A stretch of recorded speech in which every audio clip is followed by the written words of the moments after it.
Fucking hell. Nah.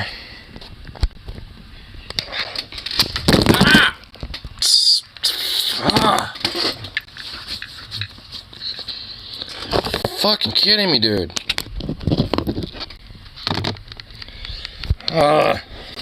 Seriously?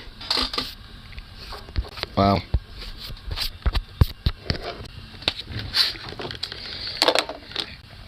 God, motherfucking damn it, dude.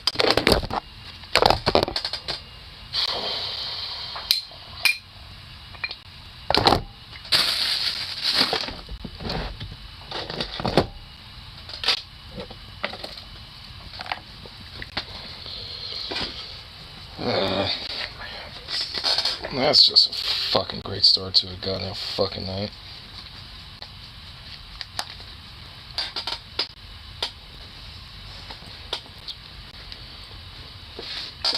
Wait, what am I doing? God damn it.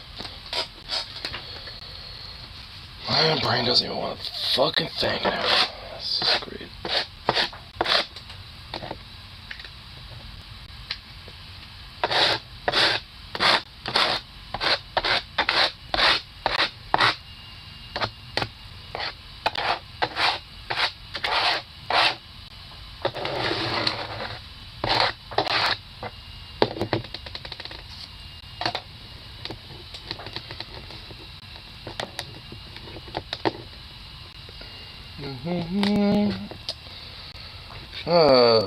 Fucking Christ alive.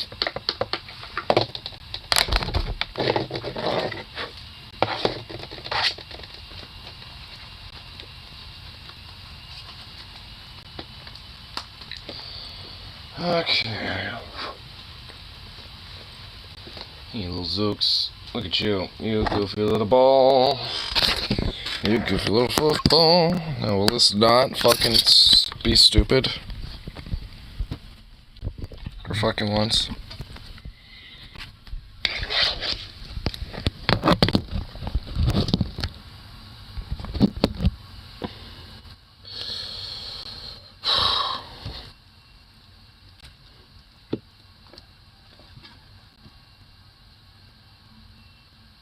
There we go.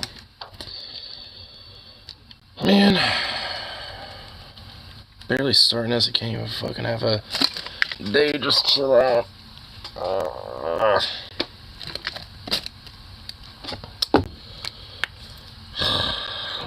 You fucking up. Well, at least I am home and chill now. That's all that matters. Cause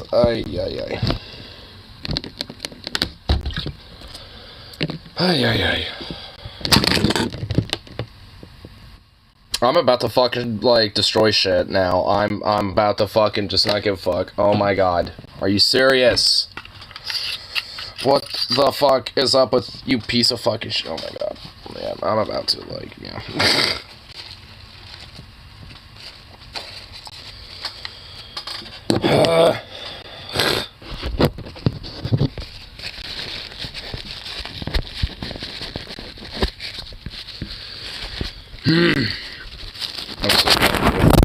I didn't even read your chat stuff, dude. I have my own fluffles here, bro.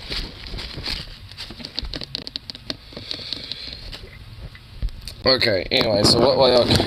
Oh, fucking Christ. Where did I even go? There it is. Hold on. Starting to piss me off, dude.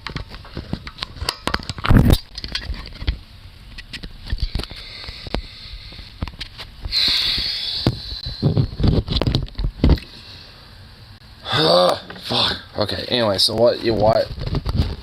Bro, I'm so dumb. So what'd you do? So what'd you do, Harley? Why you say you dumb? We get serious about it, apparently.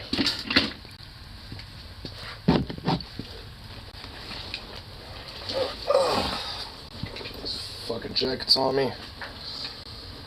Get me some fucking layers on. Yeah. And what the fuck? Seriously? Fucking goddamn. Okay, Today's not my fucking day. I'm about to, like, go Joker and go Postal and shit. Like, I'm about, like... Okay, yeah, today is a night I am getting shit-faced to the winds. Ugh, there we go. God, ugh.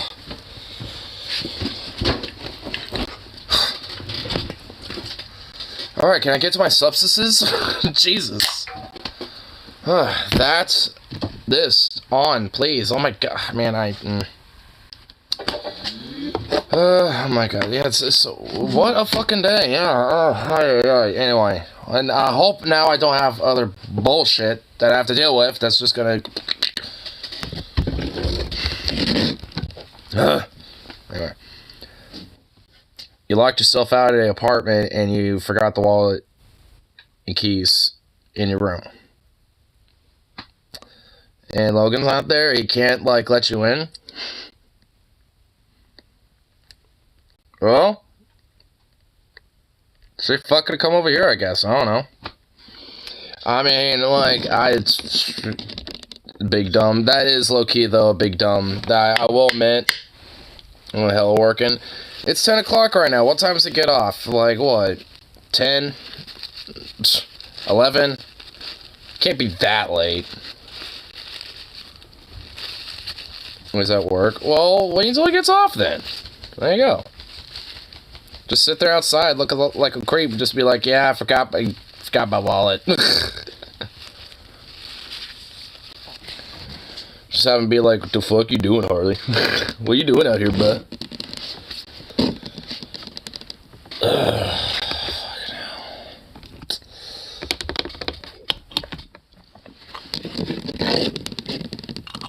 I hope he comes straight home after work. Knowing him, he probably won't.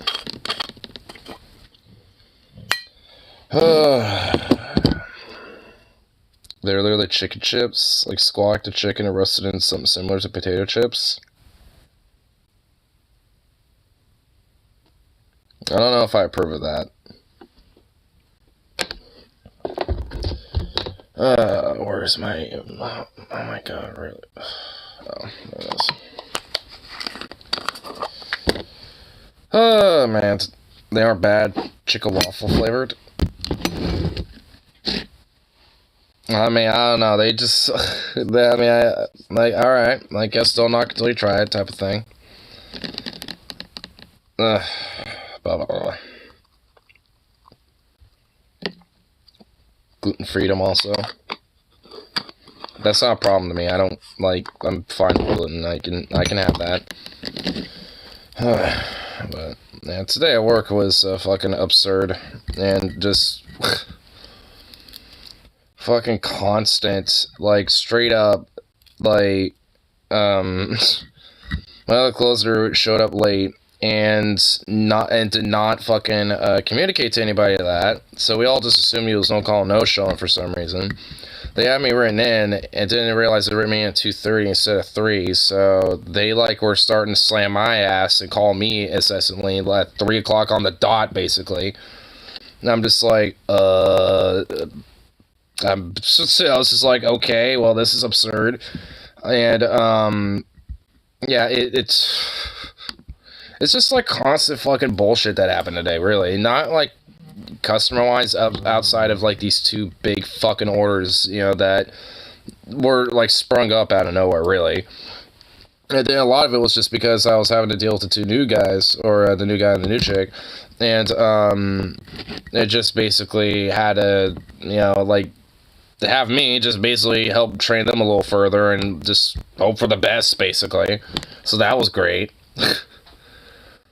And, man, this new kid, though, Jesus Christ. I mean, it's like, you have to essentially escort him around everywhere to do shit.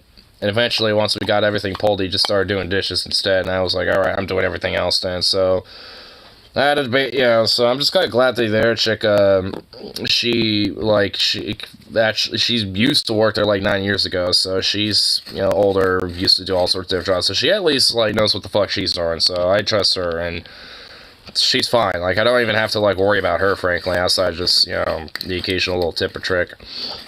But this new kid, though, oh my god. Kill me now. It's like, he's a good kid and everything, but man, dude, like, he's just, like, it's like, dude, I mean, you know, it's like, at this point, you should kind of figure out, like, you know, the basic gumptions of what to be dealing with here, so just, you know, I mean, you don't need to be handheld of everything, bro. You know, just saying. But, you know, he's getting better about it, though, but, I mean, it's just easier when you got somebody else to kind of help you along, so he, you know, can have, you know, somebody that can you know, kind of, like, focus with him more. Instead of me having to literally, like, ping-pong myself, like, around, like, in a pinball machine, just literally going, like, doing everything. I don't think he's a Fortnite kid, though, like, or at least, like, plays it. I don't think he plays Fortnite, or whatever the fuck. If anything, it strikes me more as, like, one of those, like, kids that will play, like, Hearts of Iron, or fucking, like, you know, some shit like that, or maybe, like, fucking, Hell Let Loose, or some shit. Like, he looks like one of those kids. But either way, you know, it's, like, I mean, he's kind of getting it a little bit, at least, you know, he's starting to get better about things, but it's just like, oh my god. Oh, and then there's, like, some 32-piece order that somebody won and shit today. And it's, like, with things like that, luckily this person called ahead of time. But then, like 2 hours before we closed, and after I just shut one of the fucking fryers down, like, I had, like, this couple show up last fucking second wanting a 100-piece order and an entire carton of our fucking macaroni salad that we set out for our salad case, you know, for people to serve out. Because, like, these cartons, like, they get shipped into us, and then we put them out on the trays, and then we have them in our salad case. These cartons are, like, yay fucking big, and, like, a full-on, like, you know, equivalent of, like, a full-gallon jug or something. And it's like they wanted a whole thing of that, and basically our entire, like, load of, like, fried and baked chicken and shit. And it's just like, the fuck? It's like, this is why, you know, we have people like that call ahead of time, especially 24-hour advance shit. And then on top of that, like, a line started building up because they wanted all this shit and wanted it all loaded up and everything. And, of course, in between all that, some people wanted 8 pieces, like, you know, just, like, 2 legs here, this and that there, and whatever the fuck, and it's just, like, and I'm kind of staring at these people that want, like, a fucking 100 pieces here. I'm just, like, doing this, like, you're, you know, kind of fucking, like, jipping it for everybody here. Like, because they're all wanting stuff, and you're cleaning us out. It's like, you have to call about that type of shit. It's like, I get it that if it's a last-second thing, you know, but we need an advance, you know, a notice of shit like that. And it was really just like, oh, hi, is it possible to basically just, like, clear you out? And it's like, how about you call ahead of time for shit like that, dude? It's like, I did it for that one time, but it's like, man, motherfuck, dude. I hate it when people do that. Because then everyone else, when it comes to customers, get pissed at you, being like, hey, why isn't there food out? It's like, it's 7, you know? It's like, don't usually blah, blah, blah, blah, blah. And it's like, yeah, well, you should have talked to the person that's walking on the other side of the store grabbing a couple other things because they just cleared us fucking out. Like, you could go talk to them about that, basically. It's just like, I mean, all I could do is just, like, make, you know, whatever I have left that I had out and just, like, put that out and hope for the best for the rest of the night, which luckily, you know, no one else got any more 8 pieces or anything after that, thank God. But, I just hate it when people, like, really, like, last second will think they can just, like, yeah, I want, like, 150,000 pieces of chicken, like, now. It's like, how about you call ahead of time first, bish? Like, seriously. It's like, I get it, like, you know, last second shit happens, but still, fucking hell. At least, like, even if you're on your way calling and being like, hey, we don't care if we have to wait. You know, I mean, you start doing the, I don't want this job charge now. 100 piece, sure, that'll be $1,000.69. I mean, I was gonna honestly charge 100 anyway because I was, like, counting and seeing how many were being picked up. And basically they got about 100, and I basically charged them 100 plus a 12 piece, essentially. It's like, man, it's like, because they basically got the equivalent of like 432 pieces, which is about, actually I should have charged them more, frankly. I should have charged them 100 plus like 20. You know, like a 24 piece or some shit, or at least like 100 plus 16 or something like that. They got a couple extra, frankly.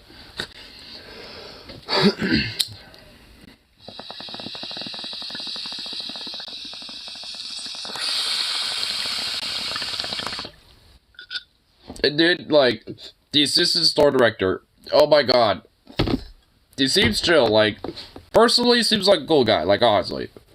But, oh my god. If he is not the most micromanaging motherfucker I have ever had for, like, even an assistant store director, like, holy shit.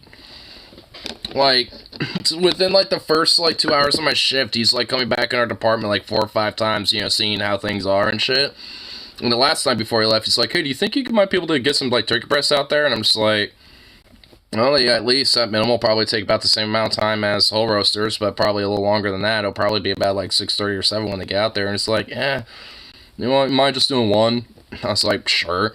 And I go in our freezer where they are, and there's a box of only 2 of them left, so I said, fuck, and just did the last 2. And, of course, they're so damn frozen that they fucking, like, took, like, pretty much 2 fucking hours, to, like, cook up, because the first time around, they didn't, get up to temp, like, the surface of them did, but, like, the interiors were still, like, you know, at 80 degrees or some shit, so I stuffed the thermo, like, deeper in that fucking thing, and then it ended up going for, like, another hour.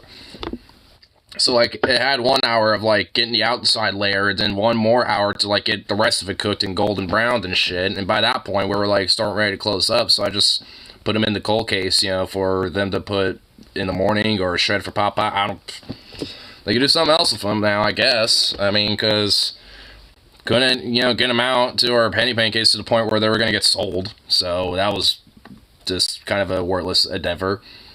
And also basically had to leave, you know, end my shift with that oven still cleaning, and that usually would not be a big deal, but our oven's so fucking jank that, like, when it cleans, like, this whole, like, it has, like, this little tray that's supposed to, like, you know, keep whatever, like, loose fluids that might leak out, you know, to go back into the oven, basically.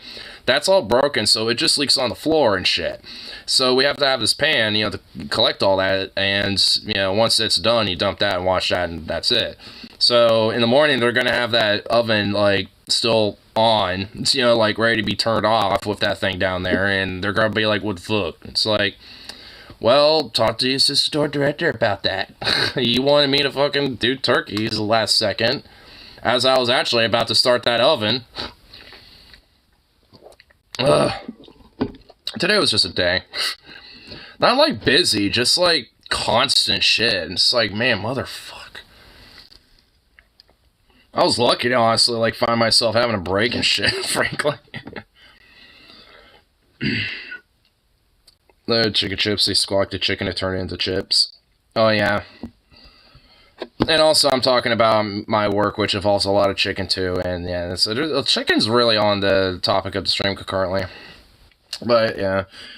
It's just, it was definitely a day. I mean, not, like, one of the worst days out there, but it was a day. Have you ever seen the Pacific television series? Oh, yeah, I've seen that, like, a couple times over. Yeah, I watched it when it first came out, when it was, like, being released week by week or whatever, and then I've watched it, like, at least, like, 2 or 3 other times after that. It's a good show. It's a chicken stream. It is.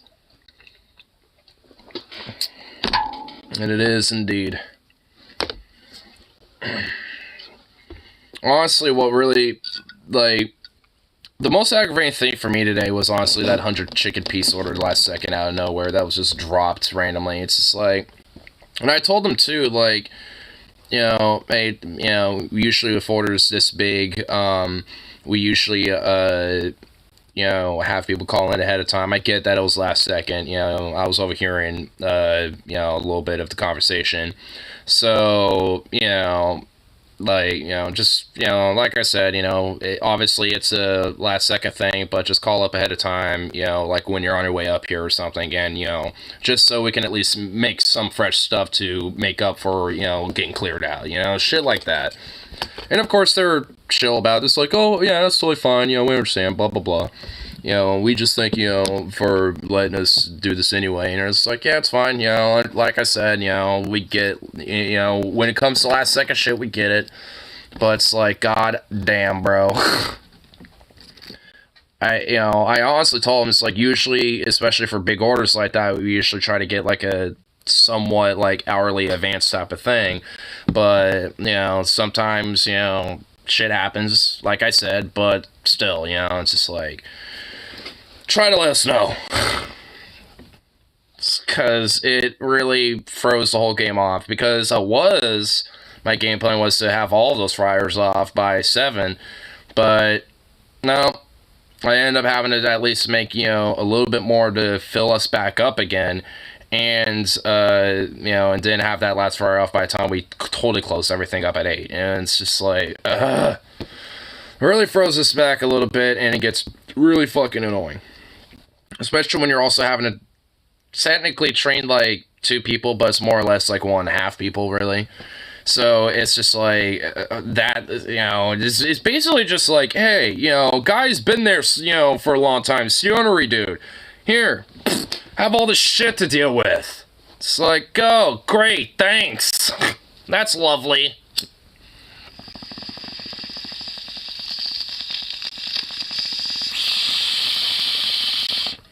You've been here a long time. You know how things work. Here you go.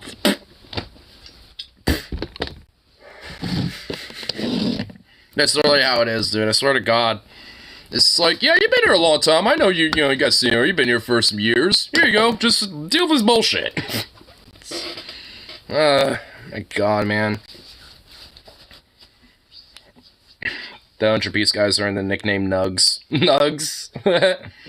Well, the thing is, there's a bunch of people that could be considered Nug. Or Nugs. Dude, like, luckily, most of those people tend to call in early. And usually will call in, like, the day before, or a few days before, or usually the day of, and want it picked up hours later. So luckily, a lot of Nugs out there tend to, like, preemptively call up ahead of time and shit. Not a lot of people come in just, like, dropping that on your lap. There was one time where a fucking sandwich tray order got dropped on our lap one time at a random. This is at the fault of the morning people that day, frankly, because this was an order that was called in early. This was years ago, too, actually. I think I remember telling this story, I think when I was still on Twitch, if I remember. But, yeah, actually, I think it was. And, but it was said at least, like, 4 years ago, maybe. But, like, there's this, like, family that lives around here, and they might be gypsies, I think. I mean, everybody at work, says they are, so I'm assuming they might be. Either way, I don't know or care. But, like, they came in a couple days prior, and I actually was there the day they did, wanting, like, this 200-something croissant, sandwich order thing, which, not a big deal. I mean, if it was done. So, it's like the day they sent some of their kids to come up and pick it up. I was like, oh yeah, that order. I remember, seeing something about that. And I looked around to go see where it was. Of course, no one fucking made it. And I texted up, the one of the guys who was working that morning, being like, hey, this order was meant to be picked up. And I told him details. He was like, oh shit, no one made that, did they? And I'm like, you knew about it? And it's like, yeah, I told people about that this morning, and no one did. I was like, yeah, no, and he was just like, oh, god damn it. Like, he started freaking out a little bit, I was like, oh, shit. So, yeah, the morning crew that day just fucked up, like, hardcore, because they were supposed to have that just ready to go already, so we could just give it to them and it's done. And luckily, they already paid for it, too, so I just basically am sitting there for, like, an hour and a half having a bum rush, like, 200 fucking croissant sandwiches, and frankly, I just, like, gave them, like, 25 extra, too, just, for the hell of it. Like, I found, like, And the fucked up thing was, though, it was no one from our side told bakery, because when it comes to the croissant sandwich trays, we have to tell bakery too, so they can make those croissants specifically for our orders and stuff, for things like that. So I went over there to be like, hey, did anyone tell you about this order that we had, about these croissants and stuff? And they were like, no, we never had any of this. And I was just like, what the fuck? I was immediately like, so we got this order. We all, some people over there were aware of it, never got communicated to anybody, nor you guys, and basically left on my ass. And he was like, yeah, it kind of sounds like that, because, yeah, we don't really have any croissants besides what's out there.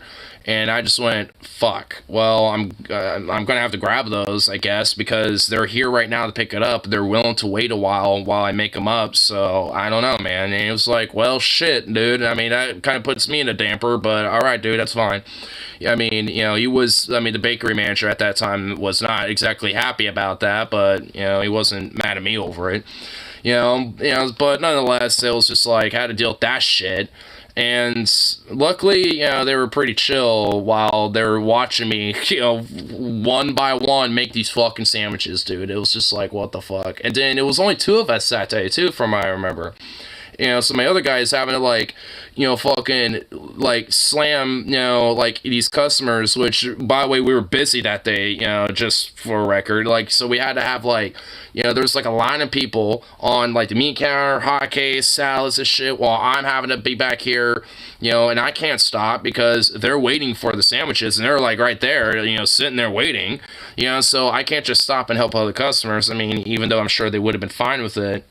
But, but either way, it's just like, they were the one to pick that up an hour ago, so they're, at least, as far as I'm concerned, the top priority, so it was just like, sometimes when orders like that happen, it just fucks everything up that day and just makes it, a non-stop day, I'm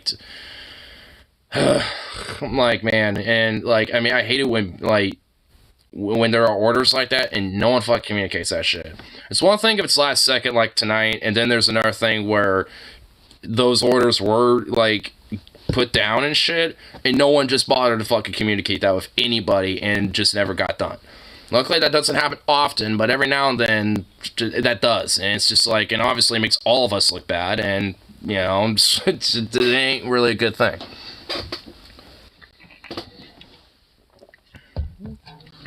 Oh, Stefan just straight called Logan and was like, yo, it's the Harley's locked out. Oh my goodness. Or at least he's on his way. So that's some good stuff. Oh, he called you? Oh, he called you. Nice. I didn't even mention Harley. Oh, alright. So you just happened to call you, say what's up, and then, on his way on. Okay. Oh, there you go. Yeah. I will say this at least, definitely, don't mind our new department manager. The new assistant store director is pretty chill, but again, he is so micromanagey that is so annoying, dude. It's I get it. You want to make sure that, shit's taken care of and stuff. And being making sure things are all cool so you don't get bitched at by your fucking higher-ups and shit. I get that type of stuff. But it's you can come by once, be like, hey, I just want to make sure that these things are done, and I'll come by, before I leave, for my shift, and just see how things are, and, call it good for that, blah, blah, blah, and all that, but no. It's he has to come by, every 30 minutes or 40 minutes to check up on things. It's dude, we're Gucci, we're fine. It's I mean, it's I know we're kind of, struggling and shit over at our department, but, I mean, for all intents and purposes, at least when it comes to the day-by-day, sometimes we're fine, sometimes we're not, but, hey, we're fine. We'll let you know if we're not, He just happened to call me. It's yo, dude, I'm on my way home and work was bullshit. Dude, he had a bullshit work day, too. I feel him with that. I feel him. Because work was kind of bullshit today. I mean, it wasn't total bullshit, but it was still bullshit. It was kind of that level of bullshit where it's not man, fucking bullshit, but it was man, that's some bullshit day, man. Ugh. You know, it's like, it was that bullshit day where it's like, ugh. Fucking, really? Heater has to go on. He had 2 deliveries in opposite directions 10 minutes before they were supposed to close. Oh my god.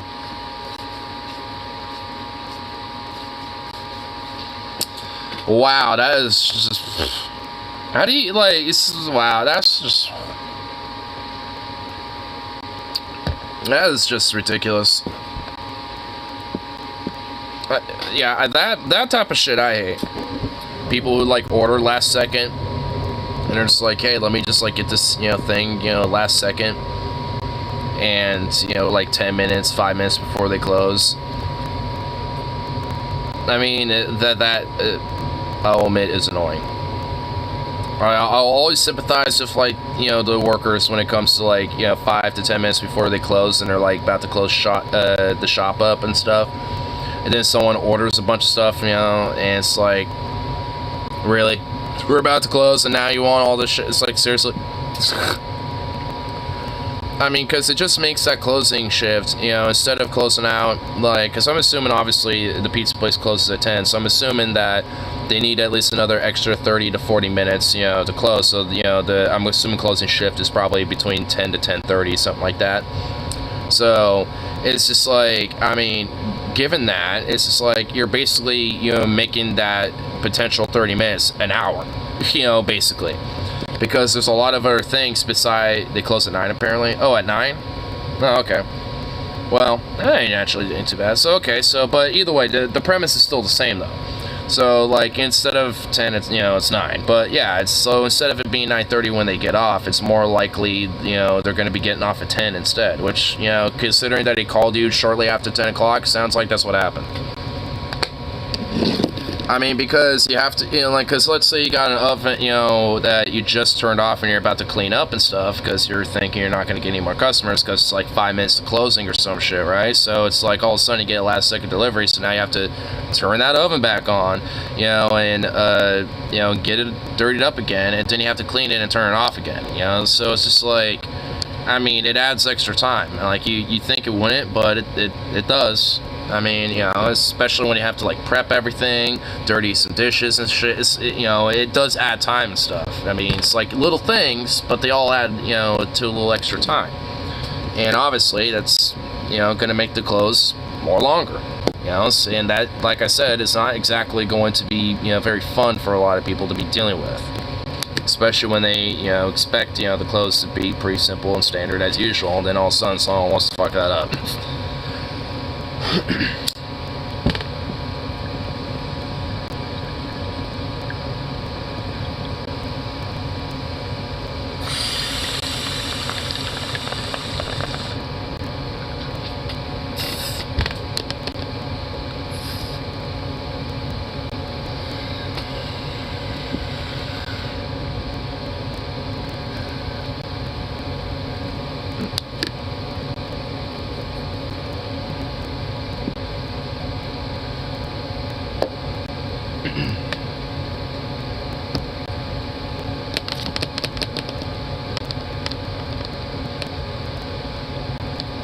Zooks, what you doing over there, boy?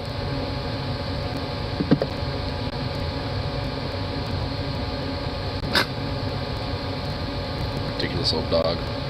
What are you doing? Oh, there you are. You're over there. Oh. I thought he was by the door. He's hanging out by the laundromat. Goofy little pup. Here, let's get some background music going on here.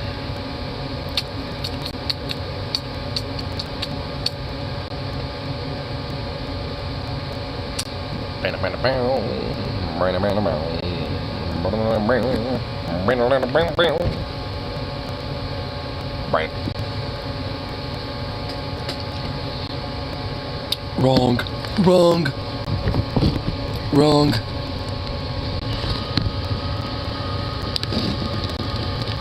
Utterly wrong. What?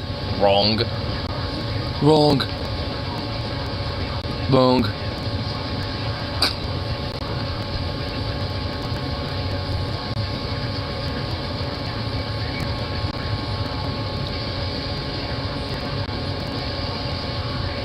school pub. But anyway, enough of my work bullshit. How's everyone else's shit for today? Hopefully, not at least as bullshit as mine.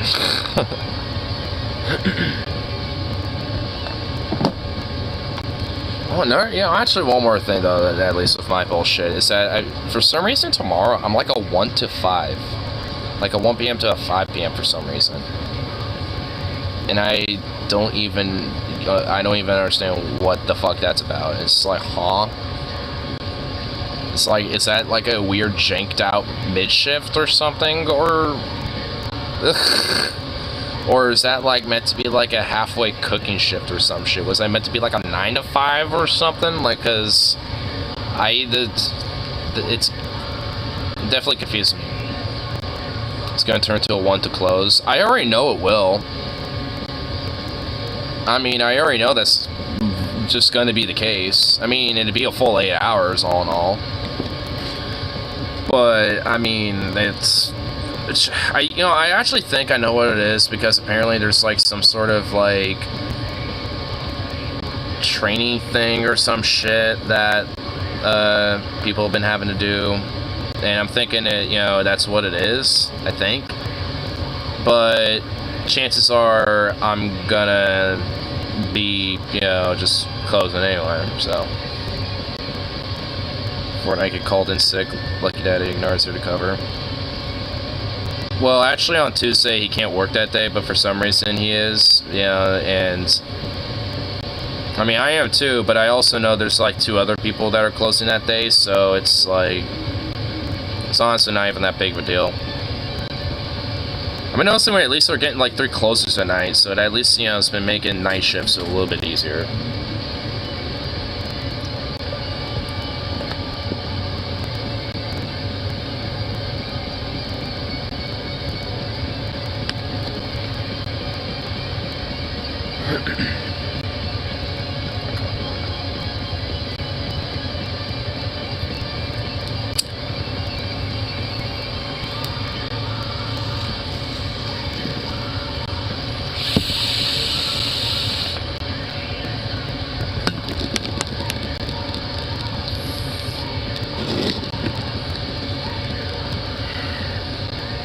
Fortnite Kid A2 want to meet Typods as TikTok profile to try to impress a local girl at a size.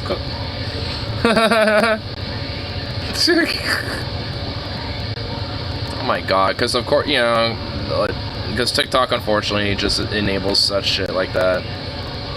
Ugh. Ah, shit, oops.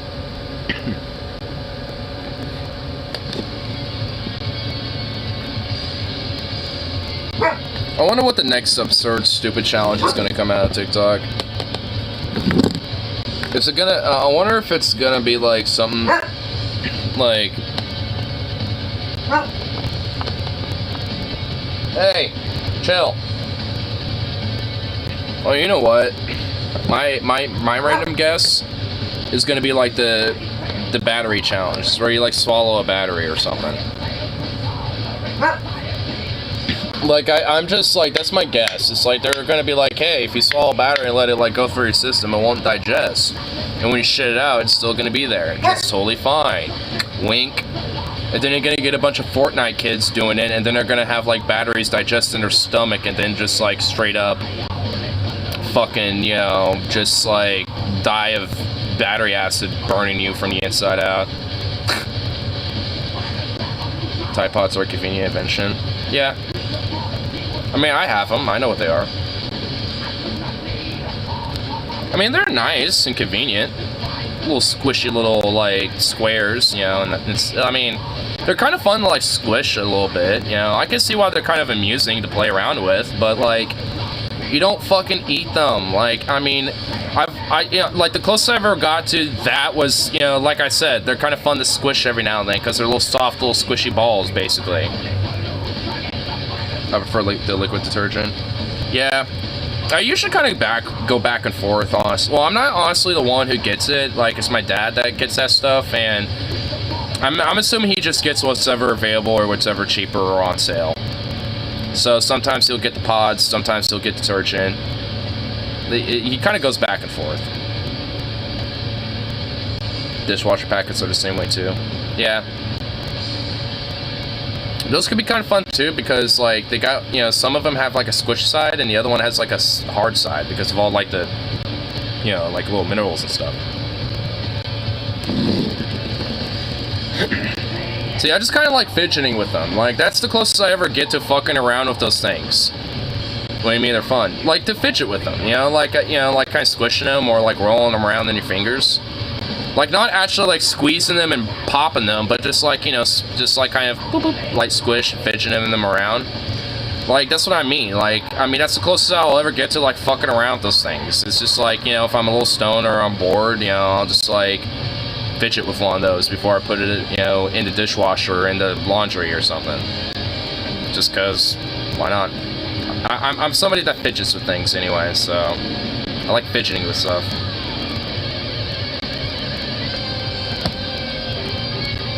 I mean, how often do you see me fidgeting with things, you know, on the stream? A lot. I mean, I'm literally doing it with a lighter right now.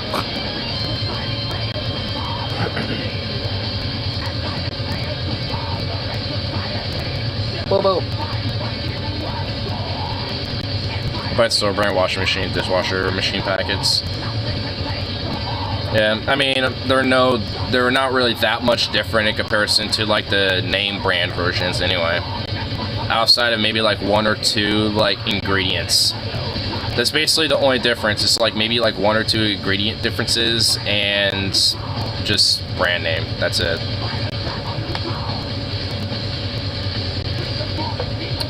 If anything, they might like add an ingredient, you know, and just like something that's just ever so slightly off, so it's not literally just like an identical copy. Even though they probably can do it like that too.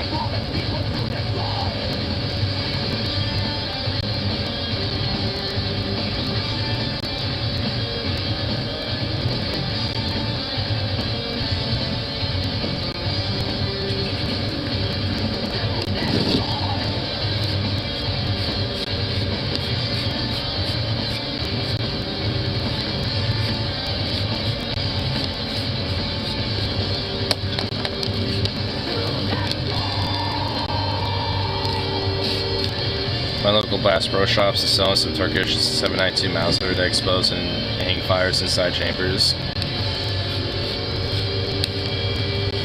Well, that's just like a liability, don't you think?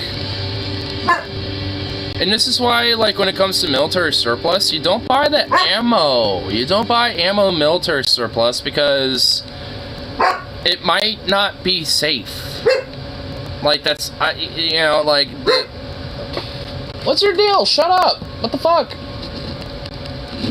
I mean, that's why if you're gonna, like, buy any ammo, it's just safe to just buy, like, you know, what is, like, contemporarily being produced.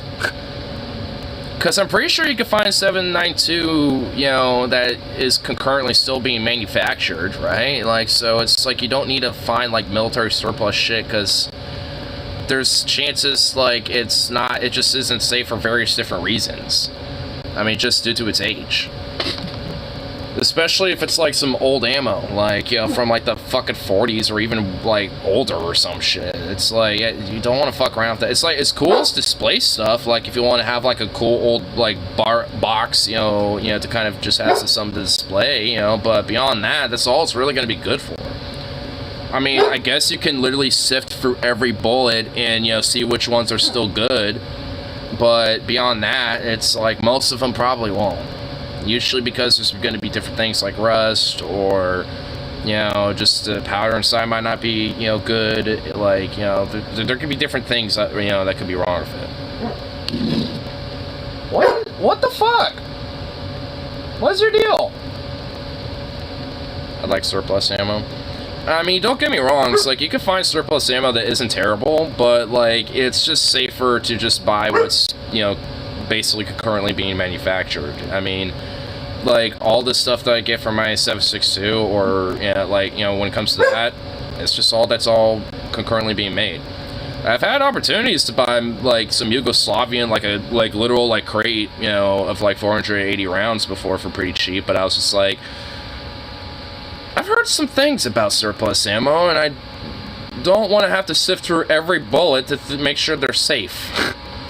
And even then, you can't totally tell because the powder, you know, could, you know, like I said, could be, you know, overcharged and cause problems, you know. So again, it'd be fun that, you know, like, it would be cool as a display piece, you know, for the crate. You know, I was really thinking more for the crate more than anything, because it was a cool looking crate. Plus, I could use that crate for different things.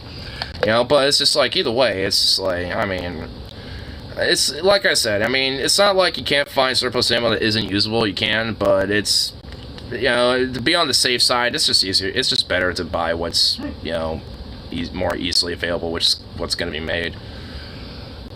I don't know what like company would be making 792, but surplus asbestos gas mask, kof motherfuckers. Well, luckily my gas mask did not have an asbestos tank with it, so I was safe. And plus, I have a different filter, a modern filter and tube. A country that's good at producing is usually fine. Well, yeah, Yugoslav ammo is pretty good. Like, if anything, I'd have to sift through the ammo to find some that might be bented or potentially rusted or, you know, just obviously kind of physically not in great condition. But, you know, like, especially if it's sealed in a crate, probably still be okay.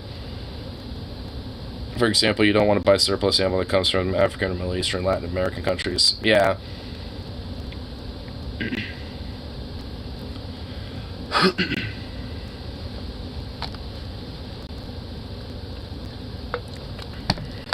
Because, I mean, just for general purposes, like storage, you know, for various different reasons, is probably not going to be great. Whether it's just due to the environment, so things like moisture or dryness, you know, gets in the way. Sometimes just there is lack of proper storage, so it's not in like proper warehousing and proper crates and stuff like that, so it's exposed to the elements. You know, there's all sorts of variables, especially, and plus people probably just don't give as much of a shit. You know, and just don't have as, you know, quality storage abilities. I've had Yugoslav surplus before, it's always good.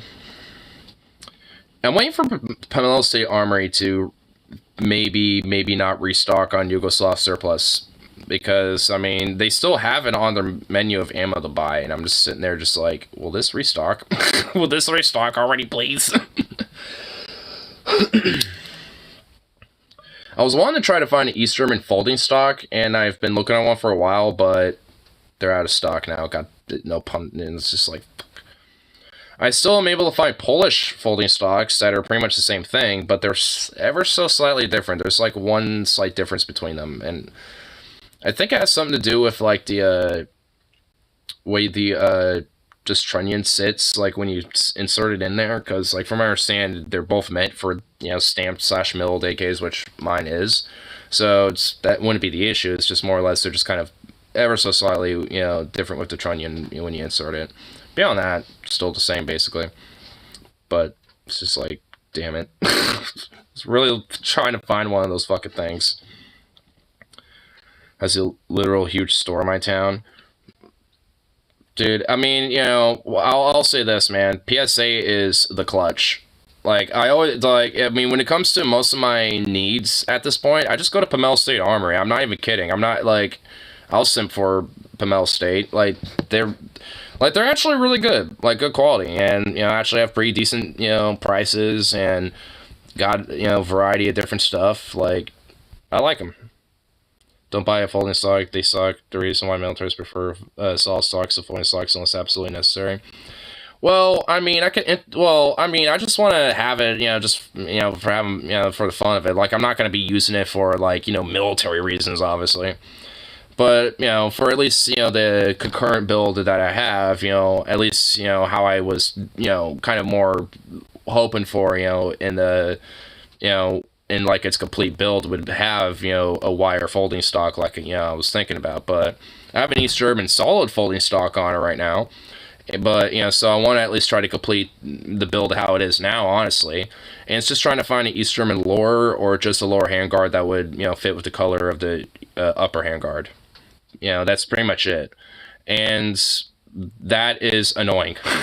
Because I'm trying to find like a wood color that's like a dark brown, and Pomelo State doesn't really have anything.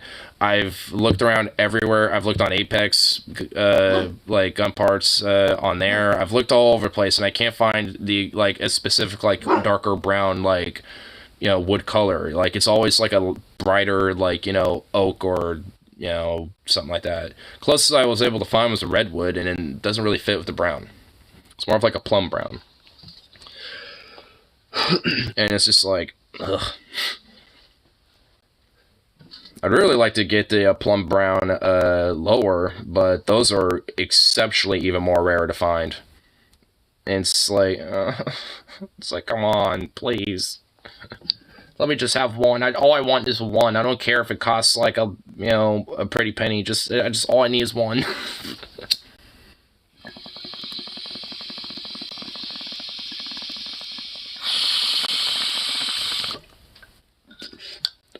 You know, I do have at least, like, one lower that would work, that I do have. It's a Hungarian lower, but it barely fits on that damn thing. Here, let me show you why, actually. I'm just going to show the lower. I'm not even going to bother bringing everything else out. But I have it in here. Right here. Come here. Okay, here it is. Anyway. So this stupid thing... Like, all this part fits. Like, I've tried inserting this part, all of it fits. What doesn't is this shit. It's because of this. It's because it's like, these are just ever so slightly, like, too thick. So I have to, like, file them down a little bit. And they're just, like, barely. Just ever so barely. Like, everything else fits just nice and snug. But it's just, like, right here where it gets caught. And it's like, and I have a Hungarian pistol grip, so I could put it on here, because these are meant, you know, where you could install those on here, you know, with that little block right there. So I could either hold it like that, or have a Hungarian lower where I can hold it right there. So it's just like, I mean, you know, it fit perfectly on there, and it actually would fit with the rest of the kit on there as it stands, but I have to file this shit down, or bend these up a little bit, or something. I'm kind of not wanting to file it. I kind of want to just maybe bend them up a little bit, maybe, you know, so they are still kind of like stiff on there, but, you know, just not as like hooked in there, I guess. I don't know. I have to figure it out. But anyway, something I have to kind of tinker with.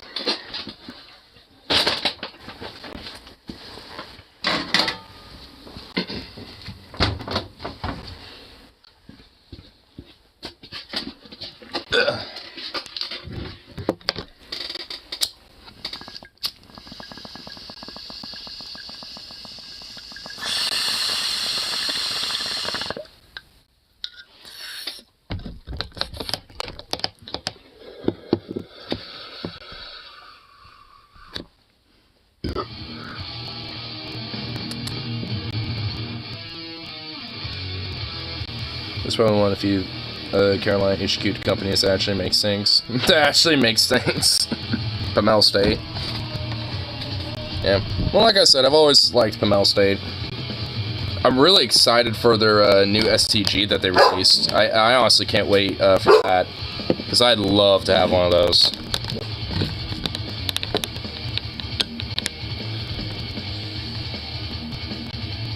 What the fuck is up with you, dog?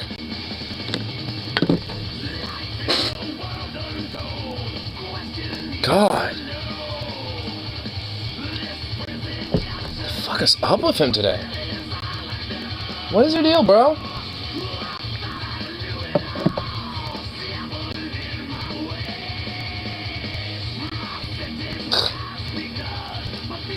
Man, what a little freak, dude. What is with you? Yeah, you little stretchy boy. What the hell? Oh. Yeah, what's up with you, you little grump? I swear, if you start barking over there, too. Ay.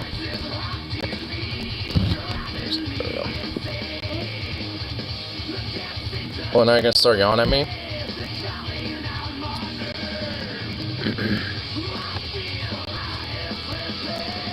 I started my town a few years back. Had an actual SS marked STG 44, so like fire and all. Damn. I know there was like this surplus slash like museum store. Well, it was like part military antique surplus store slash like museum, because it had like another chunk of the warehouse that was like a museum part that you can take a tour of for like $5. And but they had an STG 44 that unfortunately you couldn't shoot because they had the receiver block sealed up. And, but I mean, it was the original STG that was imported back. But I guess unfortunately for whatever reason that one, you know, got, you know, made inoperable while, you know, others were, I guess. So basically it was made as like a wall piece essentially, but, you know, nonetheless it still would have been like a really cool conversation piece, so.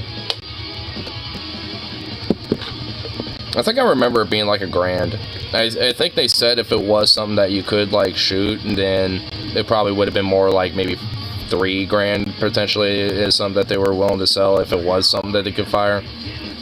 But I think the main reason why is because it was something that was select fire, so it had a full auto capability, and there wasn't really a way for them to like make it single fire. And I think for it to be an organ, that basically means you have to like make the thing unable to shoot, which kind of sucks, honestly.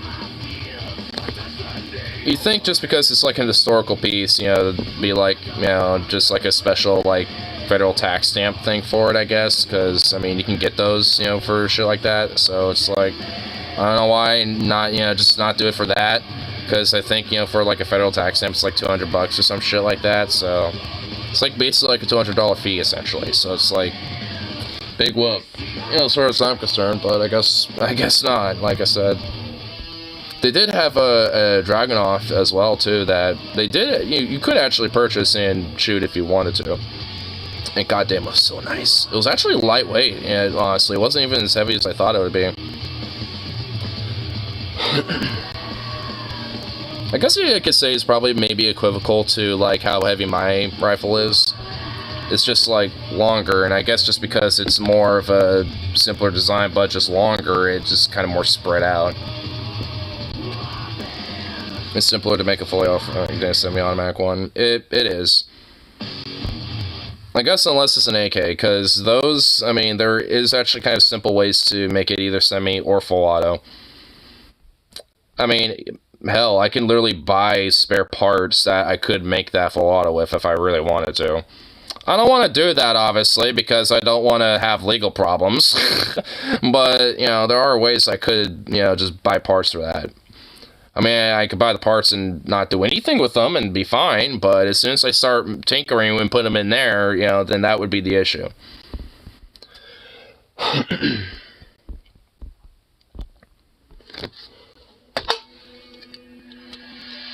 Which I find that kind of funny. Like, I've seen, like, online shops to where you can buy, you know, like, parts that could make a weapon automatic, but it's just like you can't really technically buy, you know, like do anything with them. You know, it's like it's just like, huh?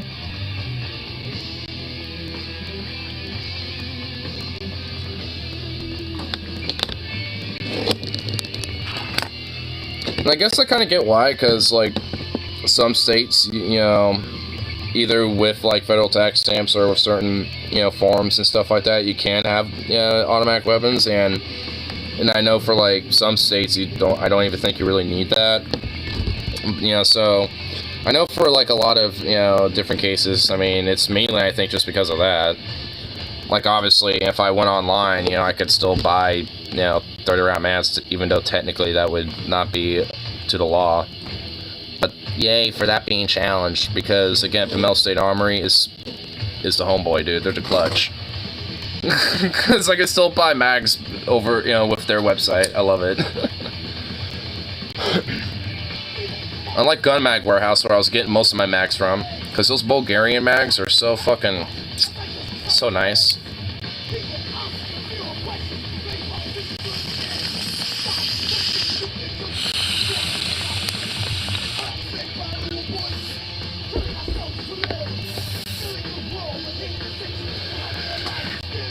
Not once have I ever had a single issue of those Bulgarian mags. The US Paul mag that I got mine with fucking sucks. And the steel mags, I think I've ever had one feed issue with. In the 40 round ones, I've only ever had, I think, one of them slight feed issue with, and I think it's just because of the spring. Still new, so it's still kind of like tense. So kind of try to push like 2 rounds at once instead of just one at a time at one point. But I think once, you know, over time it gets used in and shit, then it'll eventually, you know, get a little bit more worn in and not have that issue anymore. So. Luckily, pretty much every issue I've ever had with that, aka it's basically just been a feed issue with the mag, potentially because of the springs. And luckily, it's only really happened with my 40s.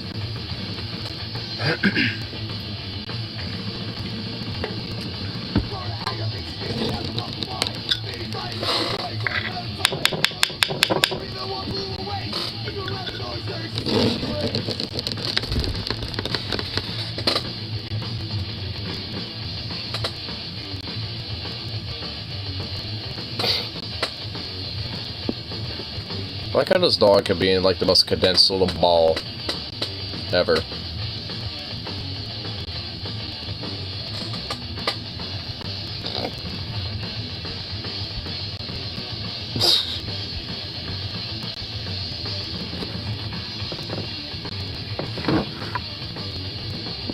For a big boy, you're very nimble and very flexible. Your little ball, all crunched up. Doge identifies as cat. I mean, he really does. I mean, he really does it, like, very frequently.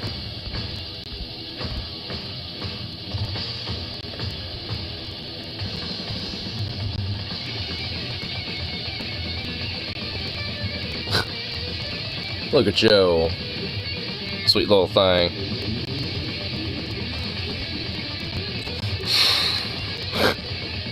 What an absurd little dork.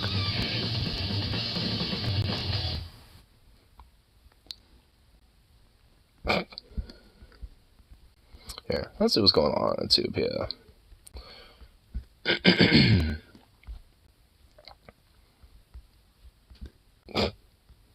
Trump Jr. insists he doesn't have a drug problem. He's just super passionate. Oh my god. What? Is he trying to deny that he does not snort Adderall or cocaine on a daily basis? Like, the dude literally looks like he snorts cocaine like every 3 seconds. Like, how in the fuck does he not? Like, what? So, I found this to be interesting. I haven't watched it yet, but Don Jr. sits down with Kash Patel for a show called Triggered on Rumble. You can't see that, but it's Rumble. Probably a Rumble exclusive. Lucky them.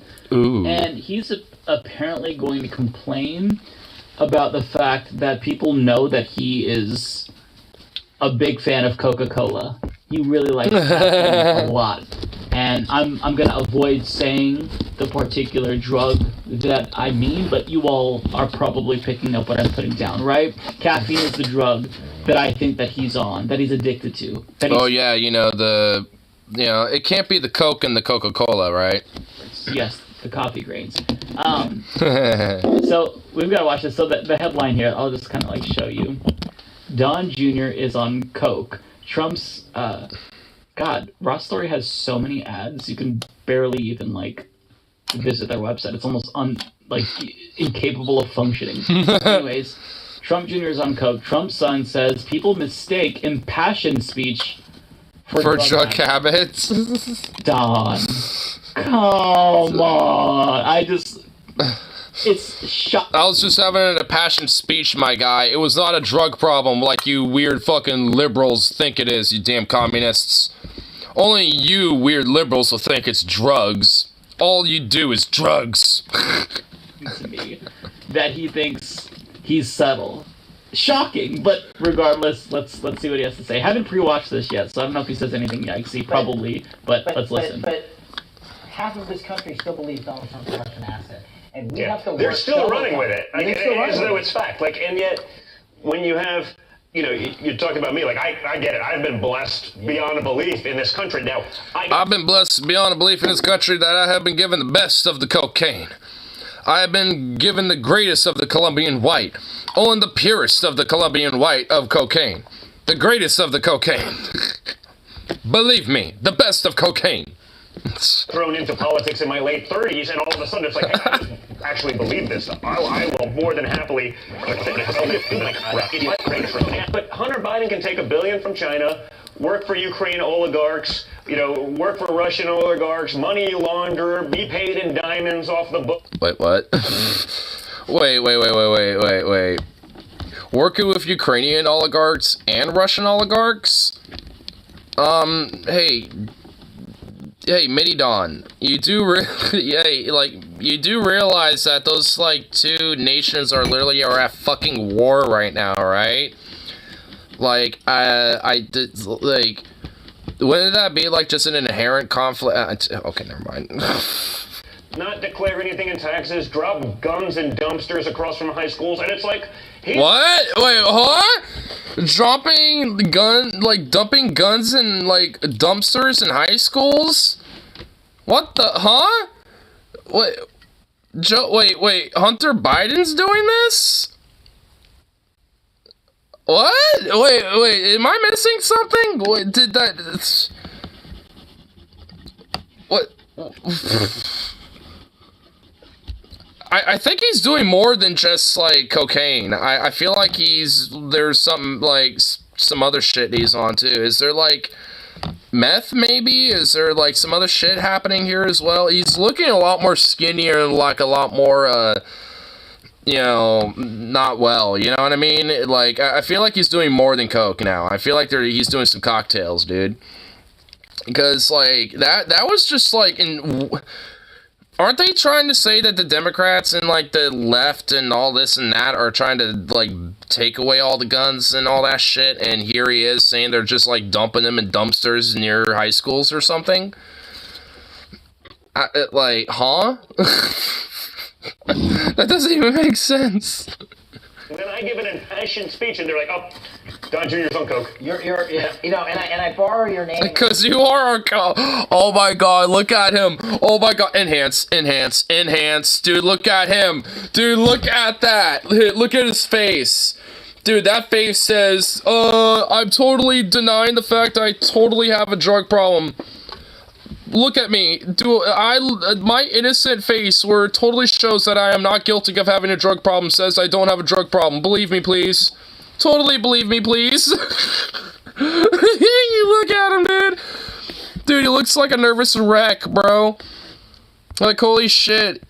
Dude, he straight looks like a nervous wreck, right there. He's trying to concoct this excuse. And I don't... Don. Shut the fuck up. You are so obvious. You are so obvious. Let me find the video that I did recently of him. I don't know if you will remember it, but he, with a straight face, is trying to say that he is not on Coca-Cola. Humanist Report, Trump Jr. Because this video, there's a couple, so I've done 2 videos with Trump Jr. where his behavior was, my title's making me laugh. Trump Jr. goes on bizarre caffeine-fueled rant. That's a good title, Mike. Rumble signed 7-figure deal with Trump Jr. for his caffeine-filled rants. And then I just... Caffeine-filled rants. Look, sometimes my thumbnails are bangers. This one... That's to bring up Dave Rubin, but that's a banger thumbnail. I'm pretty sure... I mean, that is kind of a banger thumbnail, dude. Aggressive voice. Either way, this is the last one. We've got to check this out, okay? Because... I'll let you all be the judge. This man is seriously saying that he's not on caffeine. Where's the video? Okay. Go ahead. Take it away. Giving them back to investors and all of that other stuff. Look at his hands. But this is a person who was wrapped up in that scandal.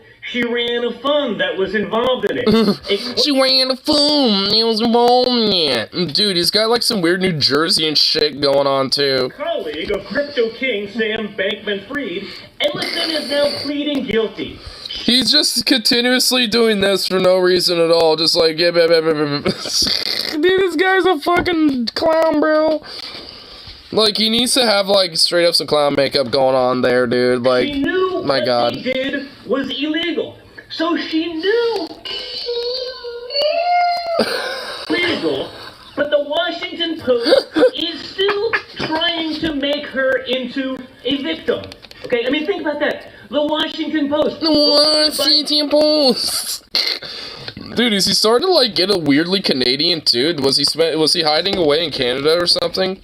Was he hanging out with the truckers in Canada or some shit? The Washington Post. Mother. You call this impassioned speech? You're that passionate about fucking Sam Bankman? What do you all think? Is this impassioned speech? Or Just all the coke. He snorted all the Colombian white, bro. lots of caffeine? He has eyes give it away. It literally has the word bank in it. I mean, whatever. I don't care, you know. Someone could be literally so Jewish that they have, like, fucking, I don't know, like, the gold bank of silver or some shit, and I'd want to give up. Like, I wouldn't care. It's just like, I mean, it's like, whatever, you know, it's more power to that surname, dude. Like, because honestly, there's, like, some surnames out there that are more whack than that, as far as I'm concerned. Right? He honestly. And also, there's, like, you know, more than one definition for bank, too. I mean, just for all its purposes. You know, there's, like, river bank, too, you know, like, banks on the shore and shit. I mean, you know, so it's, like, there could be more than one definition for bank. You know, so. He thinks that we're stupid, though. He thinks that we're just. You're so Jewish that you, like, supersede the definition of bank and just, like, you know, transcend, you know, what it truly means to have a bank. Or be a bank. So naive. He's just passionate. I'm shocked that he's honestly trying to say that he's not addicted to Coca-Cola. Jeff Bezos. Okay, so it's the Amazon Washington Post. God, why are these edits here, Mike? I just kind of like make fun of him. I mean, for me, it's more just like I kind of more prefer poking fun at, you know, those that just think there's literally some weird cabal or conspiracy behind them. Like, I like making fun of that more so than just kind of like, you know, just a tacit, you know, I guess, you know, thing about the Jews thing, I guess. Just because, honestly, it gets, like, unfortunately to overlap for people that just, like, immediately seems like, oh, it's like, no. It's like you can have a joke or two, you know, that could be a little irreverent or a little raunchy or some shit and not be any of that, but okay.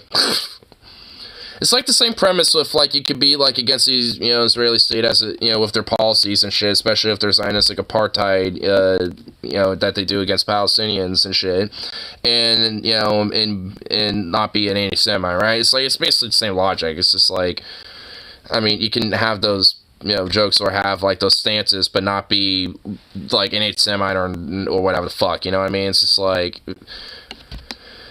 no sense wrong with making a little, make fun. Yeah, I mean, on a general level, when it comes to just, like, you know, lighthearted fun and just, like, edgy jokes and stuff, yeah.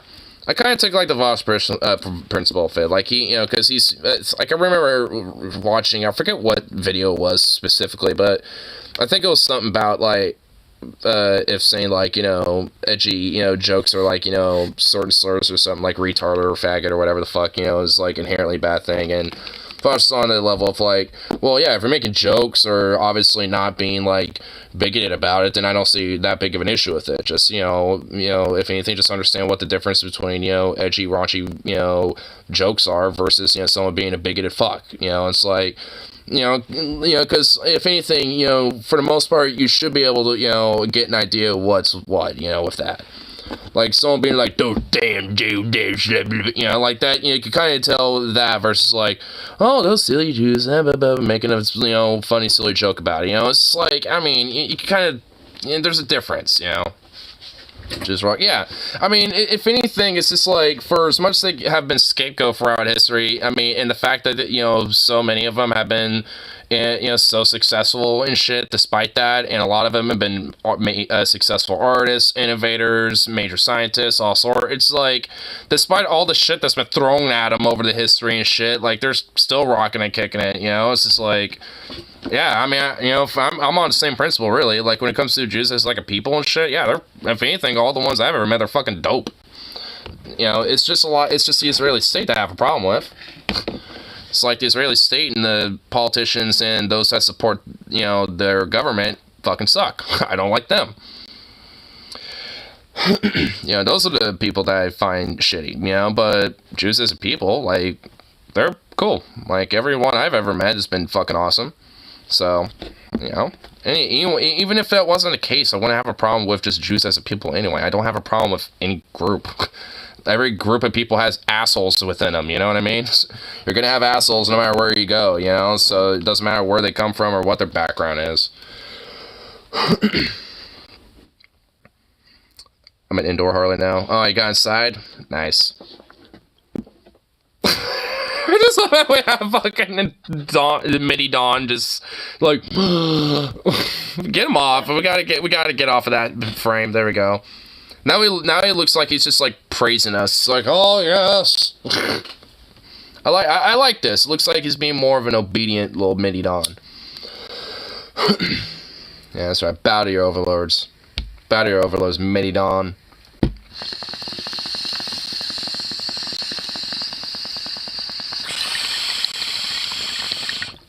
You coke addled freak. Fucking coke feed.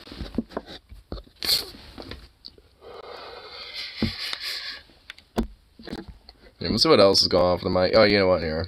Nah, I'm gonna give that a like. There we go.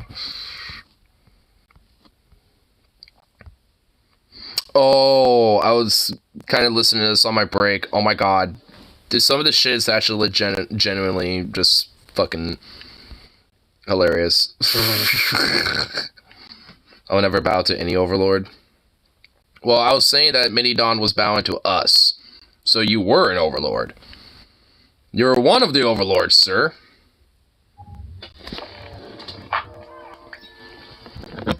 In case you were wondering how the haha you want to improve society yet you participate in one brand of conservative logic is doing, they're mad at Greta for writing a book while being a climate activist. Oh, let me guess, before we even see it, is it because she killed a tree to write this book? Is that what it is?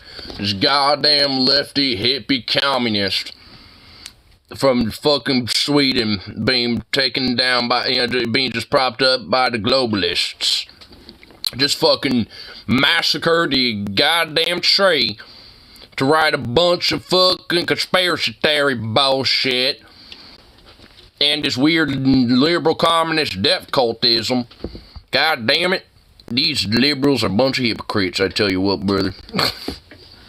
Oh god. Does anyone want to take a guess of the dumb they're gonna say? Oh, this scared me for a second. It's from Bill McKibben. He said, I read it, and it's awful. Like, I thought it just said awful, but it's an awfully good book. Okay. Good job, Bill. Read my climate manifesto printed on dead trees today. Got her. This should print that book on paper pulp made by soybeans. How many... I knew that this is what they're going to say. How many trees were cut down to print that rubbish? How many trees were cut down to make that damn rubbish, you bitch? Did you drive a car to the printing company? Oh my god. Breaking. 20-year-old high school dropout puts together scrapbook. Dude, like, I just love how these, like, conservatives basically have nothing. You know, when it comes to, like, trying to, like, critique, you know, about Greta, they just want to, like, just use it as a way to just, like, fuck on her. It's like, oh, high school dropout massacred a bunch of trees.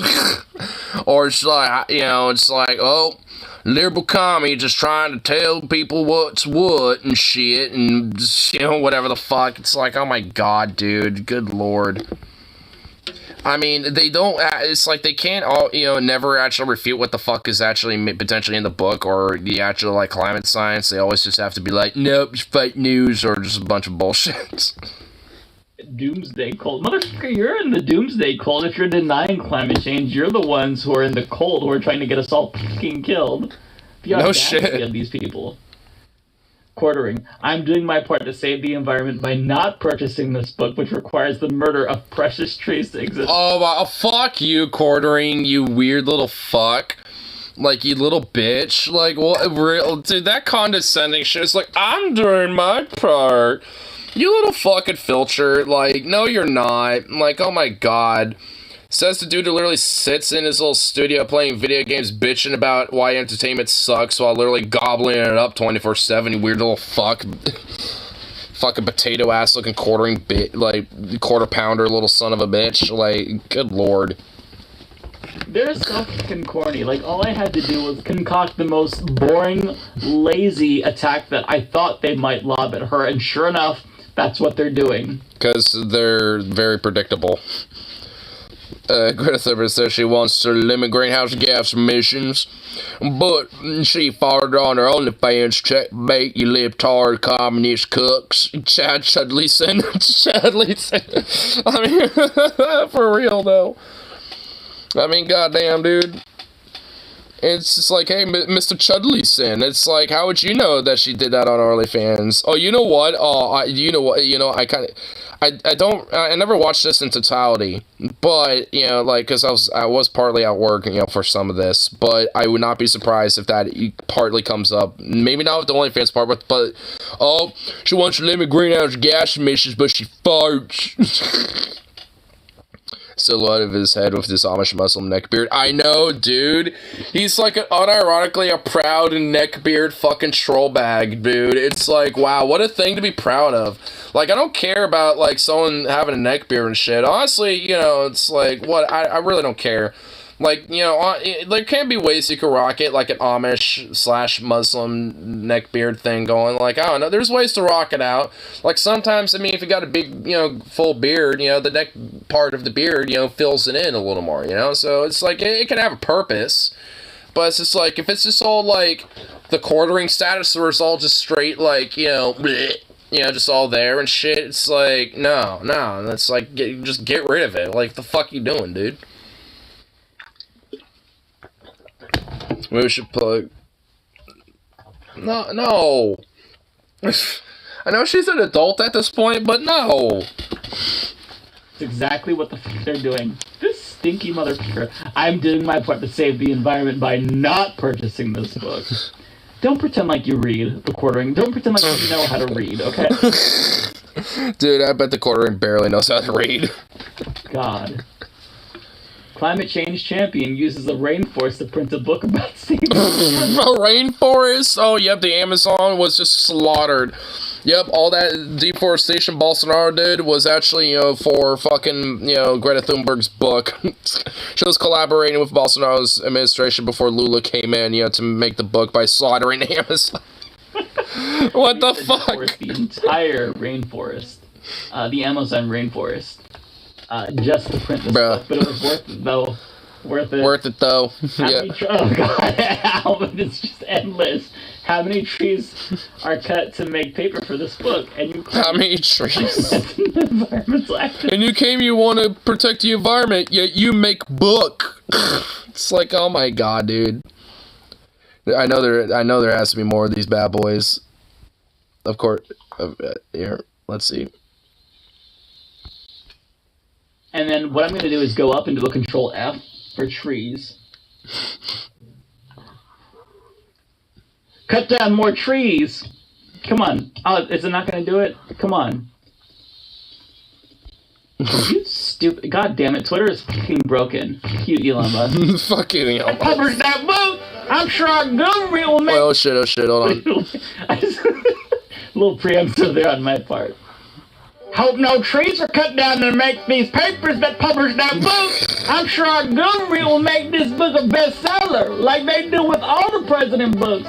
It's how the damn money laundering system works. Yep, it's how the Democrats just launder money. Yup, that's what I tell you what, they just make books left and right.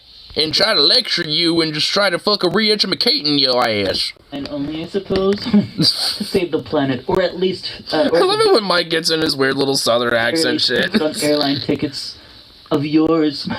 You ride planes. Hypocrite. Hypocrite. What's that?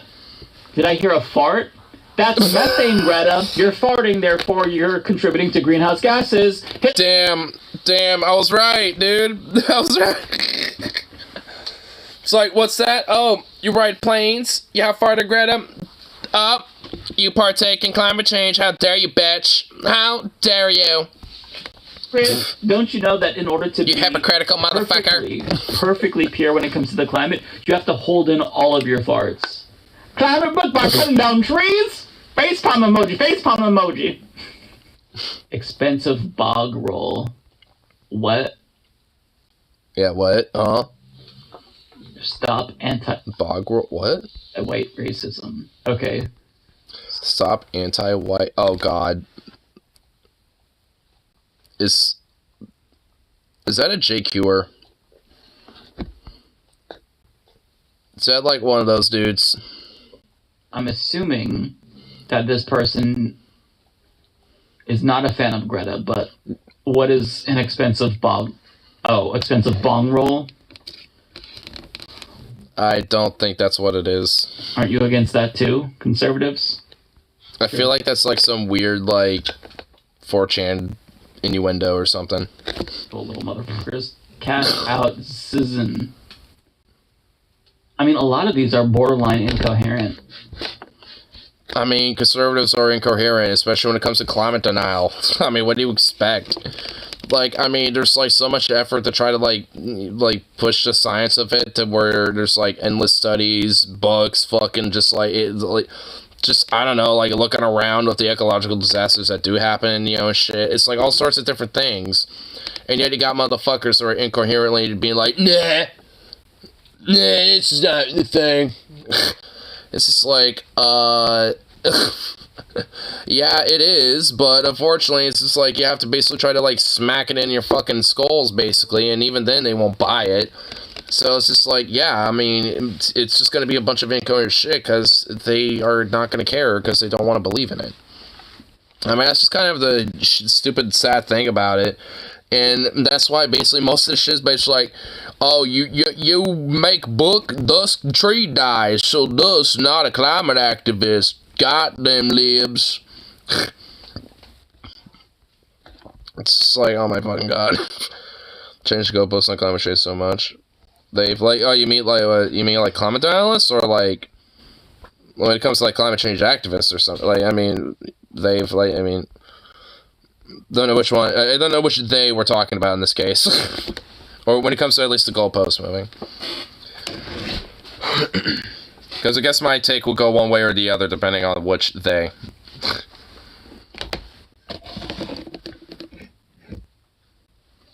Huh.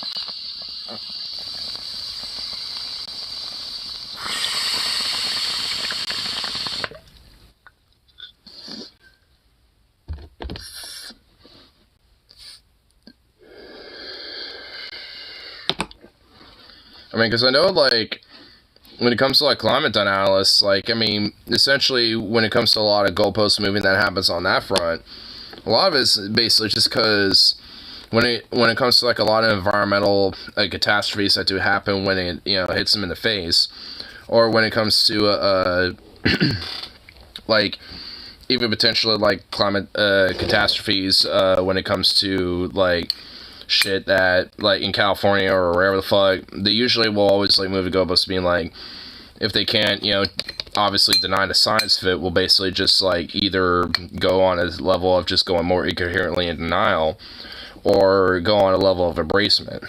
And the embracement usually comes in a level of like, oh, well, that's just God's will, you know, usually, especially when it comes to a lot of theocratic types, where they have this type of imposition of like, oh, it is, you know, like a will of God, basically. And that's where a lot of the, you know, death cultism comes in from, you know, from the right when it comes to climate change, too. And it's also kind of, you know, and it's still a denial of, you know, the actual science of it. They just believe that, you know, what is happening is basically just God, you know, essentially, and his judgment. But then you have, you know, other forms of denialism where it's basically just like, oh, well, you say that's what science says, but how do you know they're just not bought off? Or how do you know this or that? Like, they will always just have, like, some sort of, well, what about type of thing where they move the goalposts, you know, to some sort of other random shit where you have to just, like, put that much more effort to try to fucking, you know, say, no, that's not what's going on. And I guess in a sense for, like, those that, you know, are, you know, climate activists, I mean, a lot of it's just because, like, as more science comes out and more information when it comes to, you know, the broader climate catastrophe on a global level, and more information and more things, you know, and as more different environmental disasters take place and shit, it just, you know, means that, like, it just, you know, moves for, you know, more, you know, of the goal of like, hey, this needs to be, you know, more, you know, action taken now and more radical action immediately, or essentially yesterday, or really realistically like 20 fucking years ago. But, you know, all in all, you know, it's just like as time goes on, the goal, the broader goal of like climate activism becomes, you know, in a way, you know, more radical as, you know, time goes on because of the necessity of, you know, trying to take radical action, you know, sooner rather than later. But unfortunately, you know, does not, you know, end up being so much of the case. When the current paradigm is more about maintaining status quo, more so than taking radical action to change.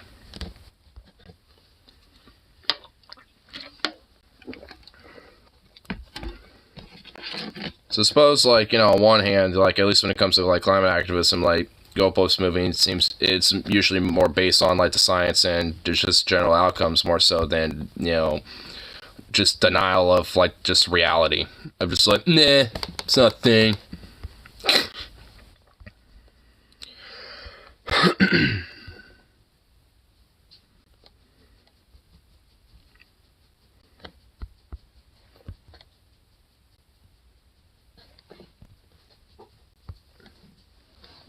Boo boo. Oh, there you are. What are you doing over there, little freak? Are you getting into things? What the hell are you getting into, bro?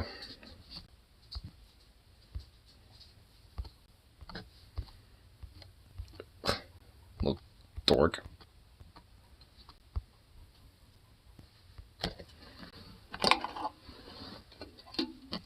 Man, what a goofy little butt.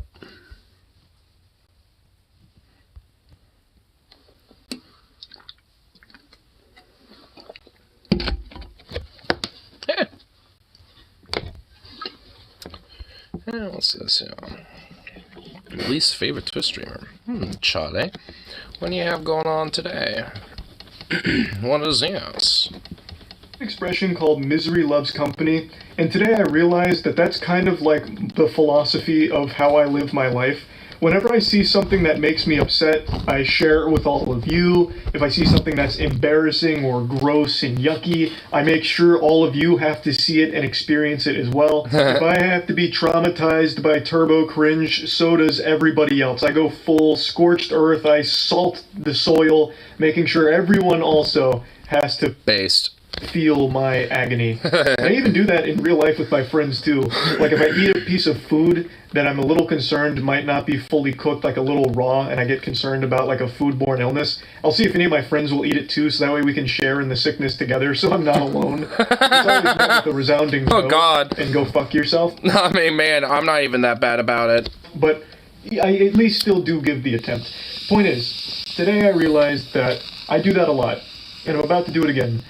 There is a trend of streamers that I've talked about quite a few times over the last few years that always make me infuriated. It is the distracted drivers streamers. I'm sure you've seen a lot of streams that take place in a car where a streamer is literally reading chat while driving. It is unbelievably dangerous, irresponsible, and just an absolute terrible thing to do. Why is that not illegal? I'm pretty sure that should probably be very illegal. Like, there's already enough distractions as it is when driving. I'm pretty sure doing a fucking stream is already bad enough. I'm always surprised that there's not more huge accidents that occur as a result of it. It, of course, not only endangers their life, but the lives of all of the innocent people on the road around them, simply because the streamer can't fight the urge to look at chat to read Omega Lol and look at ASCII art of some big tits. It's fucking stupid. Now, it is bannable on Twitch. I'm not saying that they're flying under the radar on Twitch. Oh, really? So that's at least good. But maybe they should actually crack the fuck down on that. They're like, oh, so, you know, random little streamers that rant and chill on their fucking, you know, garages and smoke some weed. Oh, that's bannable permanently, but these motherfuckers aren't. Oh, I see how this Twitch. Fuck you. Nothing about it. When Twitch is made aware of a streamer that is clearly reading chat while driving, they do take action. Now, that's not to say that all driving streams are prohibited, because they are still allowed as long as a passenger is the one that's reading chat, not the driver, so that way it's a little bit safer. But unfortunately, about once a month, there's some little worms that pop out from the shadow that decide to do a driving stream because they're the main character of life, they're the fucking protagonist, and everyone else on the road is just their props, so they'll hop in their car and just be reading chat the whole time from their phone, putting everyone around them at risk. And that brings us to my least favorite streamer on Twitch. I'm not going to say her name, but 3 days ago, she was streaming while driving, reading chat on her phone, and she ran over someone's dog. And what? I'm clearly not going to show you the actual running over the dog because it's very hard to watch and extremely hard to listen to because the... thank you, Charlie. I was about to be like, what the fuck?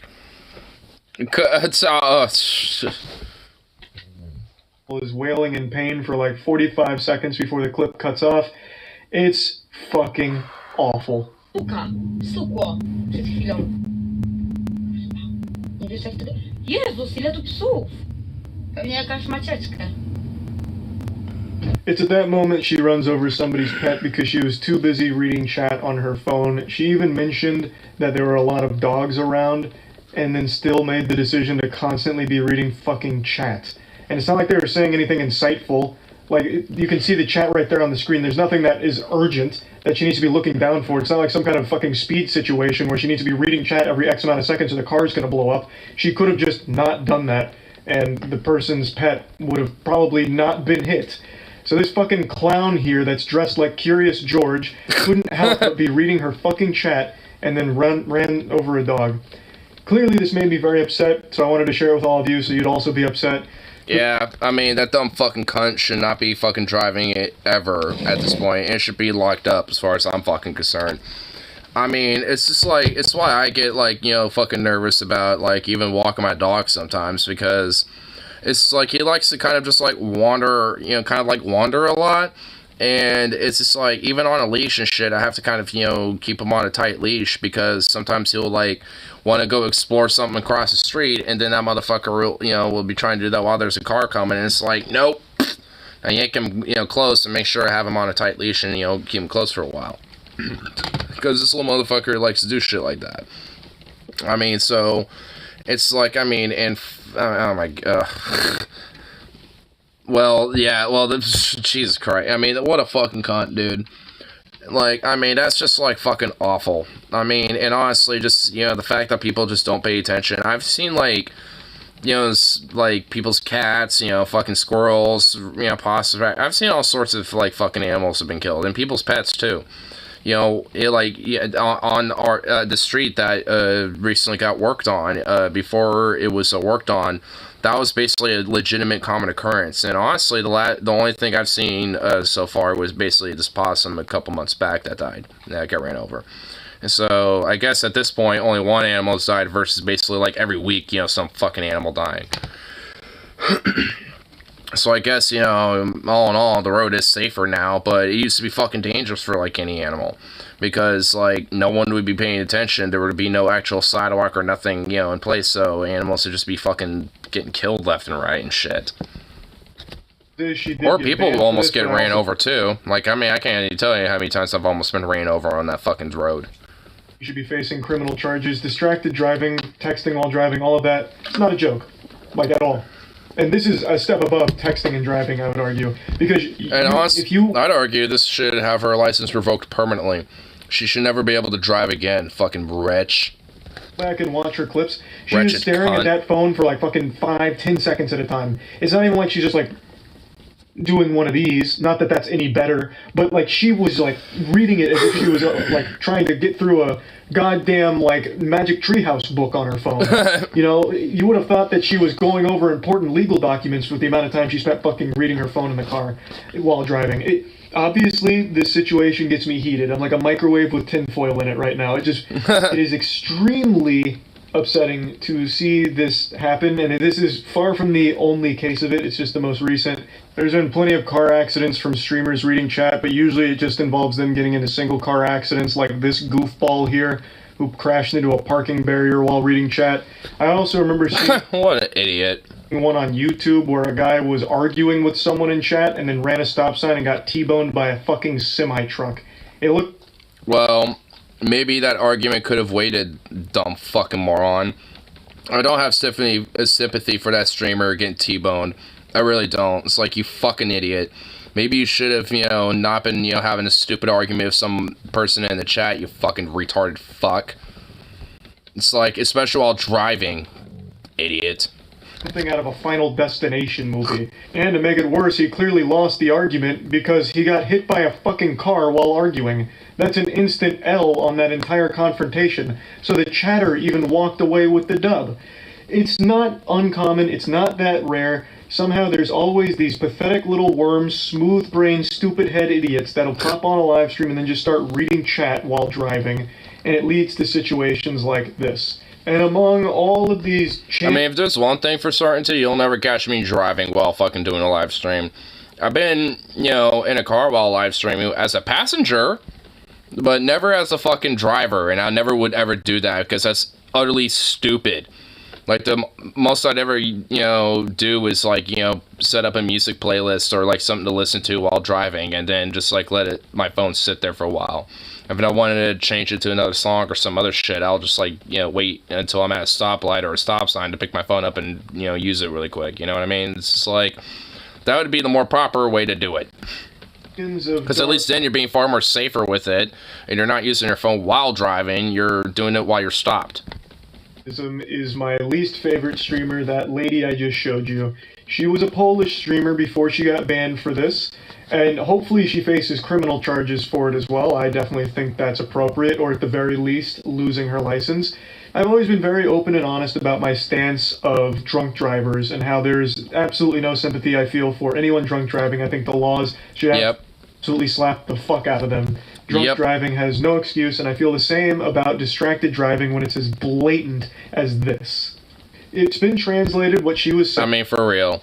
Like, I mean, I can understand maybe, you know, like, you know, certain distractions being, like, exceptional, like, oh shit, you had a drink that fell on your lap or something, and you're like, oh fuck. Or, like, you know, something popped up on this road, or, you know, like... But when it comes to just staring on your fucking phone or doing a live stream, like, there's some blatant distractions that are just no excuses. And, yeah, that's just, you know, a very obvious case and really should be criminally liable for at least a couple years in jail or prison or some shit. And she said, fucking according to this, Jesus, how many dogs are here?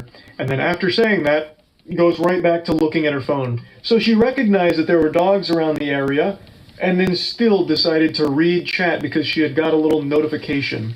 That's like actual baby brain shit. It makes me question if she ever developed object permanence. She took notice of dogs around the area, and then assumed they vanished when she looked at her phone or something, like, oh, I can't see them anymore, they must have just fucking phased out of existence, and then... It's like, oh, if I can't see it, it's just like, oh, then nothing can be there then, and thus doesn't exist. Fucking dumb bitch, dude. Like, I mean, I really hope that she, faces fucking criminal charges, is never able to drive ever fucking again, and is at least in prison for a couple years and shit, because what a fucking scumbag wretch, bro. Like, I hope that, I hope the fucking owner of that pet at least gets some form of justice out of that shit. That's just, ugh. That's just shitty. Shoe coffee, sweet boy. What are you doing? Are you just like going to town, just grooming yourself over here? Like Jesus Basibus, dude. Oh.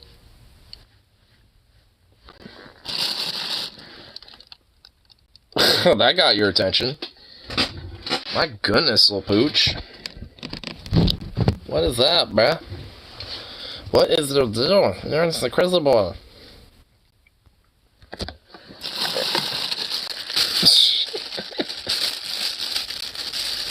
Oh my goodness, you are like so hella attentive over this. My god.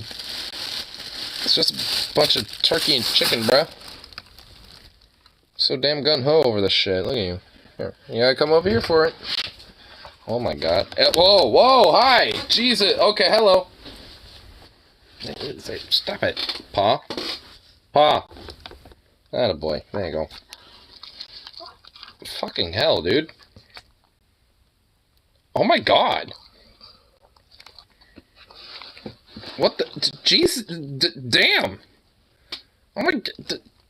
Damn. Damn, dude.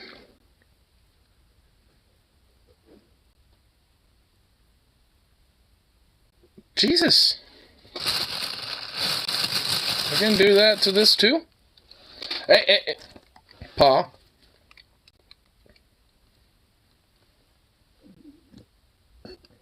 Oh my god, you're nut.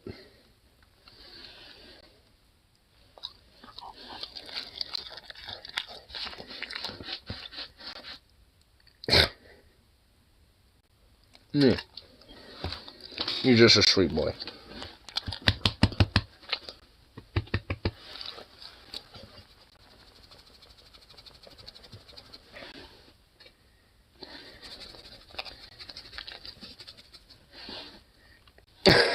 You're still looking at all this, dude. Oh my god. Alright, fine.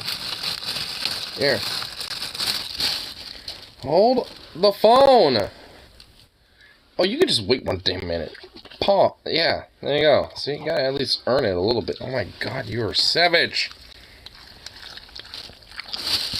Here, I'll put the rest of that in the food bowl. There ain't really a way for me to grip that. There you go. Oh my god. Look at you. You're a nutball. Yeah, there you go. Yeah. Sweet little thing. Sweet little goof. This dog's a freak. He's just a ridiculous little nutball. Eh.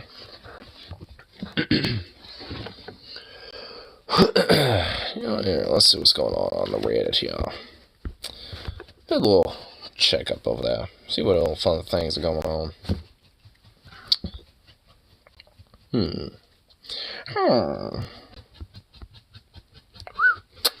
Oh.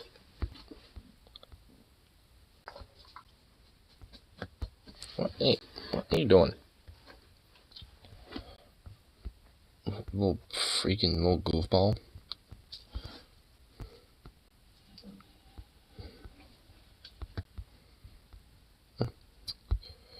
Man, is even the red doesn't really have that much? Seriously?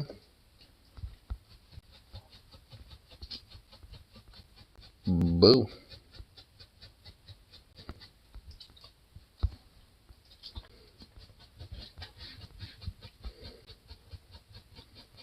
Wait, can't believe people actually believe this. This makes so much sense.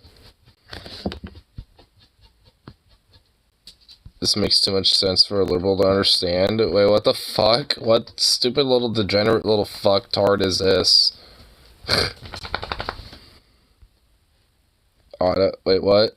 Liberals don't know the difference between auto versus semi-auto, clips versus mags, privileges versus rights, Tide Pods versus food, democracy versus republic, the patriot is not your enemy, your ignorance is not... What? Shot doesn't make children experts any more than eating Tide Pods makes them a washing machine. Oh my god. Oh my god, dude. Wow, dude. Wow, that fat potato bearded looking fuck is smiling there like he owned it, bro.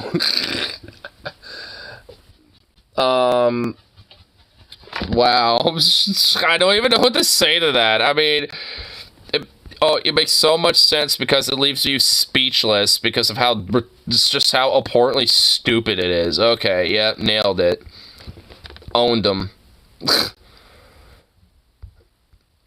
Like, oh my god.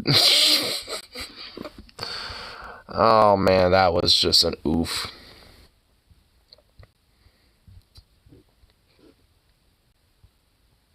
Good luck, Idaho. Wait, white people Twitter. Senator Tammy something? Oh, Tammy Nichols.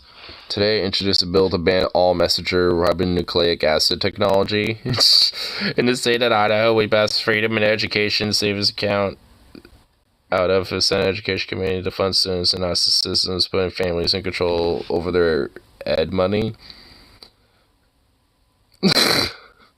What? Wow, and this is why Idaho is a shithole. And this is why I shit on Idaho every chance I get, because they're a fucking bunch of weird potato mashers. They're not sending their best. Ladies and gentlemen, Idaho is not sending their best. I dude, what a fucking bunch of goddamn utter maroons, dude.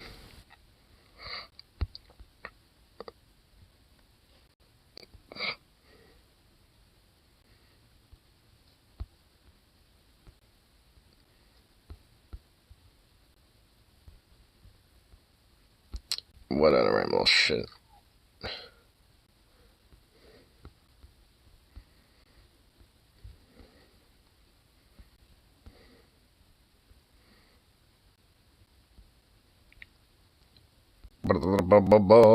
Is there any random shit?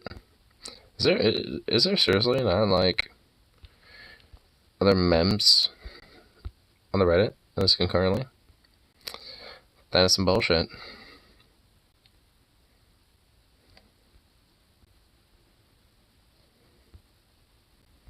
Bro, wait, this is in the RSH report. What the fuck? What? Bruh, damn. Oof. Oof. Bruh. Damn, dude. What the fuck? How did that happen? What the hell? Damn, dude. Hold on, I gotta like see if there's elaboration. So I started paying a little more. $250 deductible. Okay, whatever. Blah, blah, blah. Meteor strike. That's a space peanut. I had a guy bring him a park garage, smashed through and it took nothing, just broke him and walked away. Damn. I don't know if you actually fight someone else's wife, but whoever did. This is definitely thinks you did. Someone getting in shape for the Highland Games this summer.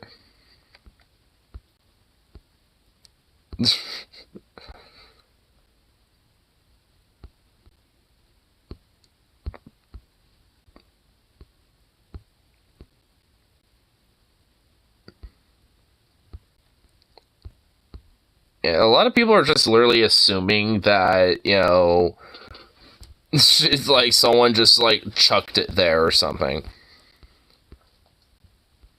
Which I guess, I mean, considering there's some tall buildings around, I would assume that, you know, like, maybe it, like, fell or something. I don't know. It's definitely fucking whack, though. It's like, what the fuck?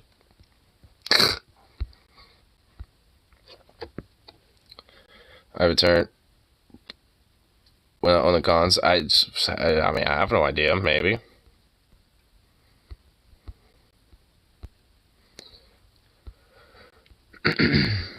Here, What a random little things on it. Is it really just like fucking... What was it? Wait. Chaos overnight in Austin, Texas, after rioters protesters attacked police, causing them to retreat. Fireworks thrown at officers. What? Yes. I don't even know what or why there was some shit going on, but I don't care. I want to see it.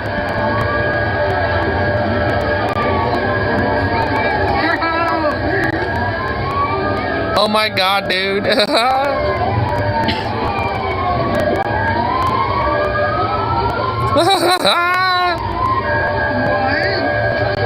They're running away. What a bunch of bitches. Based Austin, bro. Fuck yeah, dude. Oh shit! Yeah, dude, I love it. Run, Picky Piggy! Run, Picky Piggy! Fuck yeah, dude! Run, bitch! Run, bitch! Dude, yes, I love it. Fuck yeah, dude. That was awesome. Oh, that was amazing. Oh, that was great. I gotta see the comics. What? Street racing bullshit. Police respond to street racing incident. Witness describes chaos. Wait. When it comes to street racing, but when it comes to rights, we're too busy. Wait, so hold on. This happened due to like street racers getting all in the fluff. Was that? Wait, so that what was going on?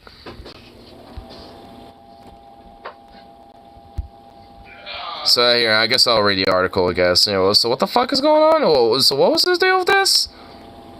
Street racing incident. An officer was injured. Witnesses. Okay, yeah, just read more. If I hate pigs or street racism, I know. Like now, I'm kind of conflicted. Weirdly, a video posted by Bush's Justice Center intersections, fireworks explode on the ground. Another video showed a group of people running around on LAP. So I guess there were just like a bunch of fucking morons, you know, driving around on the street and shit, and then. Can both of them just go fuck off the background? Well, no, this is in Austin, Texas. Like, this is in Austin. This is on Public Freakout. This shit happened in Texas, in Austin. So, I don't know what was going on. Like, so I guess it was their street racers over there in their city. You know, but I guess they were kind of doing a based, I guess? But, now I'm kind of conflicted now. God damn it. Oh, fuck Texas, carry on. Well, yeah, I mean, you know, I think I'm more against the cops there in Texas, so, you know, I still feel conflicted because fuck street racers across the board, honestly, but, I mean, you know, like, fuck cops more. I mean, especially Texas cops. Hold on. Let's do this. Mute whatever random bullshit. Wait, when Tucker Carlson is being told he's the worst human being known to mankind. Wait, someone actually confronted him sometime? Oh, we gotta see it. I don't care, man. Dude, you are the worst human being known to mankind. I want you to, what you have done to this state, to the United States, to everything else in this world. I don't care that you understand. What you have done to people's families, what you have done to everybody else in this system.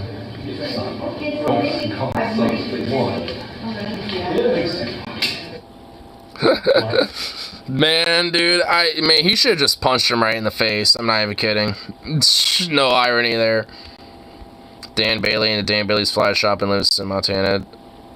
The Dan in the video is not the owner of the shop. Dan Bailey. Wait, so. Kick his ass, Seabass. Dude, I mean, honestly, the amount of restraint to not literally just, like, pulverize his face to a pancake. The only part is how many of the street racers have thin blue line flags. Honestly, I don't know. I mean, in Texas, I don't know, probably a decent amount, but, again, I would really don't know.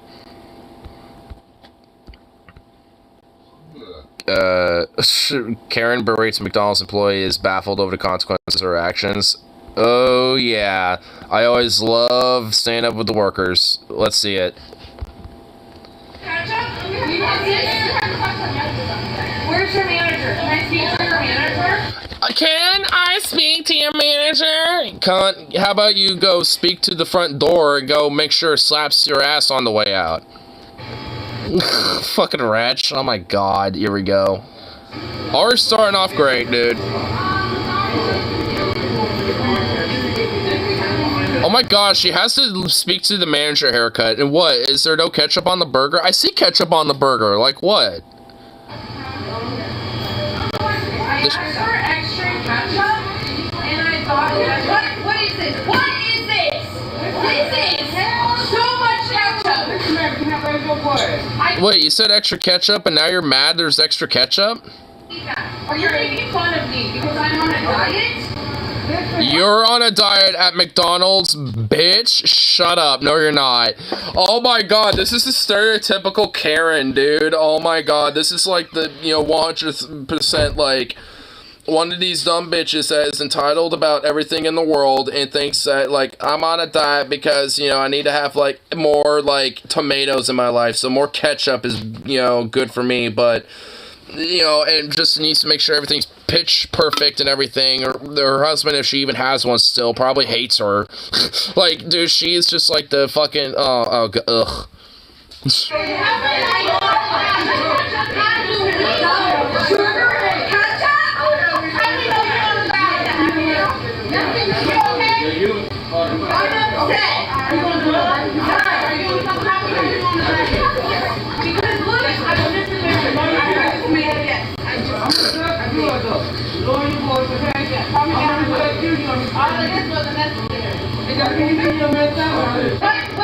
Honestly, like, one thing I've noticed is that, like, a lot of these, like, Karen reactions, there's always, like, some suave, like, sassy, like, black woman to always, either, like, calm shit down and, like, assess the situation, you know what I mean?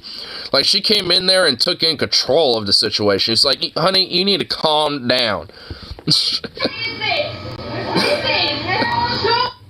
So I wanted to come out and publicly let everyone know that that was me in the video. Oh god, whoa, shit, dude, the Karen actually responds? Oh god, look at her, she does not look any better, like, this close. Oh god, fuck. Oh my lord, she's wearing the Karen glasses too. Was she wearing the same glasses? Oh god. Play, fuck. Does it not want to play now? Should I be glad it's not playing? Come on. What the fuck? I want your take on this, bitch. Oh, what the fuck? Oh, it was my Bluetooth being stupid. I don't know why it's being dumb. Hold on. What the fuck is this dumbass Bluetooth piece of shit? There we go. So I wanted to come out and publicly let everyone know that that was me in the video. After this video was published on TikTok, it went viral and news organizations wrote about me. And I honestly have no idea. I am simply baffled that this is possible. Are you? What? What? Wait, what? No, fuck you. No. You're baffled? You thought that this is like something that this would happen to you? No. Oh my god, dude, she's that entitled. Dude, you're that, bitch, you're that entitled? Are you serious? Where you're just like, oh my god, how could this ever happen to me? I'm not like those Karens. It's like, no, you are the one of those Karens. Of course that's gonna happen. What the fuck did you expect? What? No, not buying it, not accepting that shit. No. Found out where I work, and they sent the video to my employer. I was then fired from my job. That's right, I was fired. Wah. Which I find to be extremely unfair, because all I was doing was... It's unfair! Oh, what, like the extra ketchup that you asked for, you freak? ...to get my weekly cheat meal, and it was the McDonald's employees that did not follow the simple directions that I asked for. So I felt that I had the right to come in... You did not ask for simple fucking directions. Go fuck yourself. Nope. when these bitches always say, when these Karens always say that, like, oh, like, I, you know, gave you specific simple instructions. It's like, no, you didn't. Like, they either give you contradictory instructions, or they will give you, like, you know, complicated instructions where it's like, you know, 8,000 steps, and it has to be, like, absolutely perfect. If you, like, go ever so slightly out of line of the steps, or, you know, don't do it properly to their heart's content, then they're gonna, you know, freak the fuck out on you like that. Bullshit. It was some simple instructions, you dumb cunt.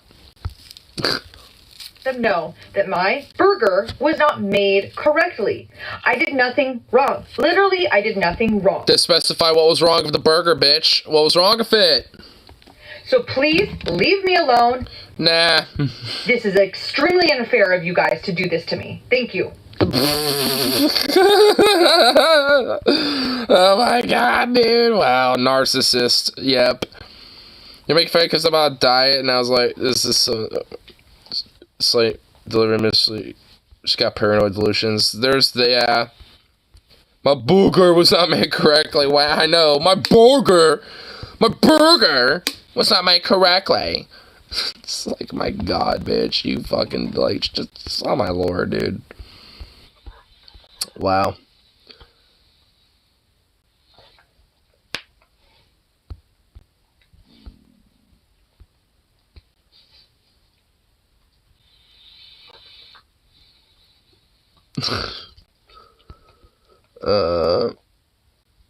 Karen calls 911 after minor door ding accident because she feels threatened. Huh? Minor door ding? Oh, if like... So right now, this lady just hit my mirror right here. Really easy. Just give me the insurance names. That's what they're for. She's gonna call the police, of course, because I look a certain way. Apparently, I'm threatening. I mean, apparently there's like a brass orchestra behind him as well. But, you know, it's just like, I wonder, you know, if, like, you know, it, just judging by his voice, he happens to be a particular color, and this white Karen is probably freaking the fuck out because, you know, he happens to be a certain shade that freaks her out. This is right here. Because being an asshole? Since when's being an asshole a crime? Not what it is, but I'm telling you, I'll just take a picture of it. We have insurances. I mean, that's what we have insurances for. Let them do for them. It doesn't need to be anything bigger than that. You want to call the police because you feel a certain way. So she doesn't want to give me the insurance. Sure, call the police. I give you the insurance. But with the police present. 911 first. Yes. And she's taking so long to do it. Like, it's literally 3, like, numbers. And also, like, why do you need to call 911 over a slight little ding like that? It's not even a big deal. Because apparently, the way I look over here, of course. It's not about how you... Oh, well, yeah. I mean, you know, he seems to be, you know, like, this man fella, and she probably thinks that, like, oh no! You know, he might, you know, try to, like, you know, do something to me. Oh no! He might try to, like, you know, be like, hey, what's up? You gonna fucking, you know, like, pay for that or something? Like, what do you think, Karen? It's like, he's being very chill. Like, literally, I love how, like, every time these racist Karens freak the fuck out over someone like this, like, these people, like, these dudes tend to always be the most chillest people ever. They're like, I don't know why you're freaking out. I just want your insurance, you know, information just so they can duke it out, and that's it. Like, I don't know, this doesn't have to be a big deal, lady. And she's like, I need to call 911. Oh, God. And it's like... He's chill. Like, he literally is just sitting there like, what's up? I got my hat, you know, just wearing a shirt. Yeah, I mean, if anything, it's just kind of flexing his, like, you know, simple drip day. It's like, you know, I'm just kind of being here, you know, got my, you know, I felt being, you know, gonna be simple today. I'm just gonna wear, you know, little undershirt, my t-shirt, you know, little hat, and just gonna be simple today. You know, you just kind of flexing that. That's how I felt today. And you can kind of see it in that face. Like, yeah, I'm feeling it today a little bit. And, you know, it's just like, and unless this chick wants to try to ruin his day a little bit, and you can see that too in his eyes, where it's like, I have to deal with this dumb psycho who is just being racist because I look a particular way. Like, really? I mean, he's not even trying to, like, outright call her out either. He's just saying, it's like, I look a particular way, don't I? is threatening somehow. I mean, like, he looks like a dude I'd, like, hang out and play some pool with at the bar or something, bro. Because I've never had the situation where they have to call the police. And oh my god, listen to her. She's like, oh my, dude, she's pretending like she's fucking been bawling her eyes out, bro. Like, dude, they always do this when they're on the phone with the cops, dude. Like, it's every time they, no, like, I mean, am I wrong? Because I know I'm not. Like, I mean, there was that one Karen who was, like, strangling her dog because a black guy who was bird watching freaked her out once. I mean, there's been, like, I mean, there was one not even that long ago where there was, like, I think it was like a delivery driver or some shit, like, was maybe dropping something off or something, and then she was freaking the fuck out in her garage, like, crying, like, on the phone when she wasn't earlier. Like, these Karens, like, always do shit like this, where they literally freaking fuck out and go hyper over embellish, like, you know, on the operator, you know, to make it sound like they're actually, like, you know, at risk and potentially about to, like, get, like, stabbed or something. And it's just like, what? And then they look at, you know, the videos like this, which, thank goodness, you know, these people, you know, like, or just any of these interactions, regardless who it is, you know, are recording these interactions and shit, because, like, it does show the actual side of the story. It shows what's actually going on. And yeah, when you got a dude like, I'm just wanting her insurance info, like, look at me, I mean, what the fuck am I gonna do? Like, like, okay, look at her, like, she's being all crazy over here. I mean, it's like, yeah, I mean, when you got someone who's just so nonchalant, and then you got Psycho Karen bawling her eyes off, you know, to the operator, yeah, like, I mean, when the cops show up and be like, so what's going on, and the guy shows the video, yeah, they're gonna realize, oh, this dumb bitch wasted our time, and we should probably give her a ticket for wasting our time more so than this guy. I'm just asking for her insurance. Someone shot my pants, it's all your fault. Shot Karen complaining to Wendy's. I'm threatening her. This is what I'm talking about. I'm threatening her. Of course, I asked for insurance. I want the ID, and I'm threatening her. And this is the injustice that we talk about all the time over here. And it is really sad because look at it, man. I deal with a lot of people. I go and I do showers and I do everything. You know who I am. And over here, this lady wants to make it a bigger deal than it is. He's not wrong at all. Dude, like, fucking laying bangers, bro. Bass, true, dude. Yeah. Because she feels threatened by me. She says she doesn't feel threatened, but then she goes over there and says it herself.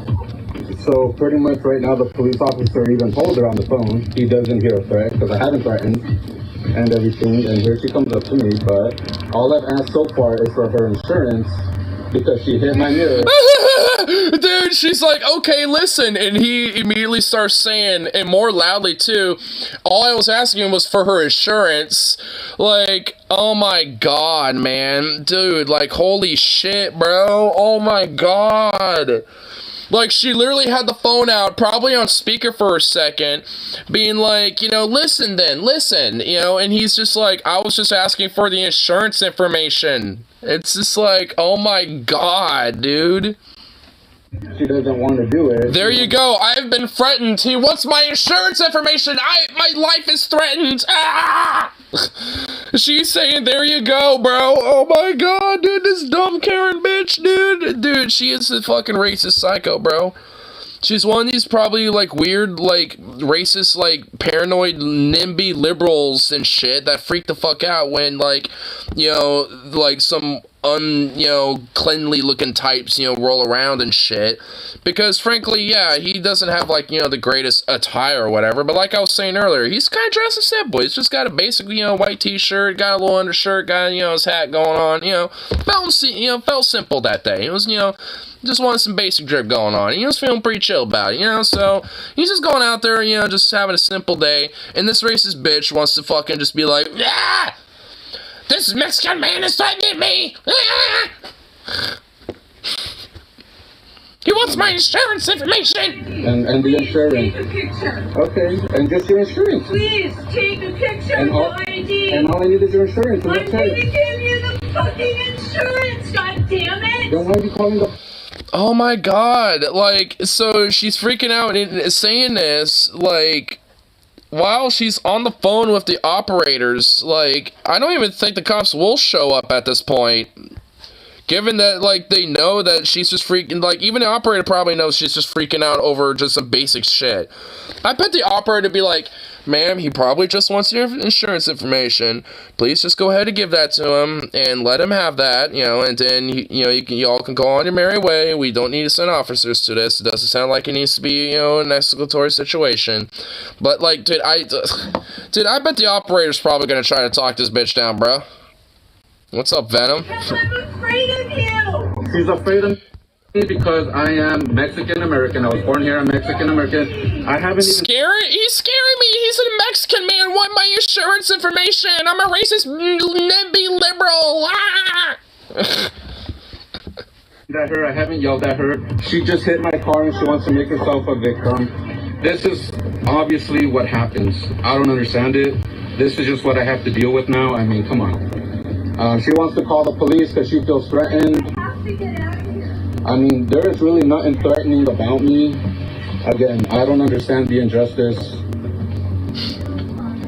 Yeah, I can't force her to. Is the driver's license? I just need the insurance card and that's it. And I don't have it.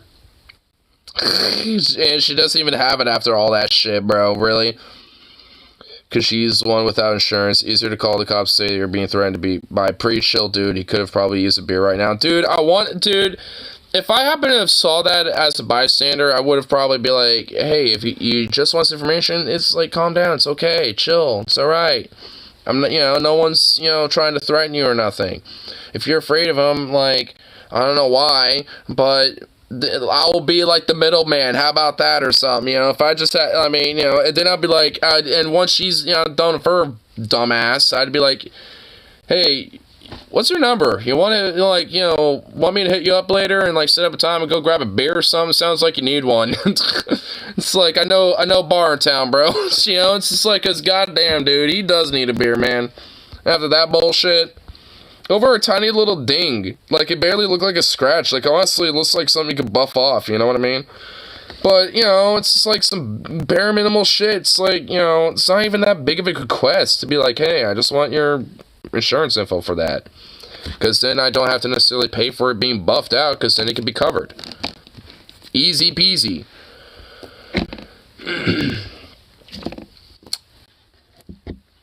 Health insurance info, so when you wreck your doctor's and medical history and I know the bill. Exactly. What, are you gonna react like her and feel threatened? Racist harassing Jewish people in Florida. This has an NSFW on it, but I feel like this is probably okay to... Well, oh my god, it's about 3 minutes. Oh boy. Well, more racist Karen fucks. I guess we're on the Karen segment. Last night we're on the cops, and now we're on the Karens. Heil Hitler, Jew! Heil! Oh my god! Wow, we're not even 2 seconds into it, and holy fucking shit! Oh my god! Wow, we're already off to a great start. Oh my god! Wow! Well, I am ready to crack open a new beer. Wow! Well, hi Kanye. How you doing, sir? It looks like you came out of hibernation. Fucking god, wow. You discovered a neo-Nazi homeschool network? Dude, Discord me all that info, bro. Dude, we should, like, fucking, like, see some lefties want to, like, raid that shit. PSYOP, dude. We need to do some lefty PSYOP work on that shit, bro.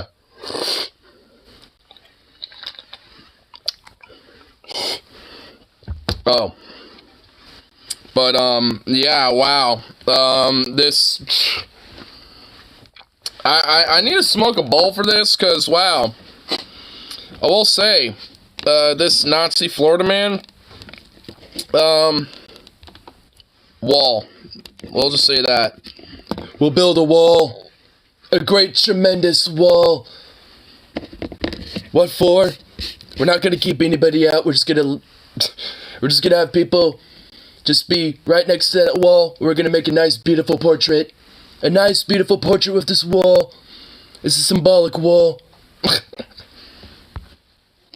Well, some YouTube stuff. Okay, well, if it's a YouTube link, then, hey, I mean, well, just post it in here. We'll watch it after this. Well, if I could get through enough of this. And if I can even, like, you know, get through it, you know, could do, like, knowing YouTube, you know. I think he would make a great tree decoration. Oh, yeah, 100%.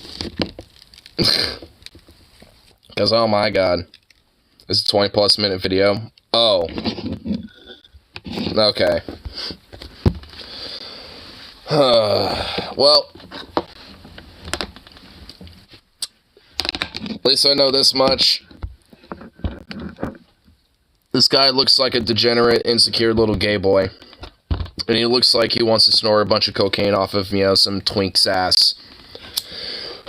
And wants to blame the Jews for the gay agenda. Like, I guarantee you, he probably thinks the whole, like, liberal groomer agenda is probably done by the Jews and shit.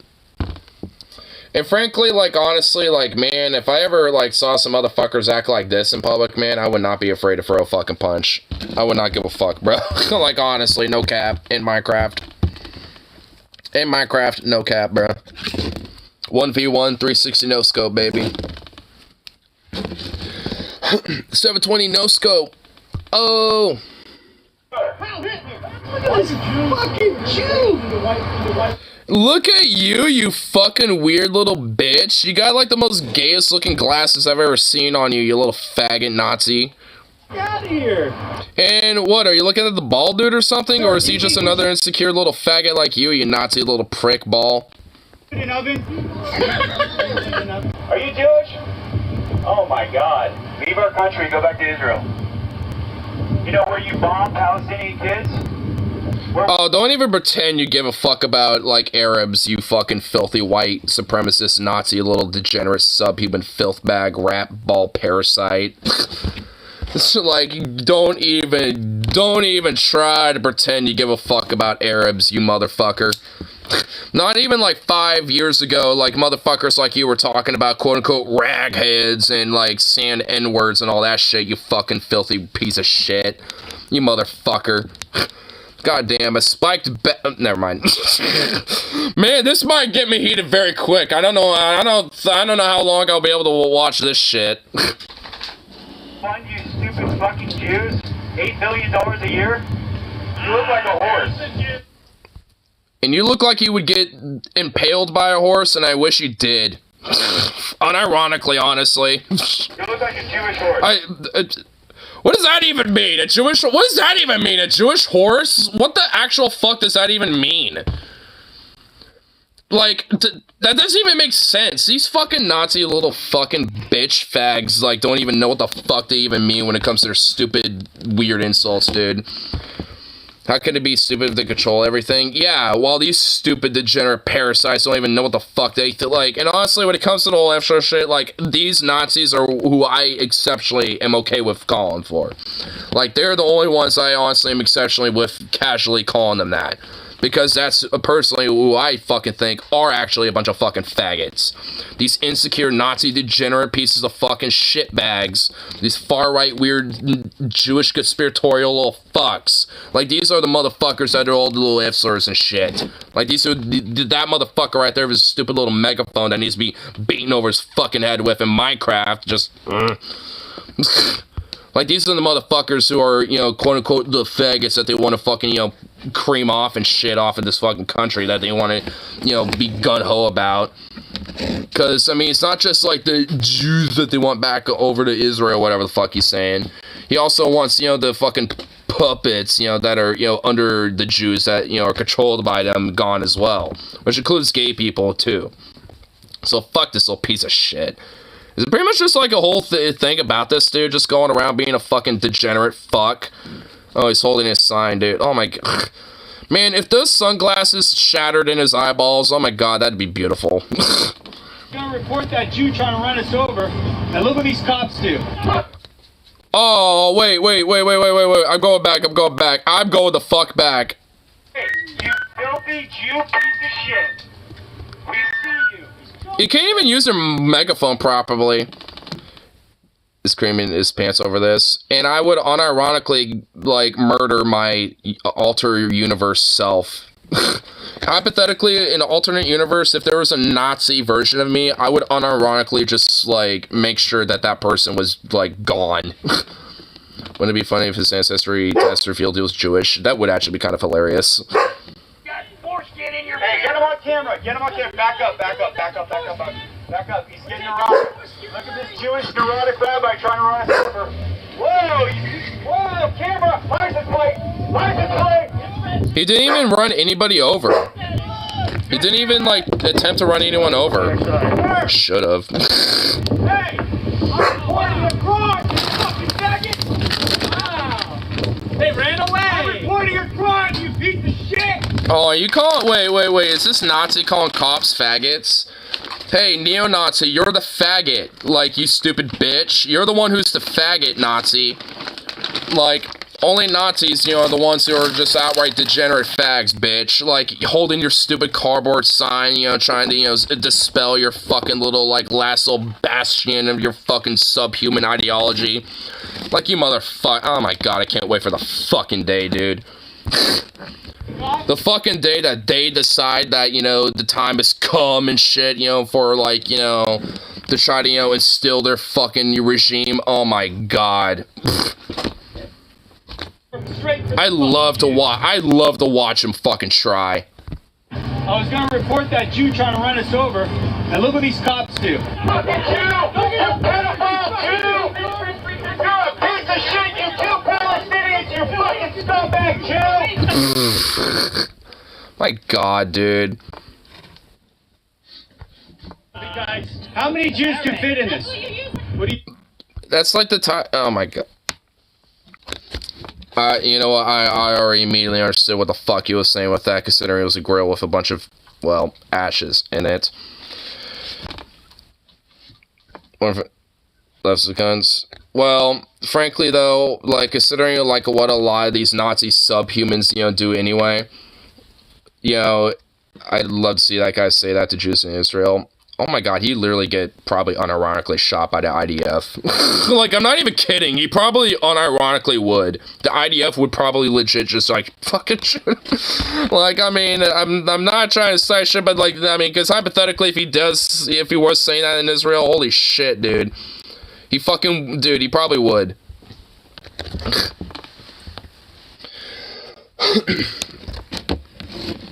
And man, it's just like... Like I was saying though, it's like when it comes to like some of my motherfuckers like attacking like substations and shit like that, like I mean that just turns people far more away, you know, from their Nazi ideology anyway.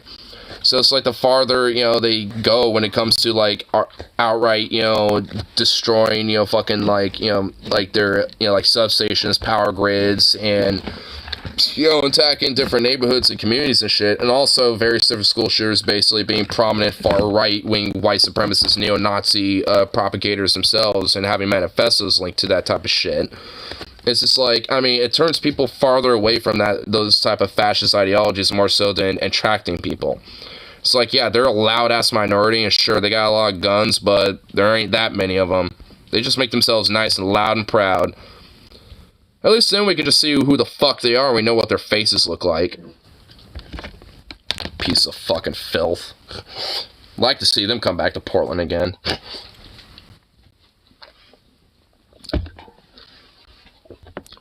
I'd welcome them.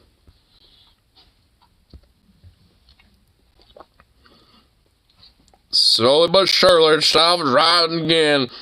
Yeah, guess what? It'll get beaten the fuck down like it did last time. And it won't even get to a point where they would be seceding. They won't even get that chance again. If they really fucking think they're going to be able to get that close. Honestly, it's just like, I mean, this is one thing I really do differ from Ripsa. Not really just because of, like, you know, actually having more of an aggressive stance towards fascism and shit, but more so because, like, balkanization honestly leads to them, you know, achieving more of their fucking power and just brings more people into fucking suffering under, you know, their abhorrent ideas and policies and shit. Like, that does more damage than good. It's like, at least, you know, using, you know, what elements of structure of the Fed government and local states, you know, to the maximum abilities to crush, you know, the, you know, influence of fascism in your own fucking country is a far better fucking outcome, frankly. Like, honestly. Federal government's an absolute goddamn fucking joke. And pathetic. And barely worth its, you know, recognition of authority. I'll grant you that. But still, it's just like, I mean, you know, separating the states is honestly just like, is far worse of a fucking outcome, in my opinion. Sure, West Coast, Northeast, you know, would probably be okay. The West Coast regions, Northeast regions of the U.S. would be fine, but everywhere else is fucked. And you just, like, leave them to the dust. And what about those people? What about like-minded people that live in those states who are basically going to be fucked over, you know, 8 ways till Sunday and shit, and basically got no help at that point? It's like, you know, it's like, who's going to offer them the help at that rate? They could be refugees, but some places probably ain't even going to fucking accept them, you know, over shit like that.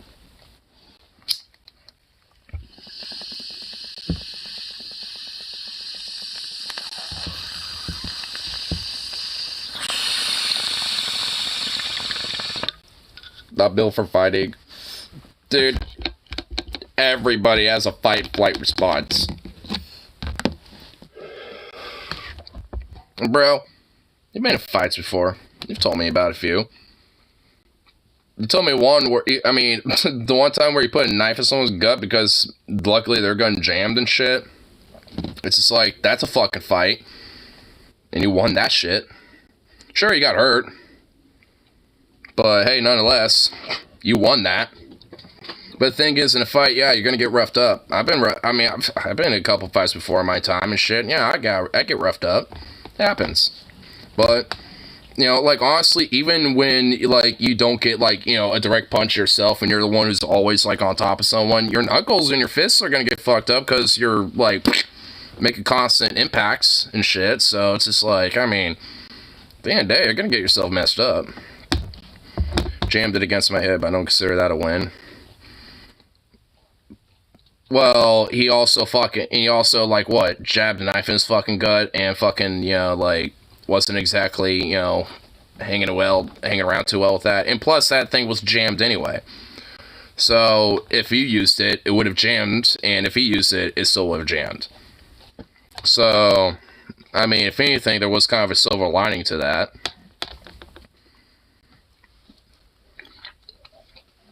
Either way, you still came out on top of that. So, like, you consider whatever the fuck you want. I still, you know, can see it as an outsider and see who won that shit. He actually felt.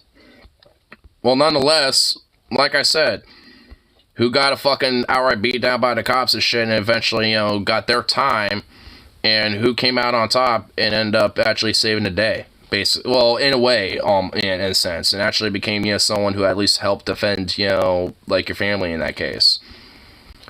Like, I mean, you showed me that article about it. Like, I mean, it kind of depicted you as somebody who was trying to kind of, like, you know, help, you know, like, you know, protect your, you know, family and shit. I mean, it wasn't like, you know, it was, you know, kind of like, you know, not in a negative light. It was, you know, saying it in a more positive mention, because, like, yeah, like, I mean, like, when it comes to a fight, like, you can look back and think, yeah, I fucked up in this way and that way, but either way, like, no fight's gonna be perfect.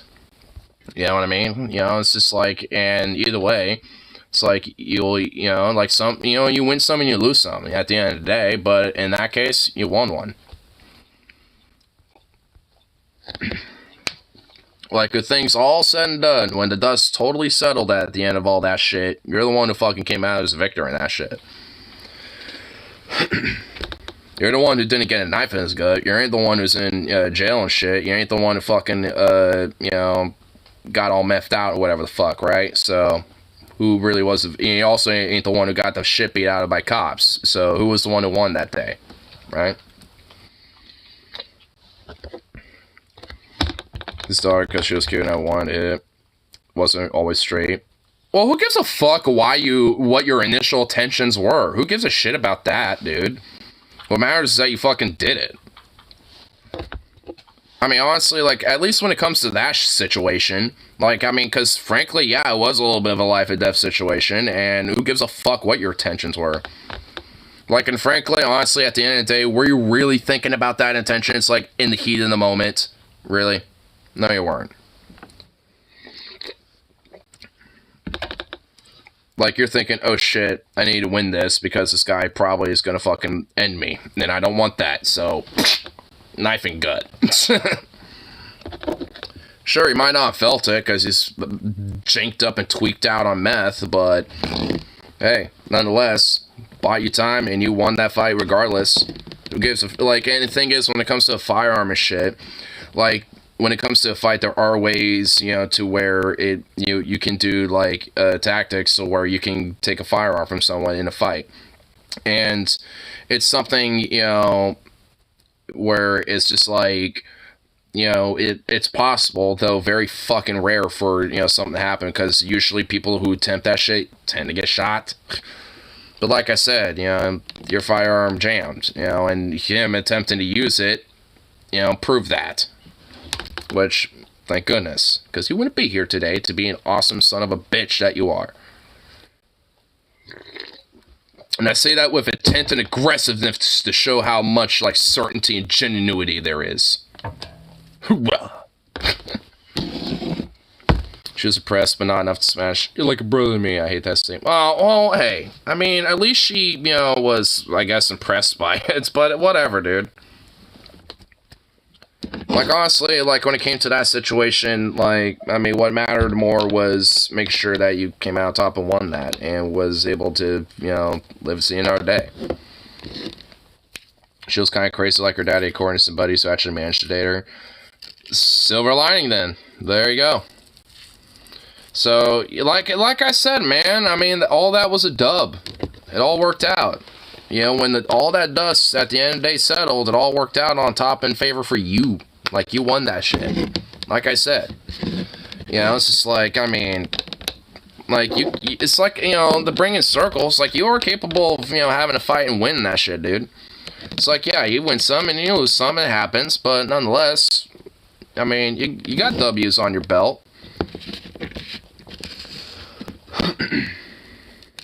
You gotta release that fucking tiger in you, bro.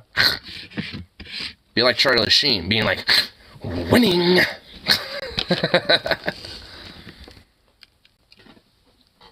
She doesn't seem over this. She's probably not attracted to you. Well, if she's saying that she was like a brother, then that's probably like where the attraction was. Like, you know, I like you and attract to you as like a brother, and, you know, see you as more of a sibling more so than as like a partner. Smash an old school Coke ball right across his head, and he felt like a rag doll for a moment. Nice. See, there's another W, bro. See, like, I mean, every time you tell me a little extra detail of the story, like, it seems like it's a little extra dub. You know, where it's just like, well, she's into that kind of thing. Well, you know, I was gonna leave that out, but, you know, I figured Stoney would bring it up, but I guess you did. God damn it, Rose. But, like, honestly, I mean, yeah, like little details he released of that little story, dude. Like, I mean, you usually kind of, you know, end up being a dub. Like, smacking a Coke bottle and you're just ragdolls for a minute, like, that's a W. Like, a good old smack ragdolls, in my mind, I'm thinking kick in the head. Ain't that a kick in the head? So, you know, get some Dean Martin it up and that shit. Me getting pistol whipped in here and clicking as the gun trigger clicks. Well, the thing is, though, like, that was just, you know, one part of the story. I legit thought I was gonna die. Well, considering that gun jammed, I mean, you know, like, that was, you know, like, pretty much like what happened there. I think it was meant to. Dude, honestly, like, if you were, quote, meant to, then that gun would not have jammed, now would it? And also, like, I don't even really believe in that, like, type of divine intervention shit, necessarily. Because, honestly, there was, like, because my dad's kind of the same way. But for, you know, because there was one time where, I think it was shortly after his brother died, where he tried to, well, you know, kill himself with a shotgun, and that shotgun jammed. And basically he, you know, from there on thought, like, okay, I'm meant to stick around, you know, and shit. And basically never tried ever again since then. But nonetheless, it's just like, I mean, either way, you know, if something like that fucks up to the point where it's like you think you're about to die and a gun like jams like that, then it's like, nah. Yeah, we're all meant to die one day, but that ain't your fucking day. If anything, that's just like, you know, invigoration in my mind to be like, oh fuck, okay, you know what? Boom! Got new adrenaline going. Let's fucking, you know, like, you know, fire it out one more time. Because, yeah, I might think, oh shit, he's got the gun. He's about to pull the trigger, you know, but and then I hear those clicks, I'll be like, bah! You know, just instinct will be like, unleash. What's my karmic reward for being a half decent? Well, cause dude, you're not just a half decent person, you are a decent person. You're just in an environment that's just kind of unfortunately a toxic, you know, place and shit, and you know, just like basically drowns you in negativity. It ain't your fucking fault. You're a good person in a bad batch of ocean.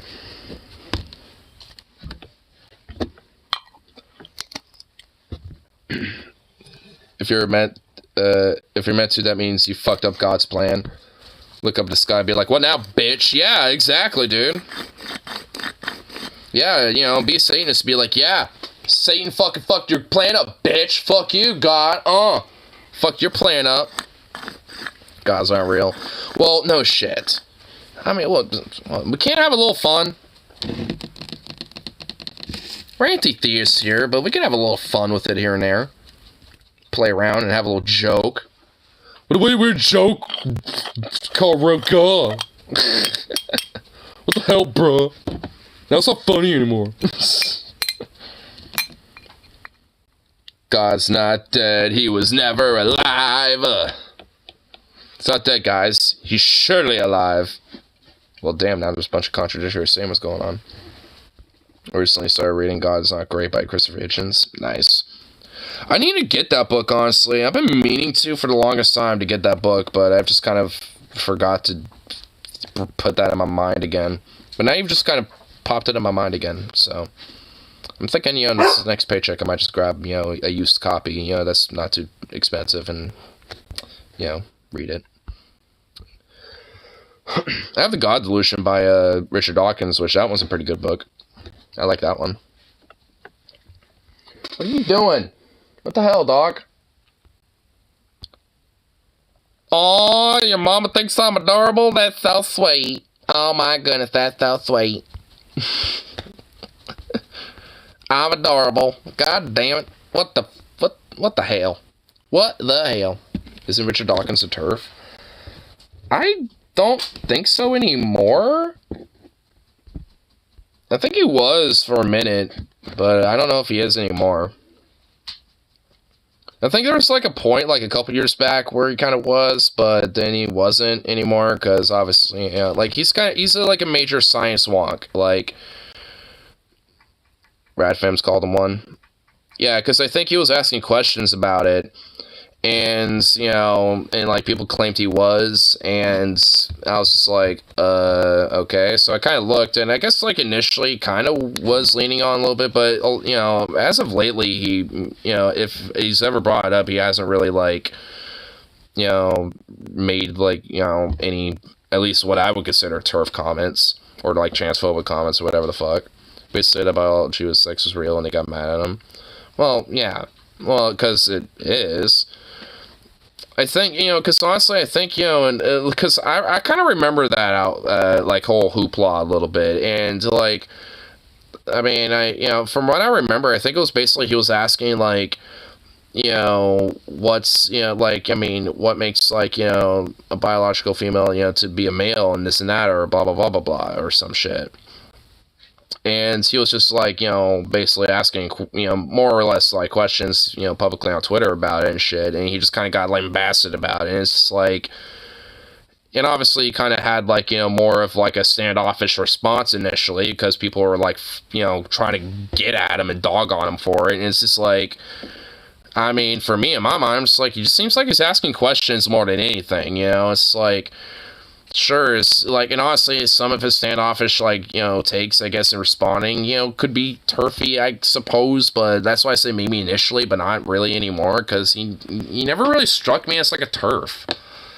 I mean, it's just like, because he's like a major science dude. I mean, I don't think, you know, gender's like his big forte of like knowledge when it comes to science, but when it comes to like biology, evolution, and, you know, all that shit, that's his bread and butter. So it's just like, I mean, it's, you know, like, I mean, you know, so I don't really think he's just like some dude trying to be like, oh, yep, change people totally death. I mean, he's just like, you know, someone who's just, as a curious science-minded person, wants to, you know, understand it a little bit. And, you know, kind of understand more of the science processes about that, more so than just like, you know, like, oh, yep, just gonna accept it at face value, because he's just that hardcore of analytical type of guy. You know, so, I mean, I don't know. I still like him. I mean, you know, like, I still respect Dawkins, because he still does good work, I think, personally, but, you know, either way. He's not like, you know, some hardcore, like, pro-trans, like, activist, but, I mean, he doesn't have to be. Like, I mean, I don't really think it matters. You know, it's just like, he's a scientist, you know, and an evolutionary biologist. I mean, he's good where he's at and shit, as far as I'm concerned. It doesn't need to be a big deal. Like, whatever. There's far bigger fish to fry when it comes to shit like that, you know what I mean? One dude who has, like, basically a neutral opinion about trans people versus, like, fucking outright anti-trans grooming agenda politician pushing fucking freaks and stochastic terrorists is like a whole nother thing, you know what I mean? You know, it's just like there's a level of difference here, you know? Like, Jesus. This is always how I felt about Dawkins. He's just kind of like someone who's kind of neutral with it, you know, when it comes to trans people and shit. He doesn't really care either way.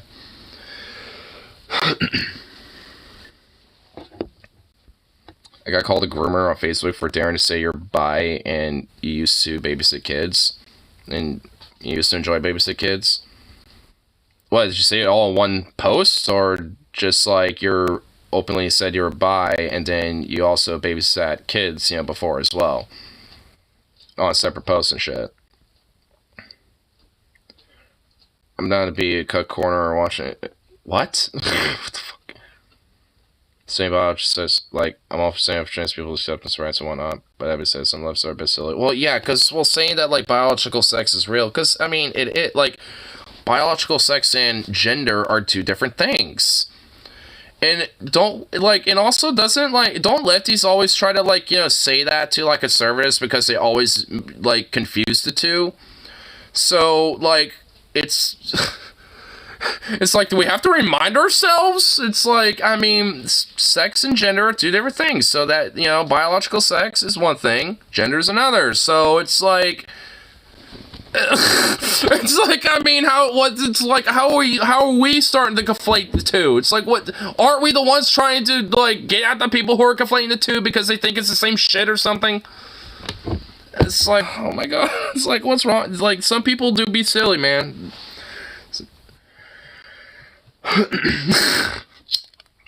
Because I mean, I will admit, I have even met some people like that, and it's just like, huh?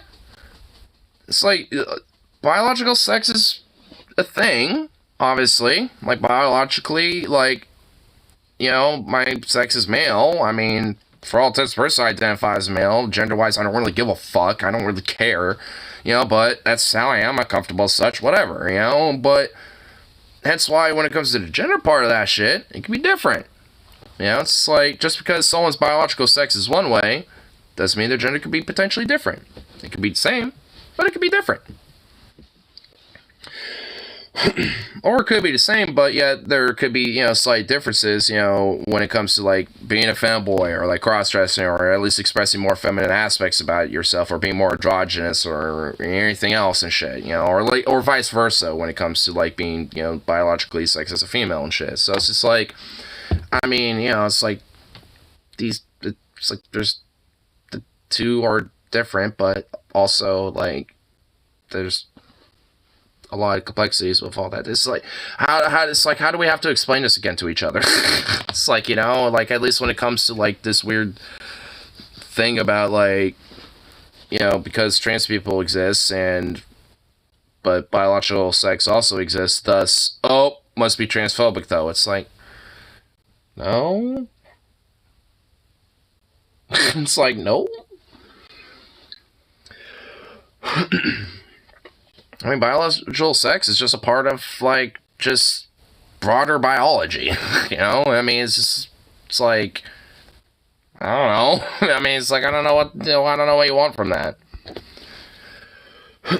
Like, sure, I'll admit we probably don't totally understand, you know, the human biology completely, because, I mean, frankly, we totally don't. Like, I mean, there's aspects about our biology broadly that we don't totally understand quite yet. I mean, we understand a good chunk of it, but not everything, you know? So it's just like, I mean, there's always some new shit to understand about our own biology and shit, just broadly, you know, regardless of the sex part of it, you know? And it's just like, I mean, that's totally fine, but, like, to just... Yeah, it's just kind of like ruling out like one element just because gender is a different thing. I don't know. It's just like it seems like you know, it ends up being like the horseshoe thing almost, I guess.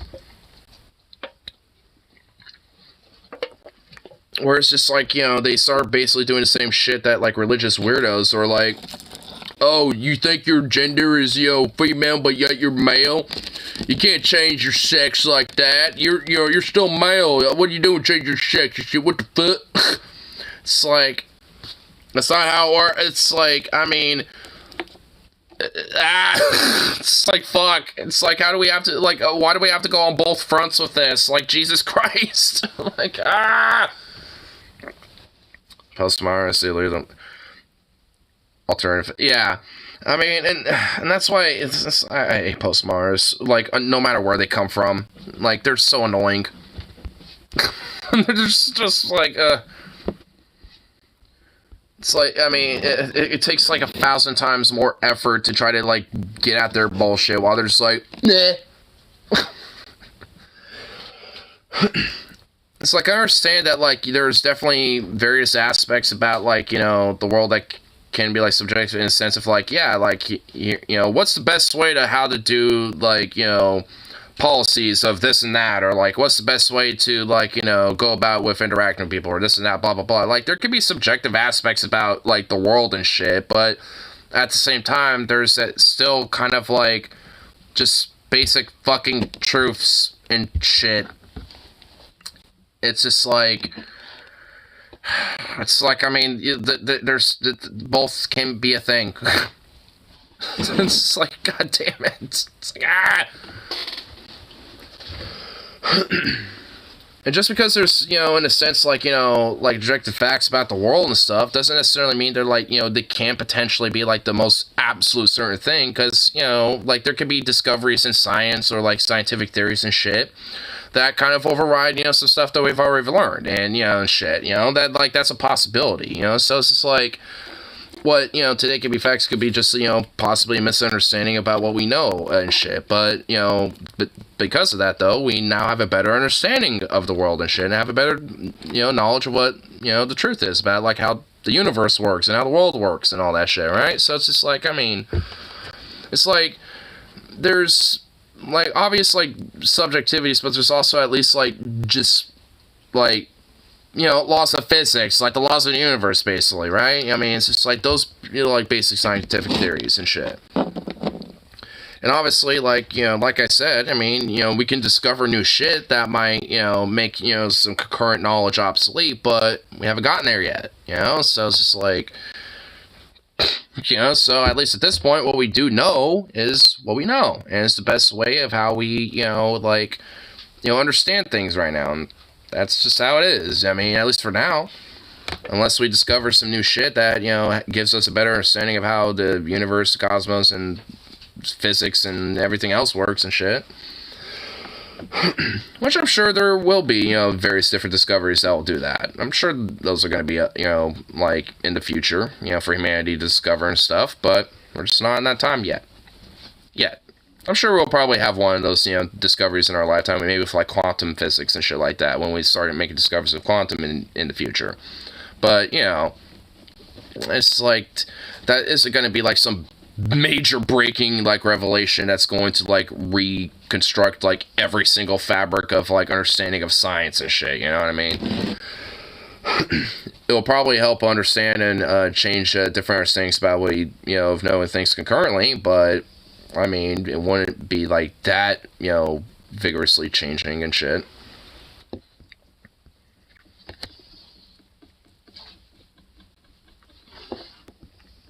Phoebes banned you from Paul's chat once for criticizing postmodernism and science. I mean, was it Phoebes, or was it could have been someone else? He has a lot of different mods, and they all have various different stances with their ban hammers. I mean, I guess it could probably be, but guess it was her. I was arguing for her. Oh. Okay.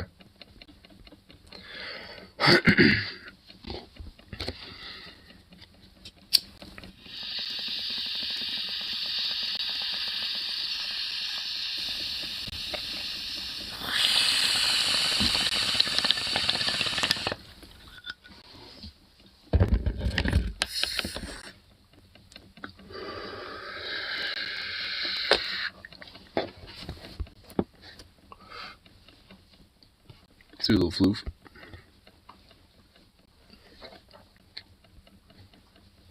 Also, probably won't have time to do more than a couple things, Phil. So, think of what you really want to do and get back to us.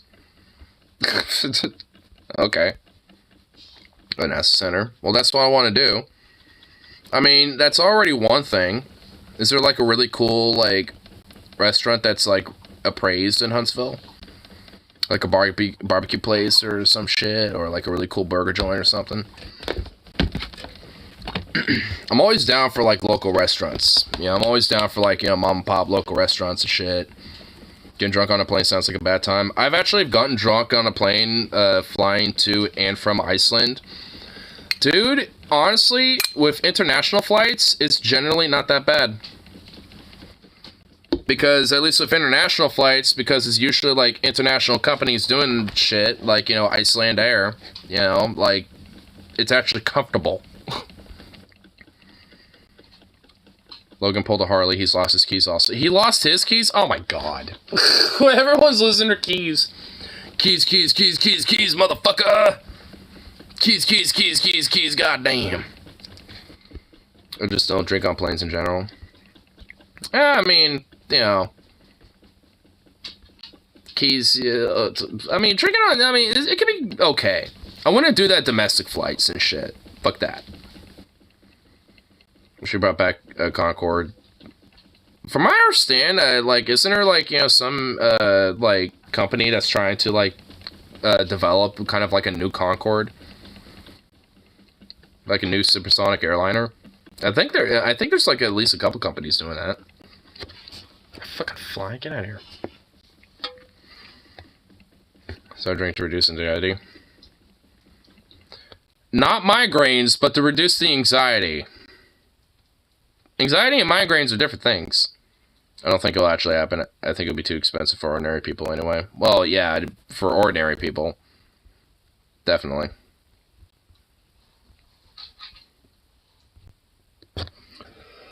Oh, god damn it. Fucking Bluetooth.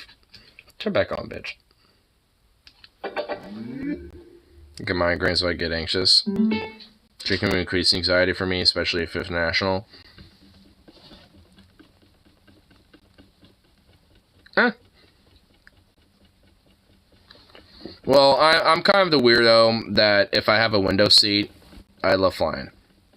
If I don't have a window seat, I hate it. So someone like Son Jogan or some celebrity could afford it, not us. Yeah, I'd drink a beer or two at an airport if there's a cool brew house. Yeah, some airports definitely have some pretty cool brew houses. I remember Keflavik International having a pretty cool one. Should demand vodka on the plane. I mean, what if they don't have vodka on the plane though? They flying regardless of where I'm sitting. The window is better because more room to sleep. But then you get the window, because then you can look down at Earth and then realize how big but small everything is.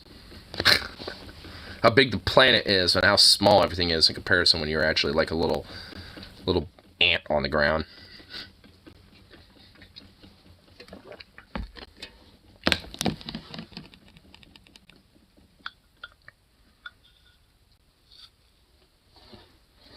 just like get a little existential, just be like, damn, look at Earth. I keep the window closed, it's too bright for me. Oh. You know what, hold up. Tell me you want to, like... Hold on. I think it'll be... Right? Nope. Yeah, right here. Yeah.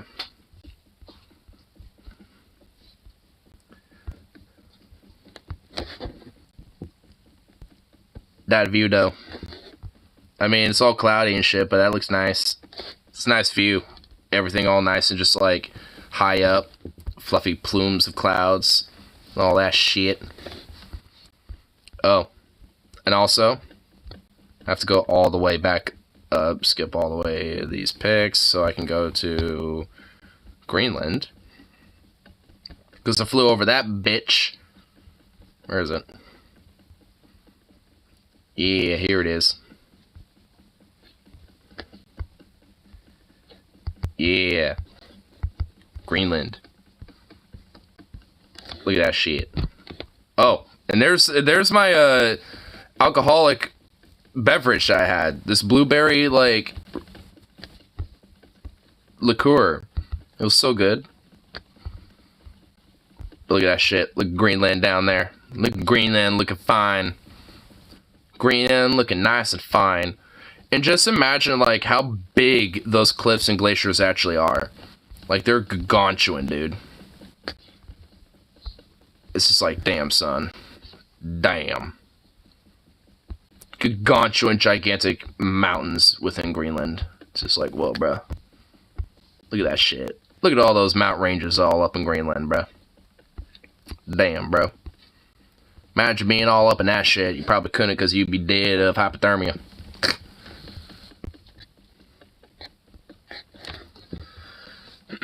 Hearing this stories from the horse's mouth. Well, I got a whole shitload of pictures. And dude, look at it. We were able to be on the tarmac and we load ourselves up. Right all up in these fancy little things.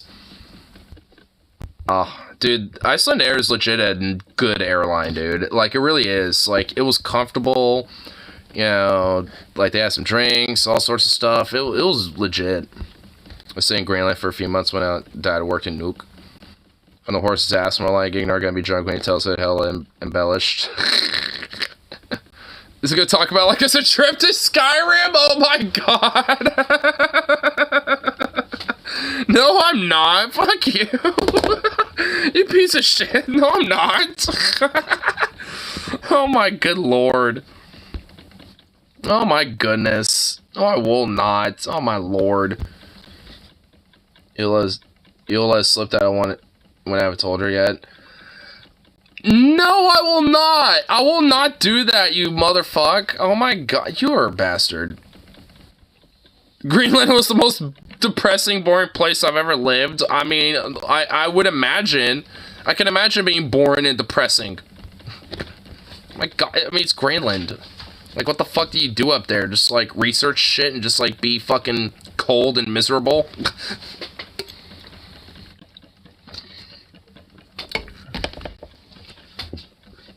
Sounds awesome.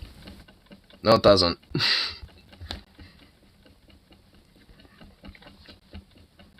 Better not be drunk when talking to my mama. Hey, if I want to have like a beer or two, if your mom and she, you know, then goddamn it, I'll have a beer or two with her. There's nothing wrong with having that. Like, you know, the whole thing is like, would you have a beer and chat with somebody? You know, it's like, you know, hey, I do that for anybody. If she wants to do that, then goddamn it, I'll do that. I'll just be like, you know, crap, will go open to like, you know, some Angry Orchards or some shit. Just being like, you know, it's like, hey, bing, you know, having a little conversation. It's like, we're adults. Like, come on, you can't stop adults from having a conversation, having a drink or two, you fucking weirdo. Whip myself for accidentally misgendering. You don't need it. Oh my god. You don't need to do that. Like, you don't need to be like, I'm sorry. Like, I mean, you don't need to be doing shit like that. I mean, it's just like, hey, if you do it once or twice, it happens. It's an accident. I mean, obviously, you're not trying to be an asshole and purposely do shit like that. You know what I mean?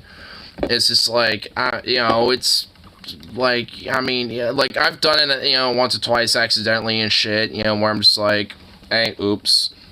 You know, and whatever. They're like, hey, it's fine. And they move on. No one cares. It's when you're actually being like a assassin or being a dick about it is when it's a problem. Like if you do it over and over and over and over and over and over again, that's kind of an issue. But if it's like, if it happens a couple times, whatever. It's a slip up. Slip ups happen. And pretty much like or at least like pretty much like most trans people I've ever like, or even non-binary people I've talked to, they usually say it's fine if it happens occasionally when you slip up, because it happens. Like they understand that it will occasionally, you know, happen and stuff. You know, so it's like they're usually fine if like someone makes a little slippy brew.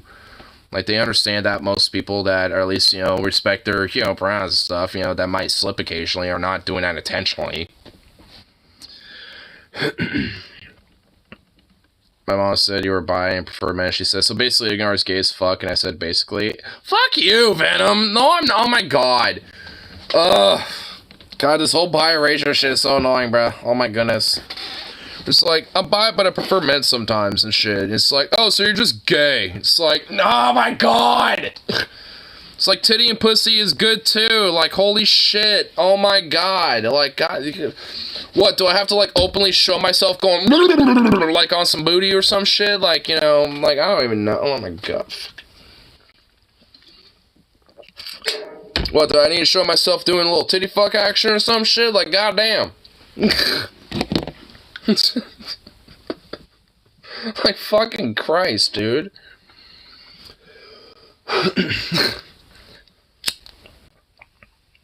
Man, bi people really do get, like, the brunt of some shit sometimes. Because, like, a bi, it's like, so how many people you've had sex with? It's, like, mainly dudes. So you're gay. It's like, no. It's like, hey, you bi? It's like, yeah. I mean, you know, it's like, so you've had sex with chicks? Yes. So you're just straight? No! It's like, fucking, it's like, oh my god.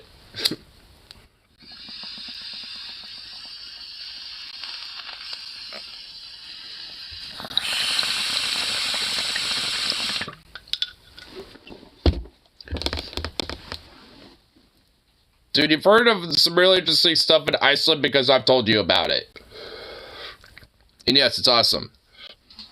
It's like you're saying you prefer chocolate, but you can't like strawberry ice cream. Yeah, it's like, I like strawberry and chocolate ice cream.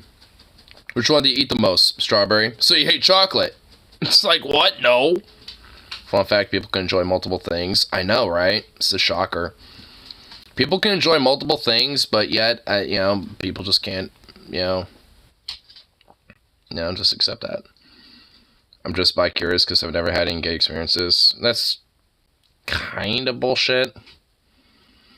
I mean, because, like, you can be bisexual and not have, like, you know, quote-unquote, sexually, like, gay experiences.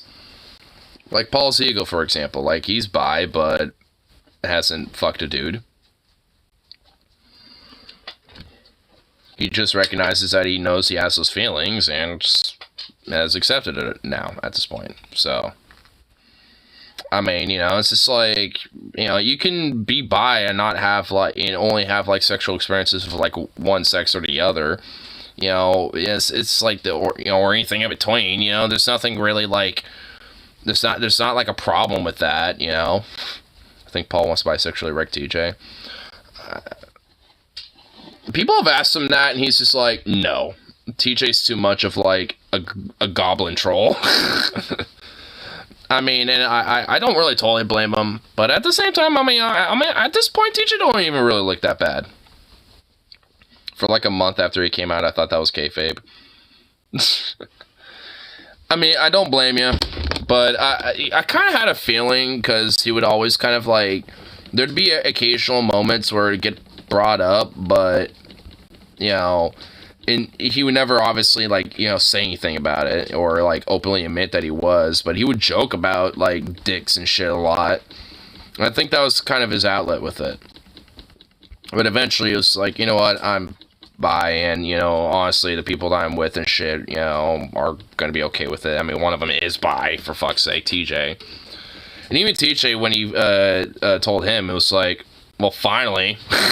It's basically just what TJ said. It's like, well, finally you admitted it.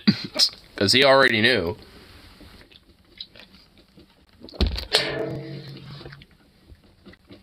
What's this? Searching for a crashed airplane in Iceland? Oh, really, huh?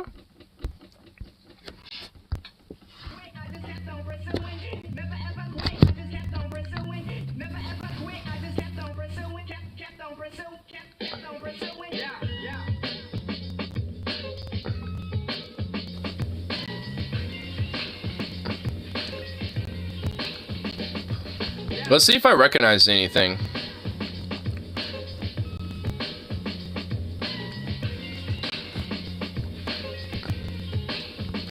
Oh, I recognize those rocks. Like beyond this ridge right here is a village called Vic. I recognize those. I knew it. I was gonna recognize something. God damn it. Welcome to part 4 of our Iceland adventure. Today we're at a little airstrip and we're near an iconic crashed airplane on Iceland. So we're gonna launch and then we're gonna head to the crashed airplane. We're gonna land out there and probably just investigate it, check it out. Hopefully there's not many people there, and then we'll do a little flight back. It's, I think, 6 miles away, so it should be pretty sweet. Gonna get in the air, weather's perfect, so I'm stoked for this one. Let's do it. There, we'll skip around. Dope. I wonder if we can get any ridge lift from this. This ain't no Venice Beach. Is that a cantaloupe? I think it was a buoy. It looked like a freaking cantaloupe. Yeah. That is nice and glassy smooth right here. This is an awesome little line here. Just duck down behind the mini cliff. Don't get your line snagged on a boulder up top. Hey, shout out to Team Flat Halo and the guys at Scout. Dude, I want to do this, honestly. This looks so fun. It looks fun as fuck. Dude, he's got the whole squad, bro. Dude, he's got like 3 homies with him, dude. He's got a whole squad doing this shit. That's so dope. That's neat. River flowing into the ocean. Oh, that's awesome. With the breaking waves. That's awesome. Crazy. Dude, I love the sand being black because it's all volcanic sand. It's so cool. Dude, that is dope. That's so cool. So they got these cliffs. Oh my god, he's got a whole squad. Dude, he's got like, dude, it's whole crew of 5, dude. Here, you can start to see them. They're called puffins. They're like part penguin, part seagull, and part duck. These guys are looking like they're gonna fly straight through. I don't know about that. He's like, nope, I'm circling back. And watch them.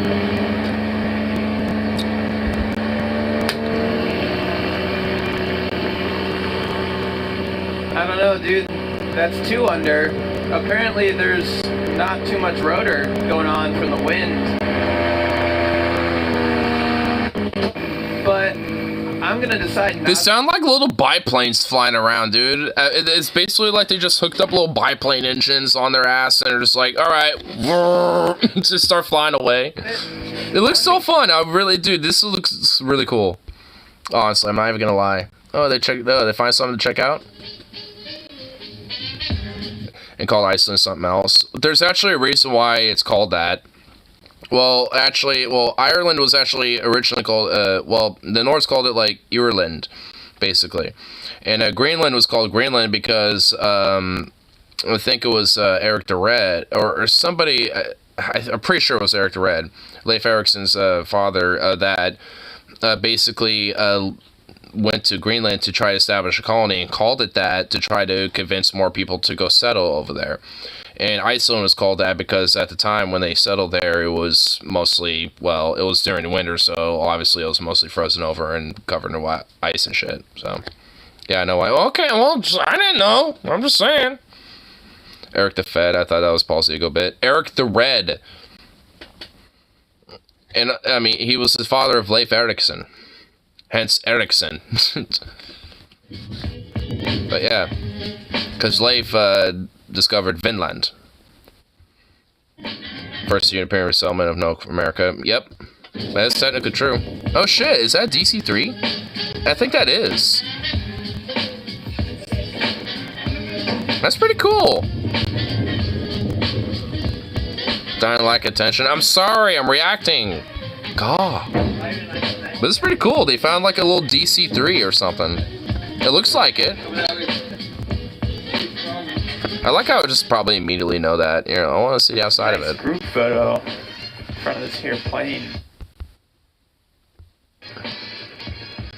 Oh, it's already been looted. I'm sure it has. Well, looted in the sense that, you know, there's nothing really in there that's valuable. Yeah, that looks like a DC3. What's left of it. Alright, everyone's geared up. Did a nice group photo in front of this here plane. Nicely done. No, not from you. Wait. Dying from a lack of... Oh, okay, never mind. I get it.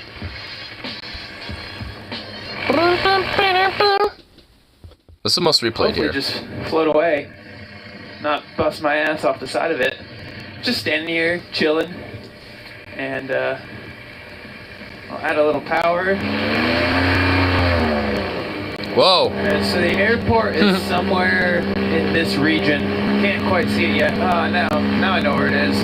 The falls is right there, so the airport's like straight in front of us.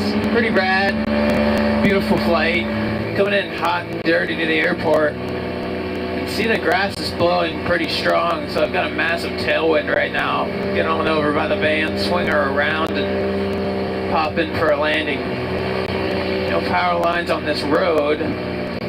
Looks safe. Swing on over the street.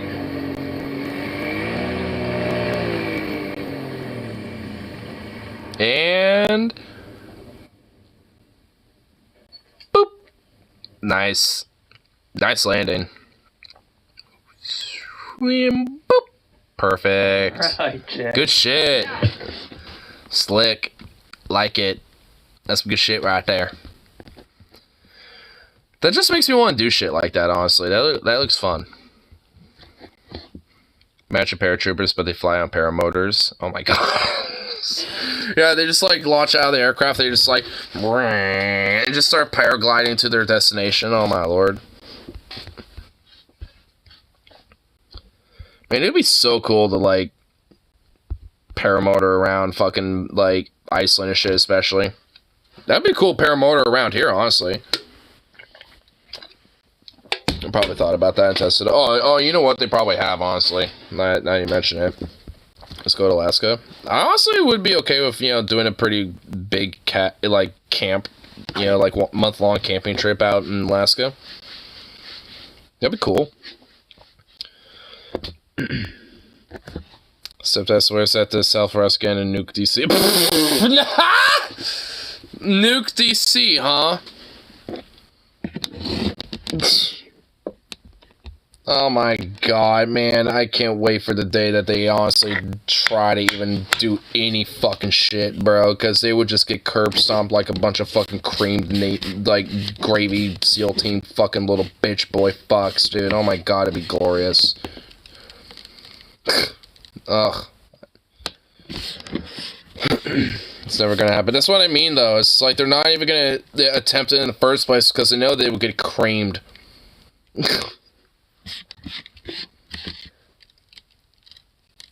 I don't think it would be north or south like last time. Oh my god. Oh, well, yeah, it definitely wouldn't, but let's not get too far into this conversation again.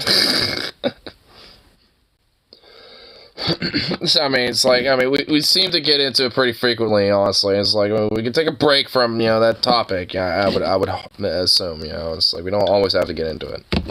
At least into such dire, like, levels like that. We citizens versus world population. I mean, even then, it probably wouldn't even totally be, like, as simple as that either. There would be, like, little bubbles in between the rural areas, and some, like, city centers would have their little bubbles, too. But so turn people that don't want to go eat. Well, yeah. Yeah, because I'm for the same thing and stuff. Like, because like I can understand like an idea for like like an independent like movement that just wants to be separate. To just kind of do things on their more on their own accord. Overall, I can get it. Like an idea like Cascadia or like Kurdistan or some shit like that. But like the Confederacy or like establishing like a new Reich or whatever the fuck or some shit like that, or like a new like long lost empire that needs to be reestablished or some shit. It's like, nope. Like, fuck that shit. Like, cause, there's, in my mind, there's kind of a little bit of a difference. I mean, I guess albeit relatively, I guess, same ideas and concept, but still overall, different about how, they want to go about it.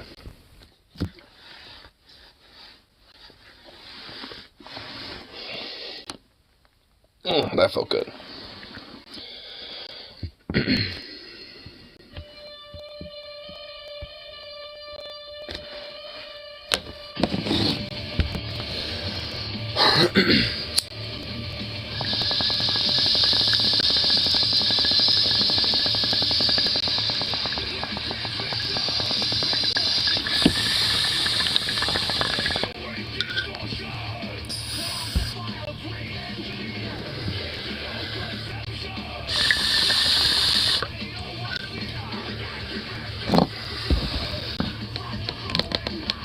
To believe in total democracy. Wrong. Limited democracy, some autocratic features, so things can actually get down power, arguing from us and on end and effectively doing nothing.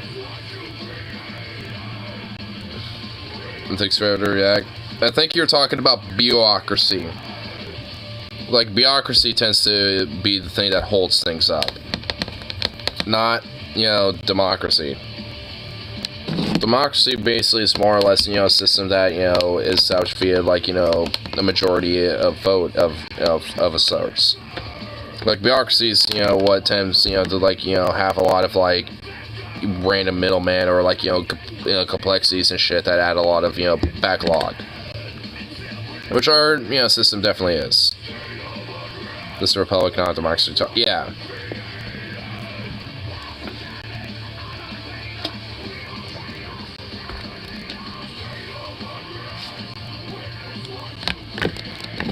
I mean, I guess same bureaucratic, because, I mean, it tends to be, it's more of the term, excuse for it, but yeah. It's more of like a republic, yeah, it's not really democracy. This is what you're talking about. Which I'm not even totally, like, a big proponent of. There at least needs to be forms of direct democracy. Because that seems to be more or less the major problem, more so than anything. Is that like the Faroese flag? Like the Faroe Islands flag? Republic, not democracy. Which is only half true. We're a democratic republic. We're still democratic, but we're also a republic. We're both.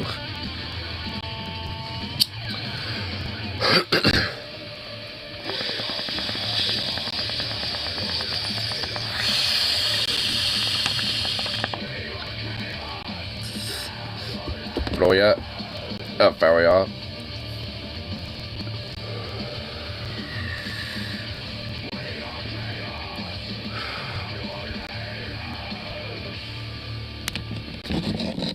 It's actually a pretty good band, that comes out of the Faroe Islands called Tyr, that I listened to live once. That's a pretty good band. It's in the name, so it must be democratic. Oh my god, dude, really?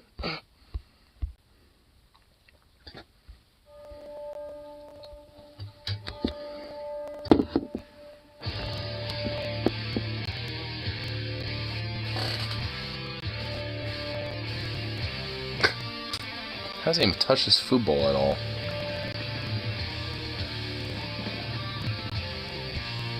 Look at you. You're a little punk. You know that? You're a little jerk. You're a jerk, dog.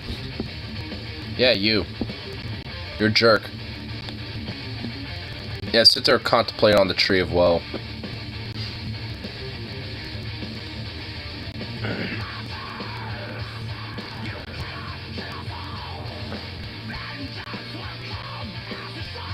It'll probably eat me if I, cause that's, oh my lord, really? Why are we talking about that?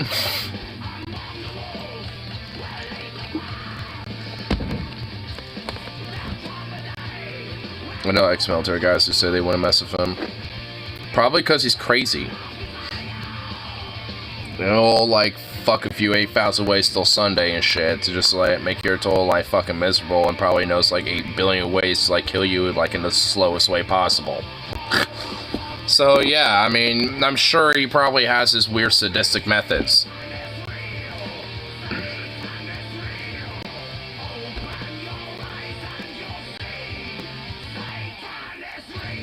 Of course. Oh my. YouTube. This is all satire. Everything in the live chat is considered satire, and not actually genuine statements made by the commenters. Doing that for my own sake.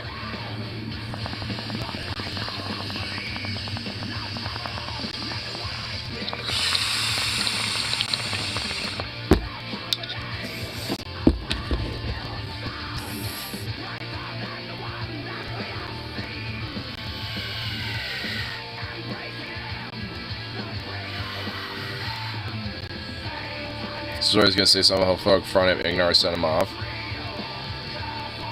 I think you underestimate my ability to hold my tongue. Like, I guess, you know, with the YouTube, you know, censorship permitting, what's the worst fucking thing he said? Like, a rough estimation about, like, you know, how would he go about, like, saying the worst thing when it comes to queer people?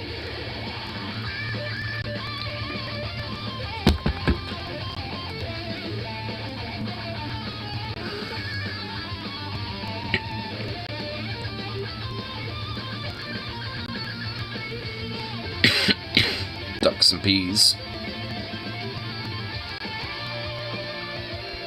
Feed ducks bread, thinks twice, they love peas, which are much more healthier for them. I have seen videos of people feeding peas to ducks.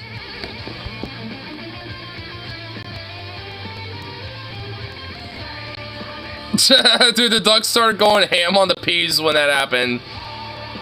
They're going ham because the peas and Satan are real. Awesome. Look at him go for those peas.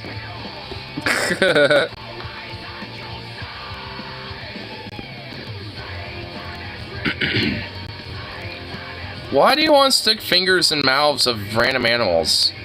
Like ducks. Like that, like, the duck don't consent to you sticking your finger in its mouth. I don't want that.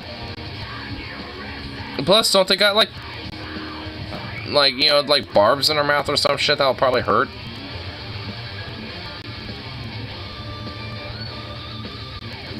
Pretending to be girls and girls pretending to be boys about how they're teaching gayness to school about trans people ruining the country.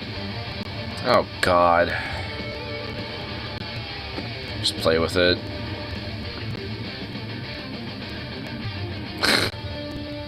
I mean, the duck probably cares. They don't consent people picking them up either, do hamsters or puppies or anything. My dog consents to me picking him up and holding him like a little ball. I mean, have you seen my dog? I mean, have you seen me when I'm holding him? He don't give a fuck. He just sits there and sprawls out and, like, spreads his legs wide and proud and just, like, bleh.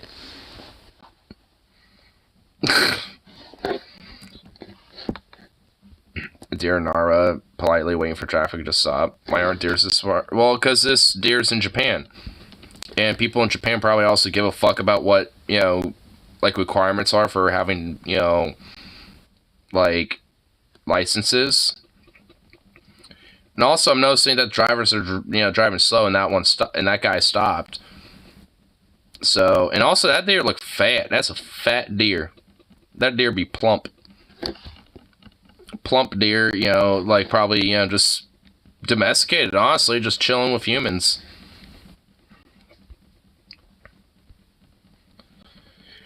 If we think it's ethical to shoot a cow, a pig, a chicken in the head and eat it, I could pick up a goddamn duck and stick my finger in his mouth, you fucking hypocrite.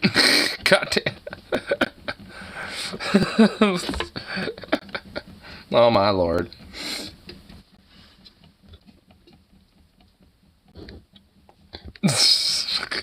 Oh my goodness.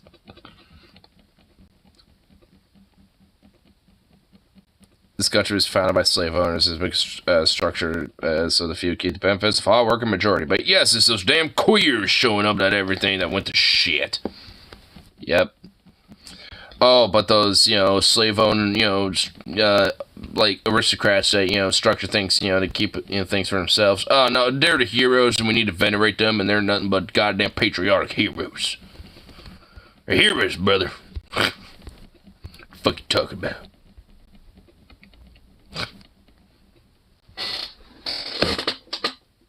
Oh my god, you little fucking croissant ball. Goddamn homos. You want to see a goddamn homo? Look at this little homosexual fucking queer just sitting here trying to slowly but surely groom his way into fucking society. Look at this little motherfucker. Little anarchist, a little terrorist, fucking communist. This goddamn groomer right there, brother. Look at him. Look at him plotting his next move. Look at this little furry fuck. I mean, look at him. He's just ridiculous. Fucking ridiculous. If we're going to say that flatulence is a homosexual mating call. Flatulence? You can't be serious. Boob. Oh, this stretchy thing. Oh. Look at you. Look at you. Yeah, I'm coming over there. What the fuck? Oh, that's just stupid speaker. Oh, look at you. Oh my god, let's just stretch a little bubble. Oh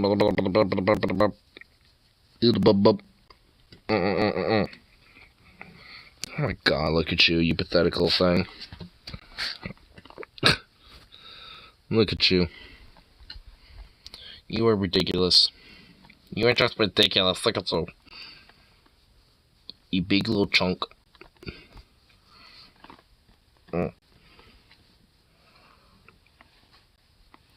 Boop. Boop. Boop. Boop.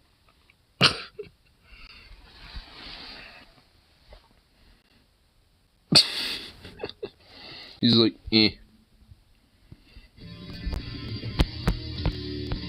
Oops. Chemical warfare. I mean, this dog actually does not commit chemical warfare. He's just sitting there. He's just being a lazy boy. You just being a lazy boy. Look at you. Oh. Oh. Oh, that's a lazy. Oh.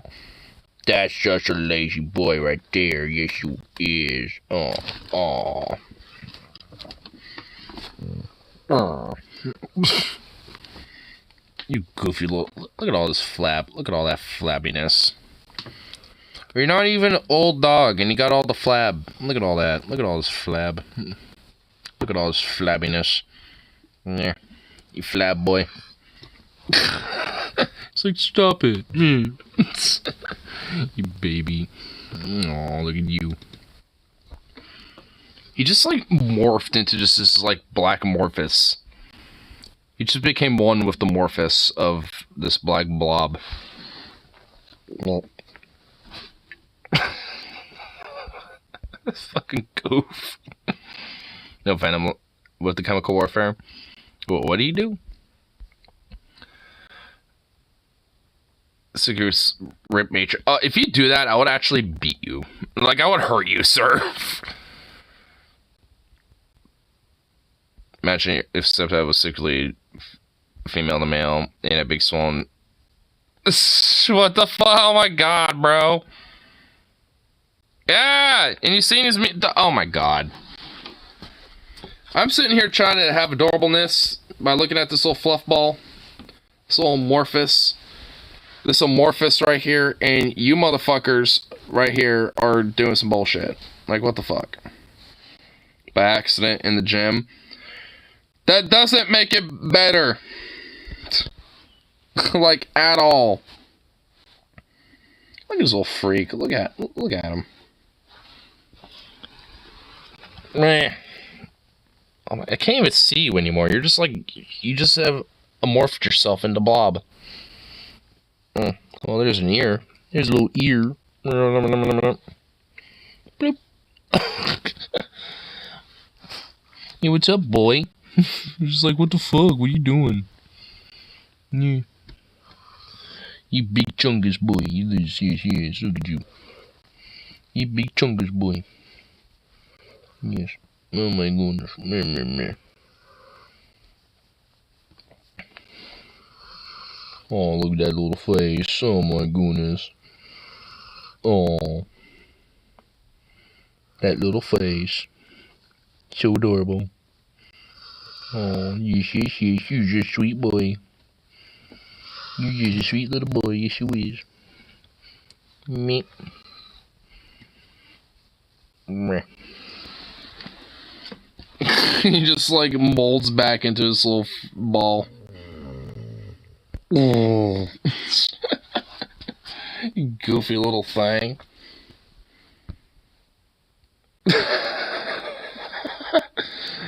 This is so cute.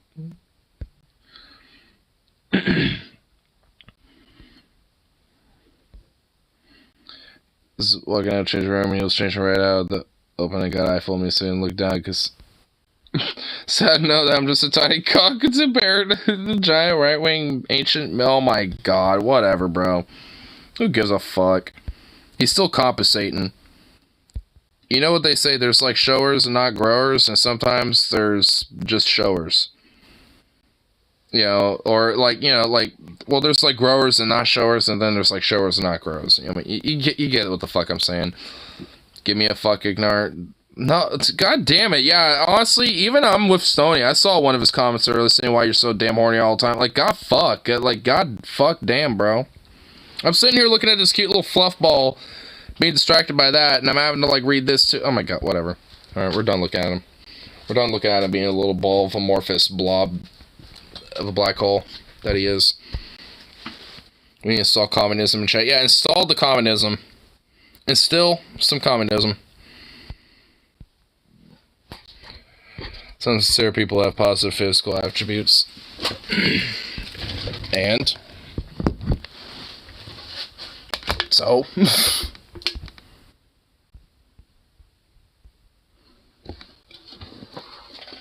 that was meant to be horny. I was meant to give it as I give a fuck as bigger than me and the right wing. Well, it sounded like it was. Not every left has big dick. Not every right wing has a small dick. I mean, I just obviously. I mean, obviously. I mean, I'm just making a joke. Oh my god. Can't make jokes anymore because someone has to be the actually guy. Oh.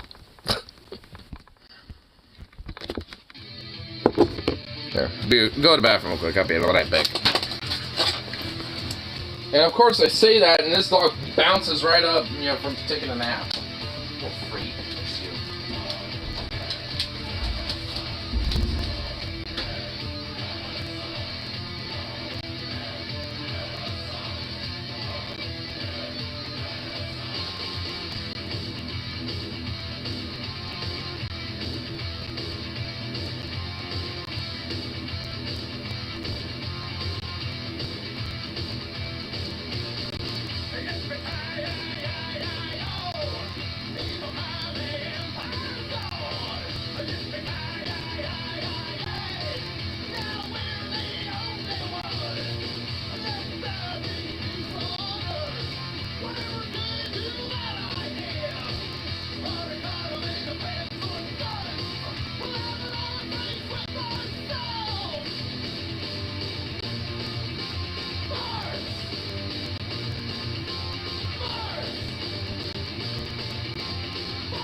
I get back with Doritos as well.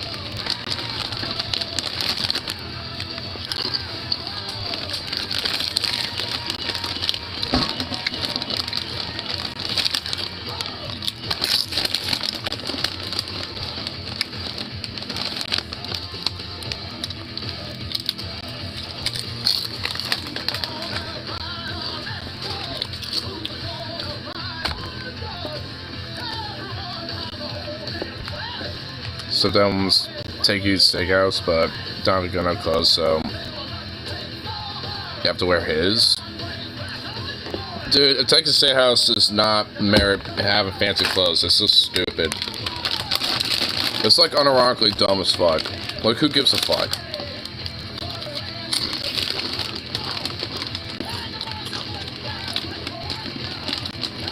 Dude, do it. Order the most expensive shit you can. Fuck his ass, dude. Make him pay for it, dude.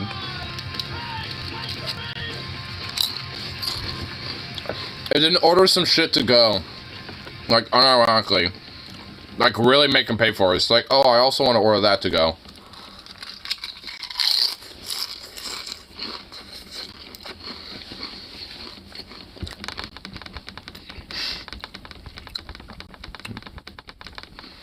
I mean, you gotta troll his ass, dude. You gotta do it. Fuck him.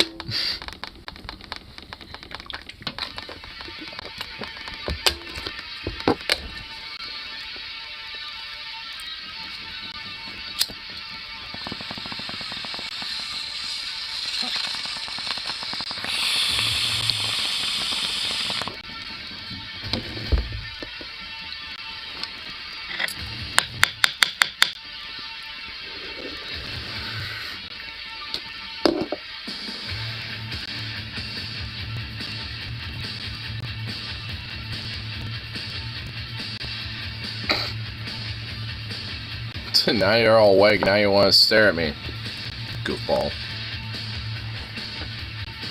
Awesome.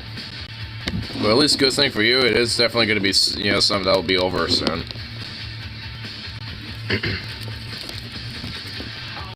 Just take it one day at a time.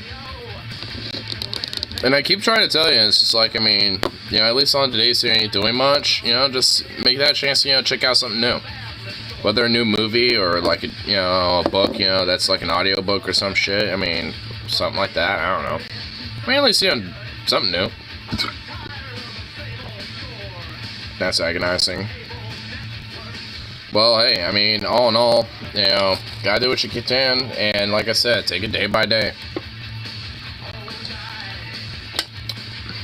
Don't overwhelm yourself with it.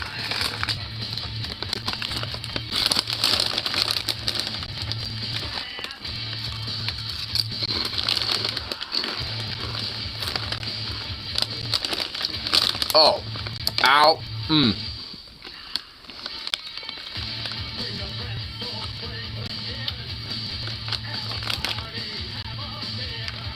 I just became a victim of a fucking Dorito just stabbing me in the roof of my mouth. Ooh. Well, that didn't feel good. That kind of hurt. Ow. Oh. Stabbed by a Dorito. Ugh. Oof.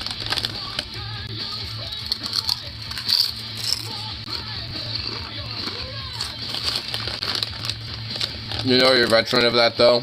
We need to still go ham and still eat those Doritos. Because you don't give a fuck.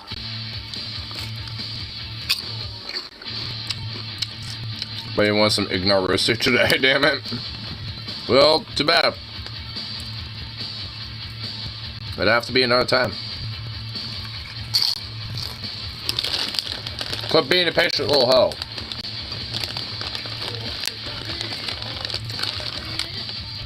Okay, I hate it when these goddamn... I hate when you got these curved Doritos. These are so annoying. Look at that curved shit. So ridiculous.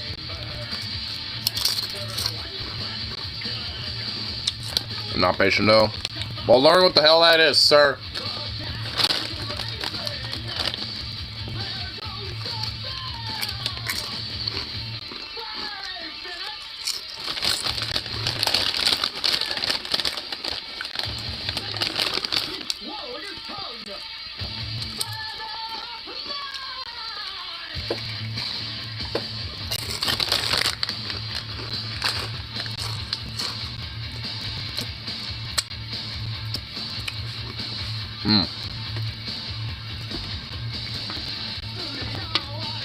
Every now and then you just gotta obliterate the fuck out of some Doritos. Oh, and that even reminds me. That mac and cheese with like bacon and like a little salt and pepper and Doritos, like as kind of like breadcrumbs. Fucking excellent combo.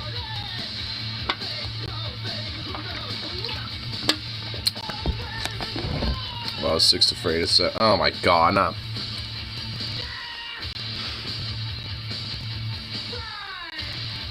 Not this goddamn joke. Not again. No. No. Nope.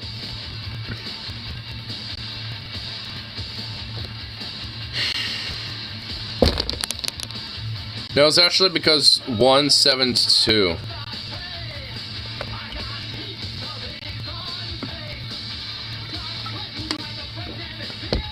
There you go, boom, how about that?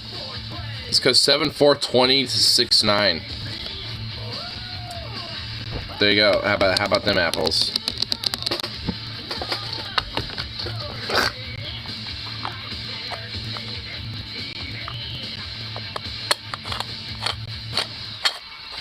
What are you looking at? Those ears are cocked back like you're about to bark.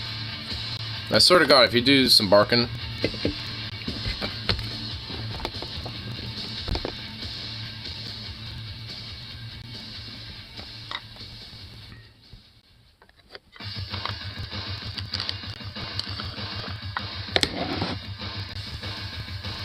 He looks like he really is about to fucking bark really hardcore right now.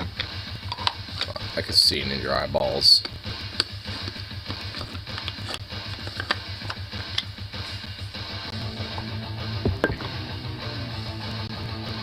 What, we having a little staring contest now, Doc?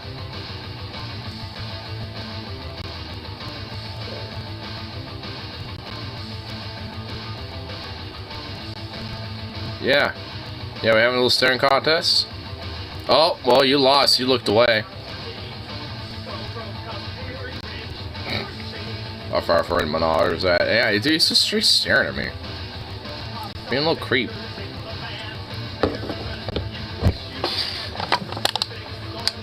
Come here, boy. Come here. Come here, buddy. Come on, boy. Come here. Come here. Come here, little fruit bat. Come on. Come here. Come on. Come here. Come here, boy. Come here. Come here, little fuck. There you go. Yeah, it rolled underneath. You gotta go pick it up. There you go. Go get it, you little turd. No, get back over here. Hey.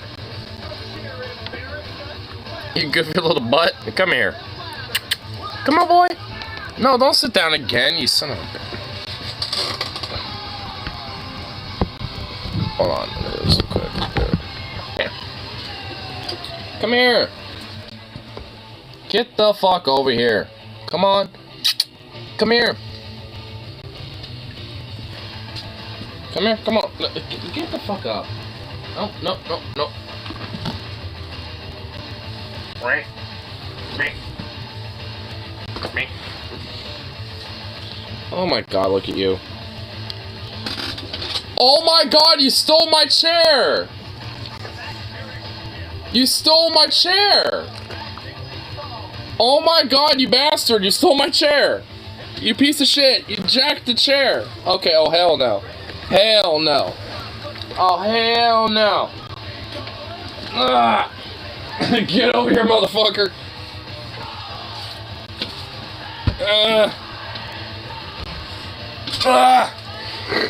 You son of a bitch! I don't even know if I even want to give this to you now. Oh my god, he's reaching for it! Oh my god, he's reaching for it! You son of a... You little freak! Oh my god, look at you! Oh my god, you little... You're such a baby! Hey! Hey! Hey! What the fuck? What? What the hell? Can I help you? Evading the personal space munch as I'm holding you? TOS violation detected. You saw doggo nuts? I mean, that's not much of a TOS violation just because my dog is not neutered. Like, there's nothing wrong. Like, it would be a TOS violation if I was doing something with them, just because they happen to exist. You have hiccups? Yes, hiccups. This baby got the hiccups.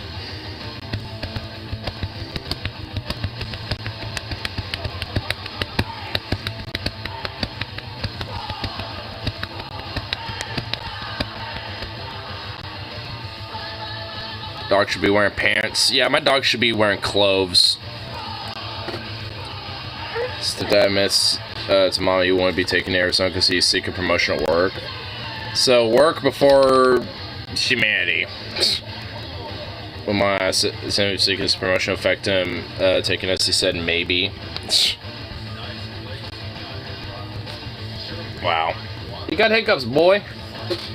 You hiccup boy. Look at you, just like fucking... You're just like a little mutt that is stealing chairs, spreading turds everywhere like a little munch, like a little butt munch. And look at you. Contemplate on the tree of woe, sir. You got hiccups. What should you do to address these?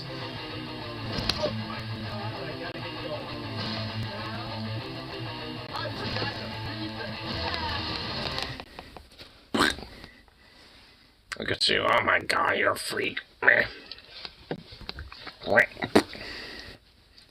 You're just a little freak. Yes, you will.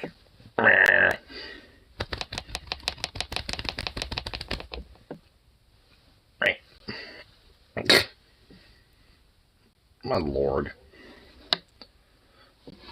Man, this dog is like partly neurotic, I swear to God. What are you doing? He seems frustrated. It's like sitting here just like a little punk, laying your head all over me. Like, seriously? Seriously?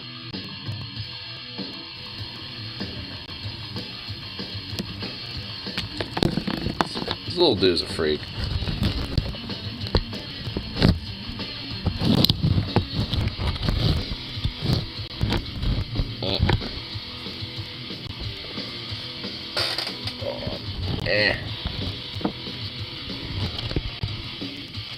There we go.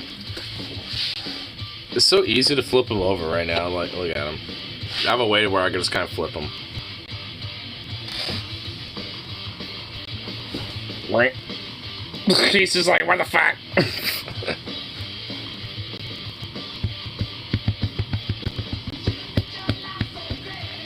Hey, what's up, boy? Right? Should bring it back over here. Right? What's up, boy?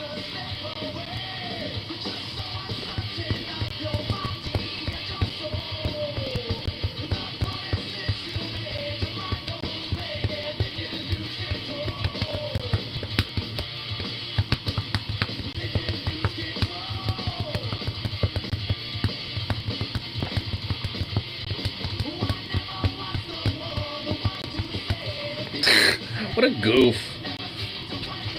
What a little mutt. Look at him. Look at him all sprawled out, not giving a shit.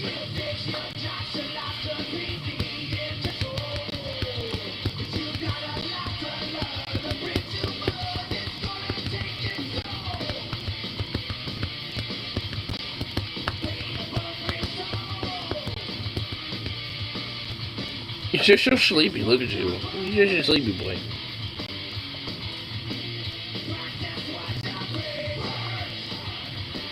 Oh, look at you, such a big chunky ball. Big little aloof.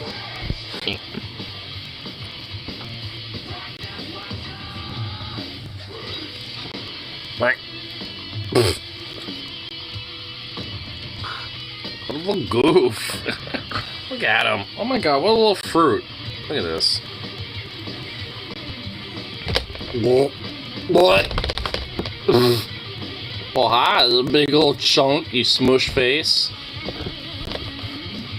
Alright, you little smoosh face. Oh my god, what the fuck is this?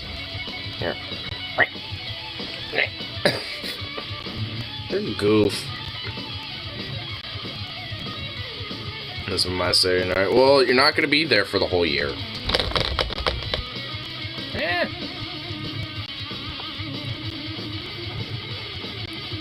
Oh my god, this dog. What are you sniffing in? What are you trying to sniff? Oh my god, you stretch. What are you doing? Oh my god. What are you doing? What are you trying to do, you worm? Alright, hold on.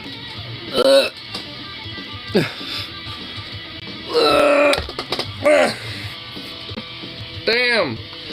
What's going on here? Yeah, what the hell?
Are you just a drum now? Are you a drum dog?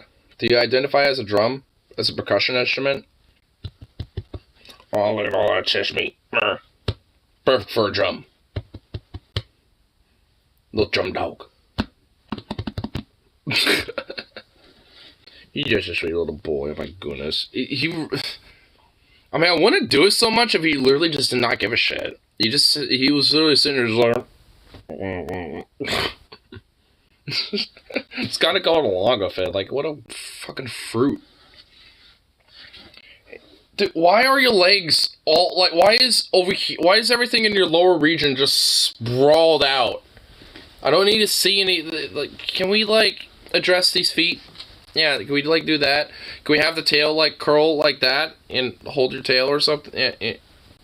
There you go. And then, no, you're supposed to hold the tail, not let it droop. Oh my god, okay. You're a pill. You know that? Look at you. You're a pill. Really? It was there for a minute, and you just let it droop. Again. And your legs sprawled out. Oh my god, this dog. Like, I don't need... This all right here... Yeah. What? Yeah, all that going on right here is a problem. You're lucky none of them see it. Oh my god, look at you. You fucking just like basking in and embracing in it all. Look at you, you freak. Oh my goodness, you.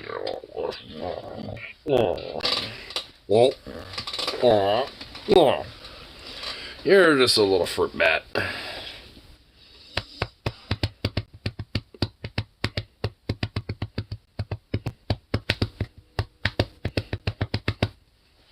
Yeah, he's a good boy, he's a good boy.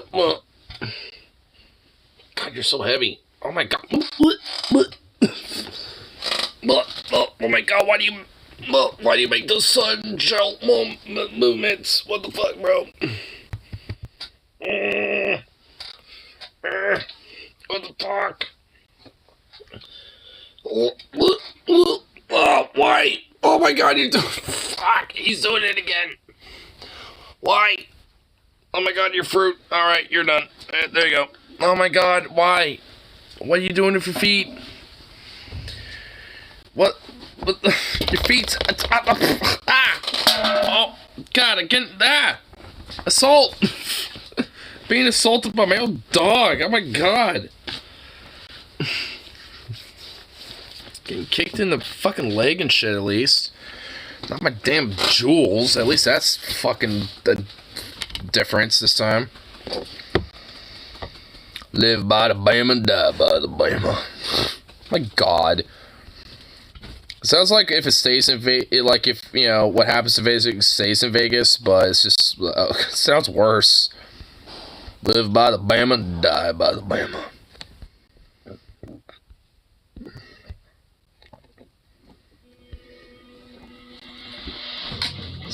Same for atheists.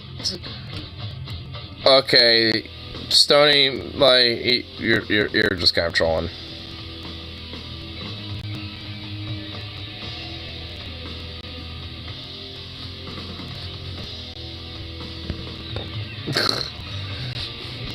It's like, yeah, I mean, America is like a fascist theocracy, I guess, in a way, but, like, I mean, goddamn. There's at least, like, some surface semblance, you know, of not trying to be that, even though it is.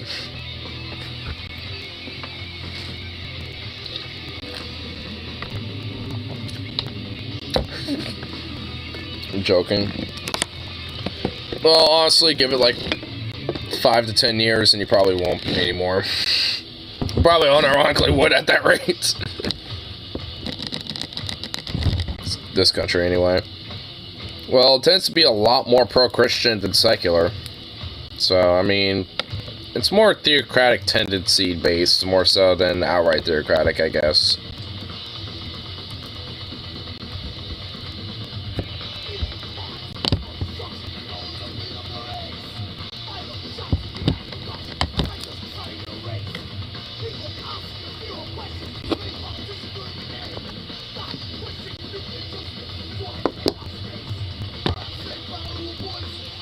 Arizona's probably the second best of the fascist states. Montana's the best because they have both legal weed and legal abortion. That's true. Arizona's likely to tie them both and tie them in 2024 though with their abortion legalization ballot measure.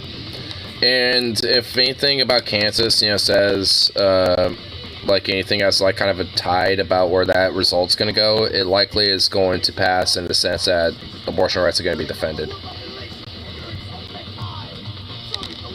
You guys talk about America the way I expect fucking secularists to talk about Afghanistan.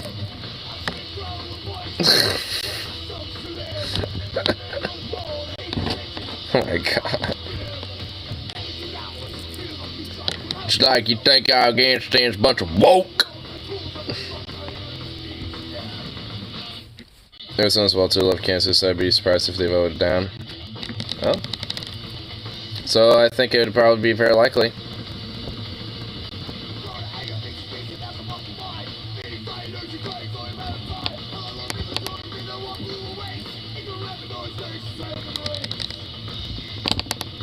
America's pretty religious for a Western nation. That being said, I want to compare it to a real theocracy. Well, yeah, not like a real theocracy. relatively progressive provinces. No! It's just not at this point.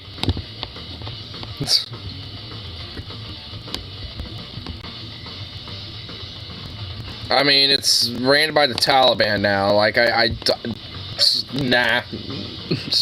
I'm just gonna be on the, you know, even if it's an assumption, nah. Like, I highly doubt that. I'd honestly be genuinely kind of shocked if they were.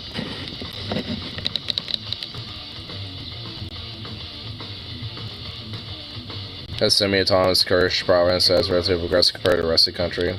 Well, yeah, I mean, well, that's, you know, because of, you know, the Kurds, but Afghanistan is not Iraq.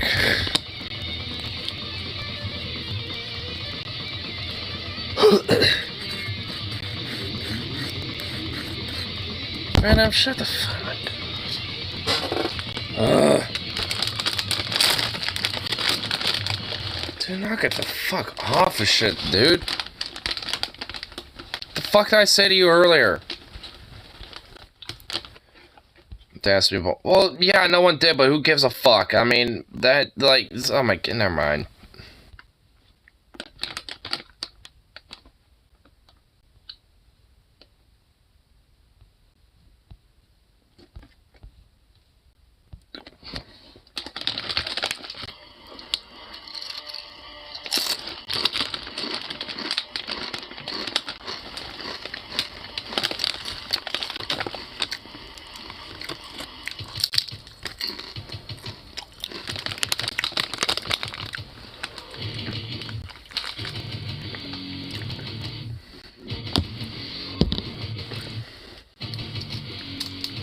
Oh.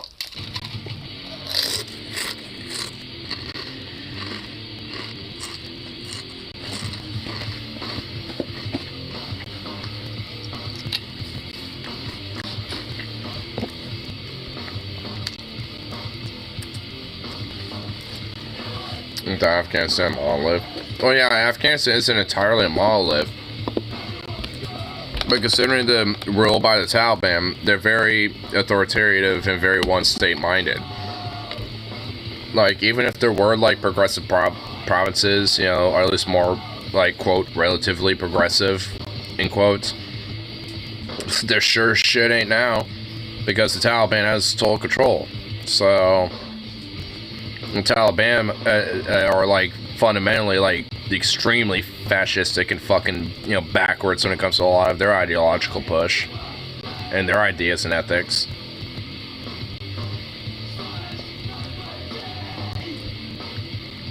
Tunisia is way better than Israel. Wait, what? Huh? Wait, where did Tunisia come into play? Repels me. Wait, what? Huh?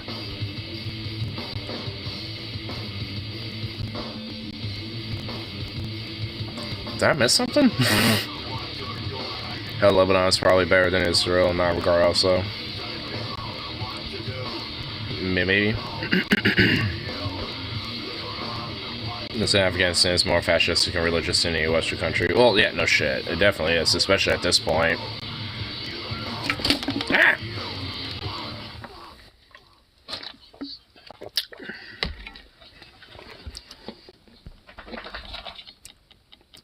Israel being the best place for that? Yeah, it would. I mean, I guess depending on, you know, if there's, like, other factors. But, yeah. And even then, I still want to fucking live there, period. So.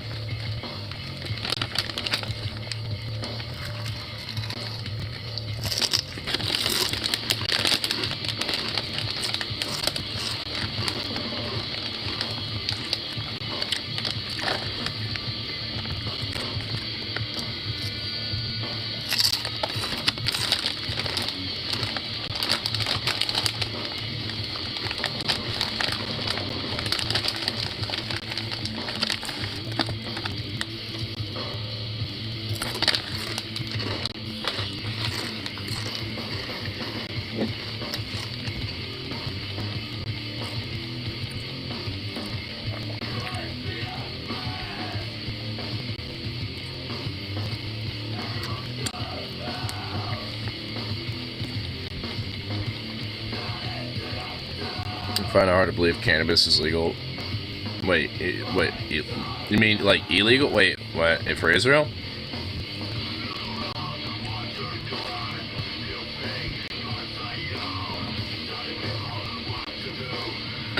I know ex-Muslims who fled to Tunisia can not stay there as an open apostate. Because this is still like predominantly, you know, Muslim nation anyway. So despite, you know, some of the improvements they made over the years.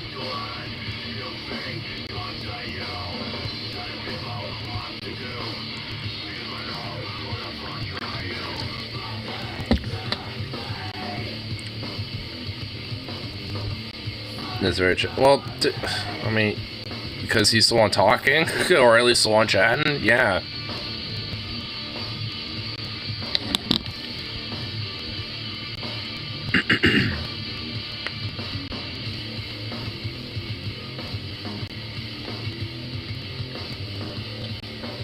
The dog went back in this little amorphous ball.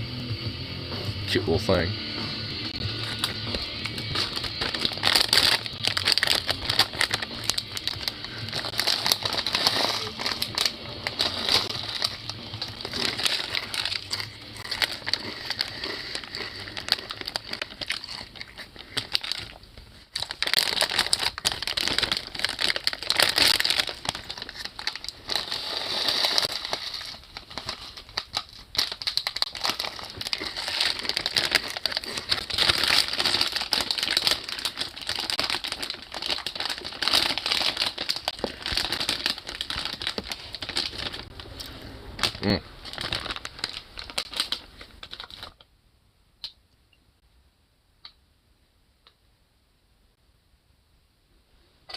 Me and Zukov are looking outside because we both just heard some shit outside.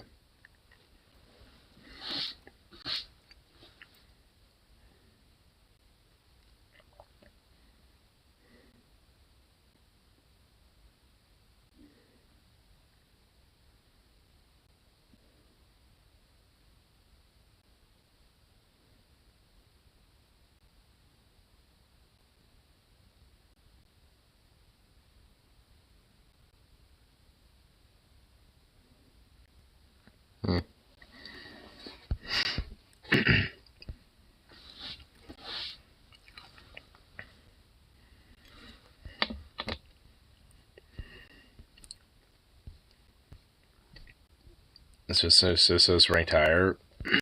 I mean, like a Freedom House or like the Freedom Index saying isn't just like the only thing that would specifically say if like a nation is like safer or better or not necessarily. And better off in Israel is the Jewish part than Tunisia and Lebanon. Well, yeah.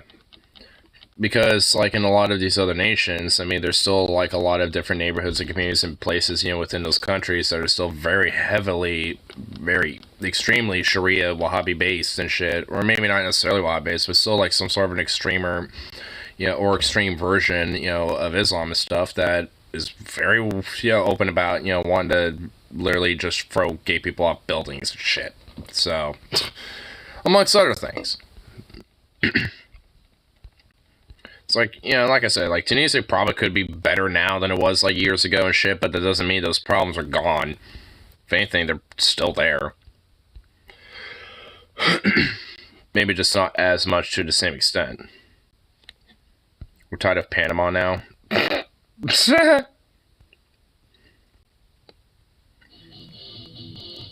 When it comes out, it is for certified ex-Muslims.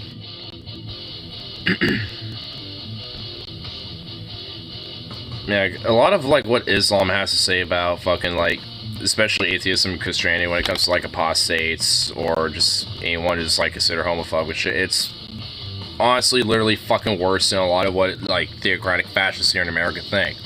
I mean, Carl really is not wrong. It's like, I know sometimes we talk a lot about like Christian deep south fucking fascist freakos and shit a lot often, but that doesn't mean that what Carl's talking about isn't a problem, because it most certainly is. And frankly, I guess on a global scale would technically be worse as a problem. Because that's, you know, far more of an occurrence and far more normalized in the developing world and the global south more so than in the Western world. While a lot of the whole Christian theocratic fascist shit is more common in places like, well, America. Maybe tangentially in Latin America with Catholicism. So it's just like, I mean, when it comes to like religious extremism and the homophobia and like, you know, a lot of the other bigotry that comes from it, I mean, kind of tends to be like, you know, at least on a global level, you know, kind of you know, frankly, Islam. It's, you know, at least regionally, like when it comes to North America, that'd be Christianity, but I mean, then yeah, as an American, we'll focus on that, but that doesn't negate the other issues globally, you know, when it comes to things like this.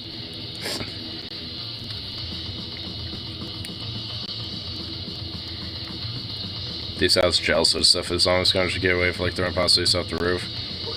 Maybe, but that doesn't, you know, like I said, negate the fact that those problems do fucking exist and they're very fucking common.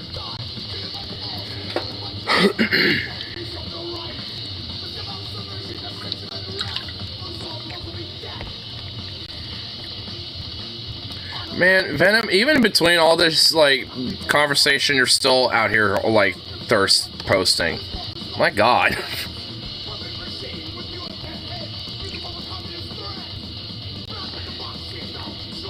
Not that I know of. Yeah.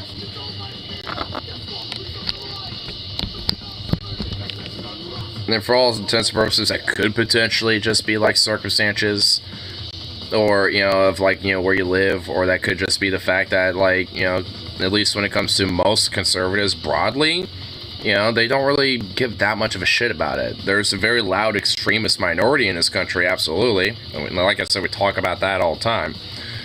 But, like, when it comes to a lot of conservatives, they're usually not, like, to the same extremist level to the loudest minority that is out there fucking bolstering their bullshit. They might fall for similar shit, and they might fall for the same stuff, but I mean, they're not going to be as gung-ho about that type of stuff. Being too annoying. No, don't go away. Just don't be, like, outright thirst posting, talk, you know, and shit. I mean, that's it. Just don't be, like, you know, horny posting, like, constantly. I mean, even every time I'm looking at a chat, it seems like that's the case.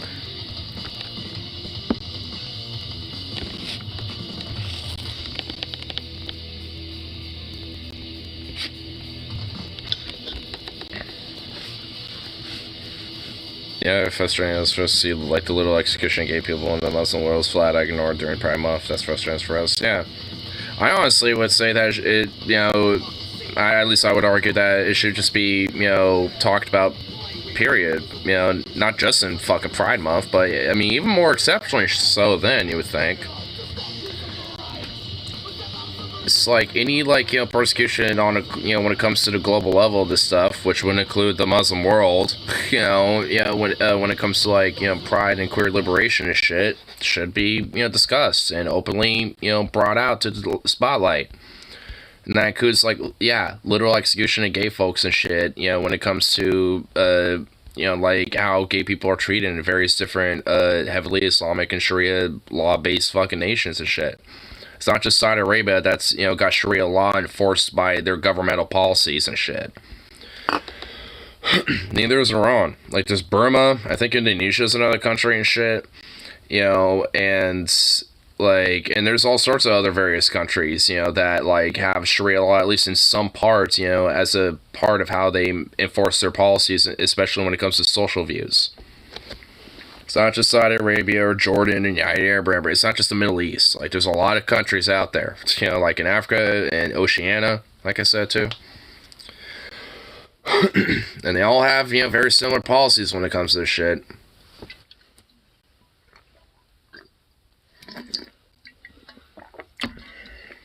Because I empathize with those type of people. Like, it's why, you know, honestly, you know, I, you know, look at, you know, a lot of things where it's like, well, you know, like, they need to, like, kind of rise up and stuff. It's like, well, they're such in the minority in a sense, they were literally, like, basically shot out of existence, basically, that it's like they need outside help in a sense. They need, you know, people to be there to kind of, like, highlight and push, you know, the idea that of what's going on and shit. They can't just, like, you know, hope for the best and just, like, you know, do it themselves. You know, it's like, you know, when I, you know, it's like when I see a lot of, like, you know, the same shit here in America and stuff, at least on a more softer level in comparison. You know, when it comes to trans rights here, it's like, I don't want to just, like, leave trans people, you know, just be fucked in, you know, the South and shit just because, you know, we think, oh, well, fuck those states. You know, we should just, you know, strictly focus, you know, on things here. It's like, well, they matter too. I mean, you know, it's like, and we shouldn't just forget them because, well, things are at least better here. We can at least, you know, continue with that. It's like, well, yeah, that, but let's help them too, you know, like, in whatever means necessary when it comes to that type of shit. It's like, you can't just say, yeah, fuck him.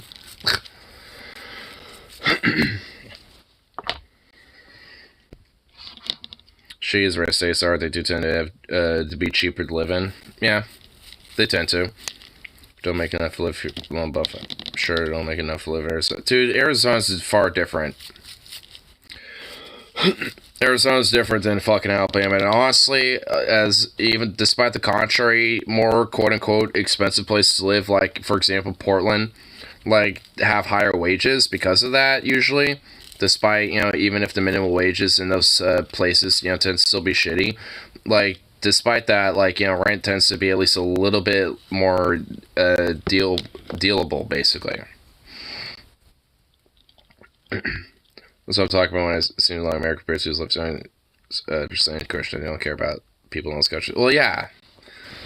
I mean, you know, I might, you know, like, yeah, because, like, yeah, like I said, I might obviously focus on, you know, what I can have the most power in, which is here at home. Because, like I said, yeah, that obviously matters, but it can't just be like, oh, well, you know, they don't, you know, those issues over there in those countries or in those states, you know, that doesn't really matter to me, you know, because I don't live there or something. It's like, well, they matter too. Even the people that aren't directly affected by that shit, it indirectly affects them because that type of shit has negative consequences on their fucking lives too. You know, so it's like, it's not just necessarily inherently about the trans people that get affected, or gay people, or, you know, apostates, or whatever the fuck that get affected by shit. It's everyone else in between. So it's just like, it's not just, you know, like one, you know, it's not just like, you know, over one specific group or the other. It's everybody gets affected by it. And it's like, obviously we can't have it happen here in this country, but we shouldn't be allowing that anywhere else. And it should be highlighted when, especially, there's a lot of countries where that shit is fucking normalized. And if anything, advocated for and openly, like, you know, like, prod out, like, yeah, we do this shit over here. It's like, that's exceptionally even more of a fucking problem in my mind. Like, it's already bad enough if you have it, like, creeping up in your own country, but it's just like, if it's already, like, you know, just, like, willy-nilly normalized and shit in other places, like, that's kind of worse, because it helps spread a lot of that type of shit.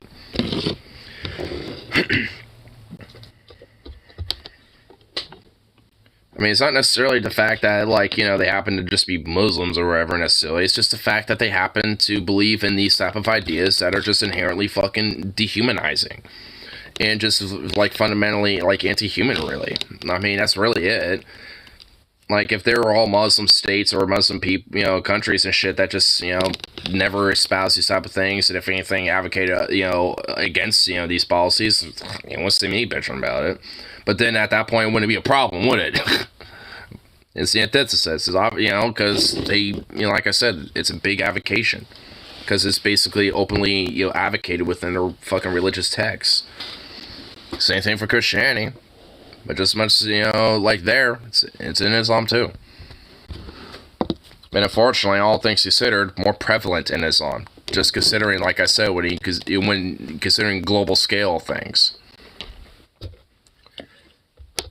Because yeah, in the U.S. it is bad, but like broadly in the fucking, you know, global South and developing world, it's just like, it's way worse. Yeah, to be frank, I mean, I'd imagine that, like, there's a lot of indirect consequences that the West probably has done, you know, indirectly as a result of that over the fucking centuries and shit of, you know, fucking these, you know, regions up and shit over the years. But those ideas and those fucking views and shit weren't just, like, you know, just poofed, you know, in mid-air, you know, when that happened. It played a role, but it's not just the only fucking, you know, thing, you know, to, like, just say, oh, yep, that was why it happened. It's like, sure, played a role, but not totally. At least when it comes to those type of issues. Like when it comes to like social views, like when it comes to like, you know, homosexuality or transgenderism or any other like just broadly progressive ideas. It's like, I mean, if, you know, because I do find that funny about like progressive lefties and shit, is that like if colonization never happened, it's like magically these places would be just as progressive or just as like modern or developed and as the rest of the world or something like that. And it's just like, how do you even fucking know that, for one? And for two, you don't. And for three, like, there's like a billion other variables that could play a role, you know, as to how things play. Like, just because, like, you know, it just kind of like almost wants to just like make my brain melt in aneurysm. It's like, what? It's like, I mean, I get the sentiment, I really do, but it's like, I mean, the logic don't make sense, though.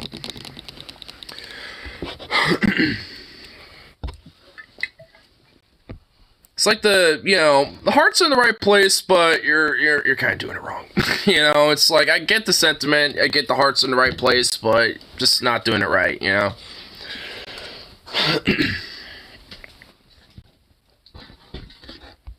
I mean, because at least for me, you know, as a Westerner and a lefty, I mean, I at least try to, you know, be open-minded and listen to other perspectives and shit, you know? Like, I mean, I'm at least, you know, try to keep that, you know, in consideration, you know, when it comes to things.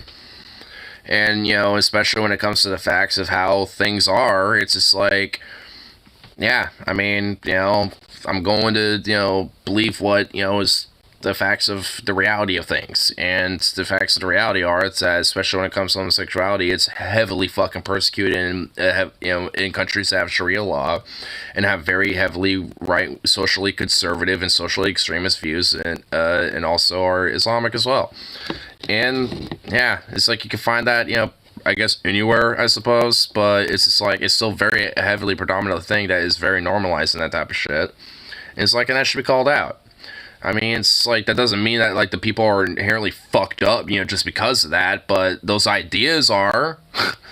It's the ideas that are fucked up, you know? It's like, that's the problem, you know? Go after the ideas about that shit. It's like, it's like, I mean, you know, and you have to, like, basically, like, twist yourself in a pretzel for it. It's like, good lord. Colonization, genocide, yeah. Yeah, I mean, because imperialism and colonization is not just a unique thing to the West either.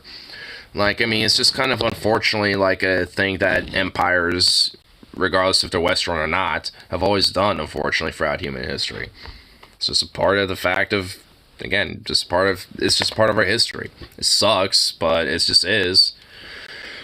Because, yeah, there's a lot of empires, a lot of nations, kingdoms, city-states, and, you know, little, like, lords and this and that, you know, have that shit. You know, and it's like, and that was all over the world. It's still done to this fucking day. It's still done all over the fucking world. Even in our own fucking country, it's still done. I'm not really necessarily saying that, like, because of the prison system. I'm saying that because there's, like, corporations that'll just, like, exploit fucking people and just, like, outright not pay them, or fucking just, like, you know, use, like, under-the-table work, but not pay those people either, and just, like, exploit them for slave labor, or just, like, outsource. Like, I mean, there's other, you know, means to it, but it's just, like, it's not just as simple as, like, using prisoners, I guess, but nonetheless, it's like, I mean, even in our own country, it's fucking practice still. I mean, if you get caught, you get punished, but nonetheless, forced poverty, I was disabled. Oh, in Alabama, if I lose much, if I have to reply to get it again, there's no guarantee they'll give it back to me. Oh, when it comes to, like, work and shit, yeah. I mean, again, that's, like, some fucked up shit. You wanna know what's another fucked up thing? You know, just since we're on that little topic, I guess. Like, one of my coworkers, a couple months back, was struggling with suicide, and actually, you know, had a welfare check called up on him, while living at the apartments that are just right by my work, and because the landlord happened to fucking be aware of that information, now that is apparently liable for him to get fucking evicted. So now he has to be gone by tomorrow, actually, by Monday. And, you know, because he, you know, couldn't win over the court, you know, for his case and shit to be, you know, of like, you know, this was like a one-off thing and this is, you know, frankly bullshit. And, you know, it's just like, at this point, now he has to find another place to live and he's just kind of fucking shit out of luck.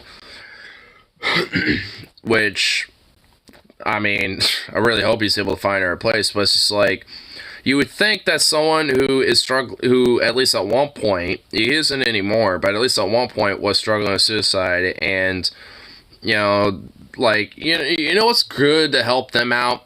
Kicking them on the fucking street and find another place to live.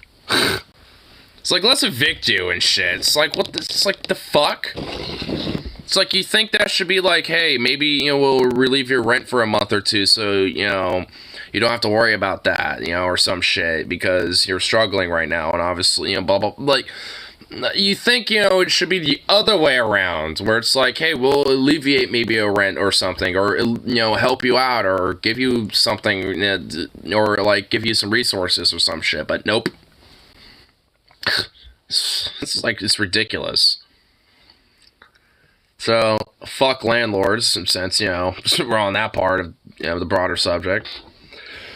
I die at work for $7.25. I mean, I wouldn't work for $7.25, but that would be illegal in Oregon.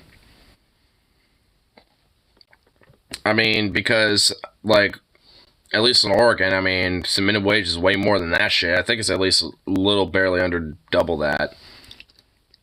Now, honestly, it's just like, you know, at least I think the minimum wage in Oregon varies it for, like, the urban / like Portland metro regions and shit.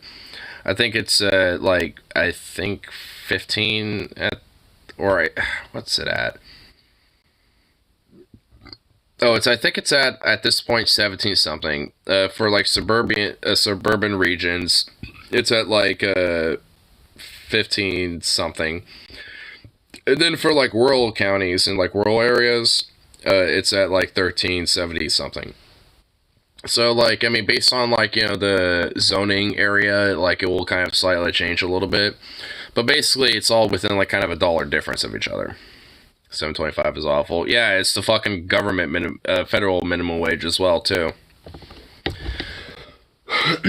Which is fucking abhorrent. I mean, the minimum wage should, frankly, as far as I'm goddamn concerned, at least needs to be goddamn, like, I mean, really needs to be tied into, like, you know, what the, cost of living / like, the cost of, like, value is, you know, when it comes to, like, inflation to each county and shit. And then at least have, like, a bare minimum wage tied to that shit, which I'm sure at this point would probably be fucking $15 at the very minimal at this rate.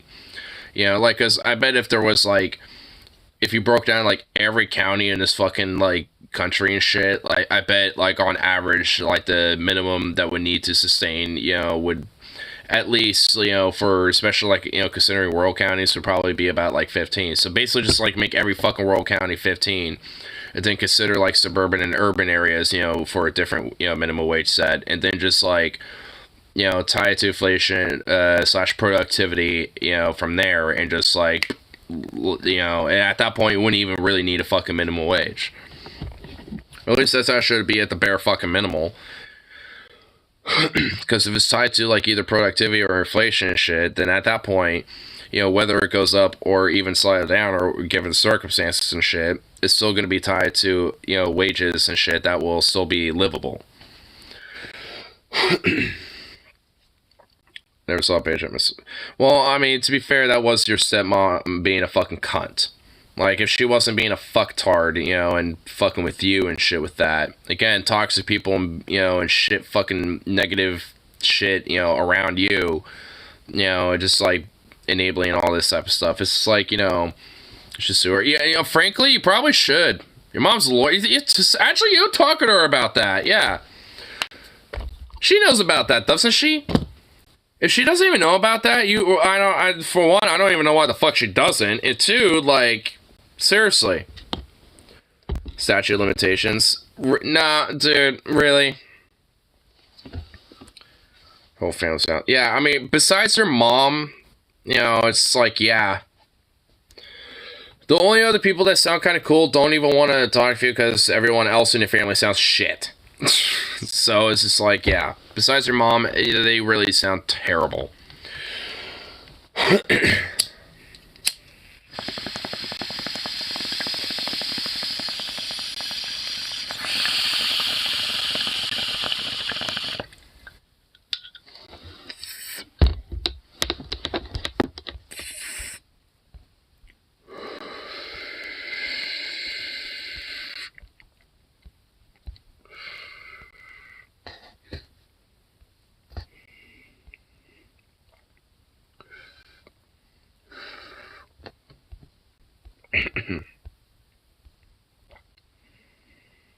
Boss sounds bad. Be suspicious of people she seems to want to date, marry, etc. Well, from my understanding, she doesn't even want to do that anymore. From what Venom told me, at least.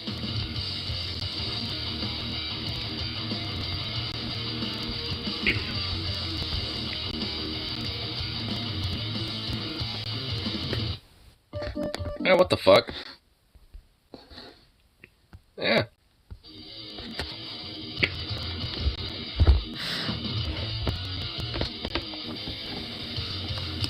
Sports statute of limitations. I mean, I do too, but...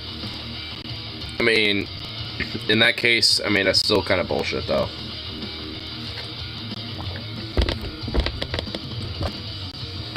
I mean, for something like that, I mean, even if it is, like, you know, fucking, you know, more than 5 years and shit, still, that's bullshit. Be anti-work. Well, don't let it fucking, you know, make you, like, it totally stop you from fucking, you know, not wanting to do that. Just don't fucking worry about it until you're in Arizona.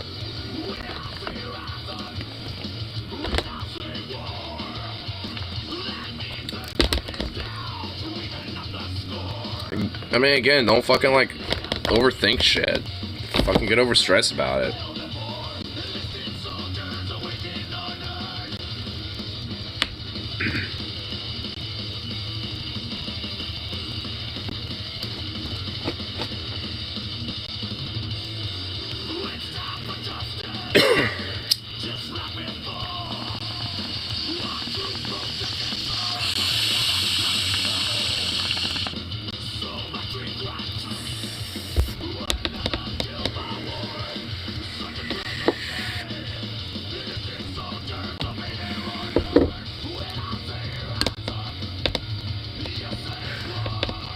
Comfortable enough mice living in Alabama. I mean, are you? I mean, because it really, I mean, because it always sounds like you know, struggle and shit. I mean, but to be frank, yeah, it sounds like it is because of Alabama. But frankly, I mean, honestly, it's just like, I mean, all in all, like, if once you're in Arizona shit, I'm pretty sure you're gonna start having a different perspective change about that. Because you're gonna have a new outlet, a new place, a new environment, you know, just a fresh start. You're gonna have something different. So frankly, I'm sure over time you're definitely going to have a different perspective about it. Say that now, you know.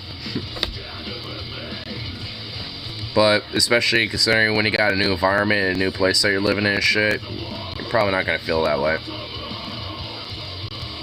I want different things, partners. For our price to find a girl who want to date. Yeah, I mean, there's not really many chicks or dudes, you know, that are like broadly into that, but you know, I know dudes would be happy if it was, well, she's cute, but girls aren't down with that, and dude, nowhere near as much. Don't care about dating, to be honest. Says the one who's always horny posting all the time.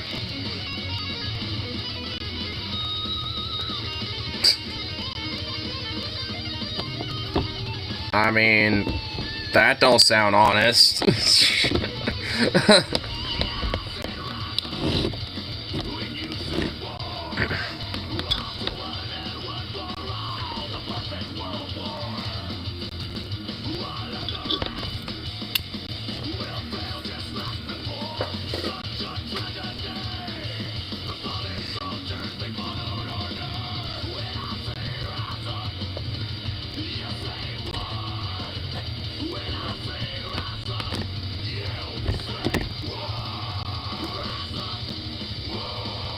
Try my fill with girls, I might try with guys, but mostly done. Most done. Well, it doesn't sound like it if you're willing to try with dudes and shit, so... Again, it don't sound totally honest.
Just have enough to drive to do better when I'm comfortable enough where I am. Which you're not. Again, that's not honest.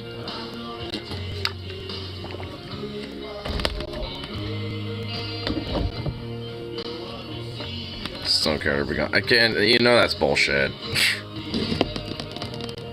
Like, I know you enough to know that's just fucking bullshit, dude.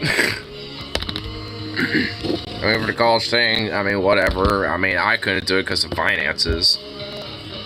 But, I mean, it's like... all in all, it's like, I mean, the whole, like, no cube, it's like... That's just like you being a fucking Alabama talking shit and just waiting to get out. Again, you know it's fucking bullshit, and obviously you do fucking care. Like, quit fucking lying to yourself, dude.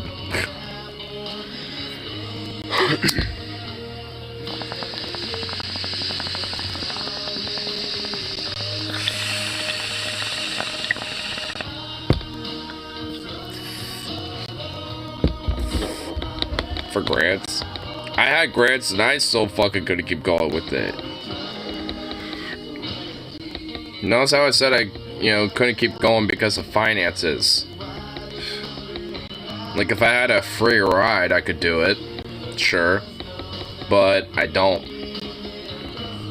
That sure shit ain't gonna fucking put myself in debt. So, yeah.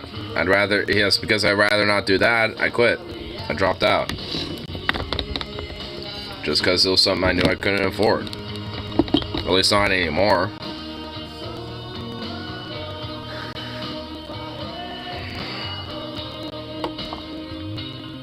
Guess I have free ride because they earned a scholarship. Well, I mean, I didn't have any. But nonetheless, at least I had the fast food grants. The Pell grants, at least. The ones that don't gotta pay back.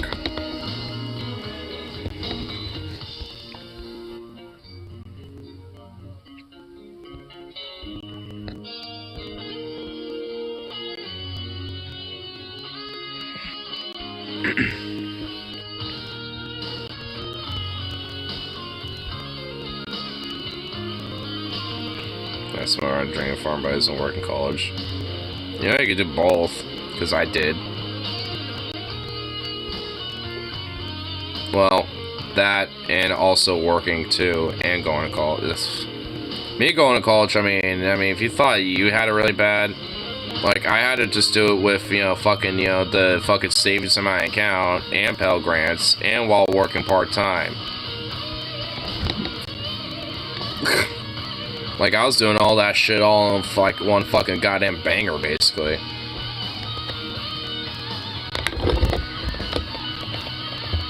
Though, all in all, wouldn't trade it.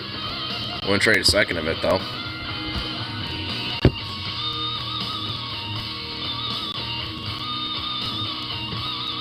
Post work and then bring home fat bricks of weed. No chance. Well, I'm not saying it's competition. I'm just saying if I can fucking do it, you can too. I mean, it's like, wow, and I was doing this at community college, and it's like, you know how many people I saw who were old as fuck, who were at, you know, going and taking classes there? I saw people who were, like, in their fucking senior. Like, people who, like, retired from working and shit. There were some people who were in college just for the sake of just because they wanted to just do something. Like, I mean, there was, like, straight up, like, there were some, like, 6-year-olds that were taking classes just for the sake of just because they were bored, for fuck's sake. Like, you know, they were like, I'm bored, I want to do some different stuff, so took some classes at community college just to learn some new stuff and check out some shit. You know, talk to some youngsters and blah, blah, blah, blah, blah. Try to do better. Well, you gotta fix that. For one. You actually have to be able to fucking empower yourself. I mean, you can't just rely on other people to empower you. And for two, it's just like the negativity and the toxic bullshit of living in Alabama probably has more to do with that than you really think. Like I said, I'm pretty sure once you go to Arizona and actually settle down there, you're probably gonna have a lot more of a different fucking outlook.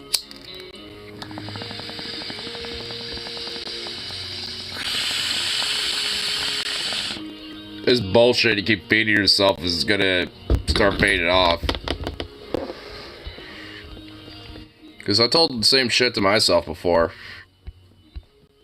That's why I kind of know it's bullshit.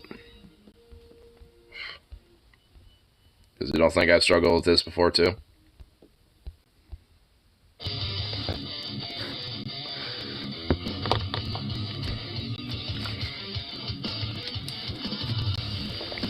It's a social aspect and it's the same. It's hard to fit in me people.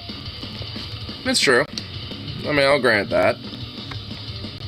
Nonetheless, I'm just speaking as an anecdote. You know, because a lot of the older folks I met, yeah, they weren't necessarily the most talkative people, but they always appreciated when, you know, some youngsters are talking to them.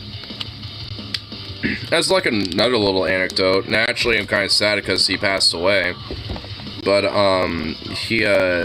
like, there was this guy named Richard that was a bassist for our band performance class, and he actually was only taking that class basically just because he knew the teacher, and there's a few other people in that class that all kind of went to the same church, I guess, from what I understood. So, you know, he just was there because, you know, he just wanted to basically just, like, help other kids, you know, like, you know, when it came to college and shit, at least when it came to music and stuff. So, I mean, and he was somebody who, like, was always, like, very open about talking with other youngsters and shit, especially if they happened to be bassists, because he was, like, cello bassist and shit, like, a big fat honkin' bass. It's like, well, that's not cello, I mean, that's an upright bass, but you get the point, though. Though at the same time, there's plenty of older folks that, you know, go to community college and shit, and, yeah, it's harder to fit in, I've seen plenty of that, too. I mean, I mean, when it comes to especially community colleges, it's always going to be a mixed bag. But for me personally, it's why I love it, because it's like you always see all sorts of different people there. I mean, like, you see a lot of young bucks, you know, you see a lot of older people, and, you know, all of them got different walks of life, and that's why I love especially community colleges. And a lot of people tend to be usually pretty recluse, and they got their little cliques in a way. They got their friends and stuff, obviously, you know. But nonetheless, there's, you know, there's pretty open people too. I just say that to fit in with let this. Okay, dude, quit trolling. Oh my god, okay, now you're just trolling. 18 plus year-old says a 30-year-old. Don't be afraid of that, bro. Dude, if you're going to, like, you know, a community college, like I said, you're going to be seeing people of all, especially at least a community college, you're going to be seeing people of all ages and shit. Who gives a fuck, bro? Dude, I've been in, like, classes that were literally, like, you know, that had, like, you know, a literal, like, handful of, like, people of, like, every goddamn generation. I'm surprised, like, you know, some seniors out of hospice weren't showing up to class. You know, I mean, it's like, you know, like the greatest silent generation or some shit, you know, just like rolling up and like, alright, I'm here to study now. Like, I was, you know, honestly, there's some classes I thought, you know, there was gonna be some old ass, like, 90-year-olds in there. Because of, like, you know, how mixed it can be sometimes. Like, I've seen some old farts in there and shit, dude. Like, I mean, dude, who gives a shit, bro? Just talk to people and just, like, chill. I mean, who cares? I mean, just treat people as people, and no one's gonna really give a fuck.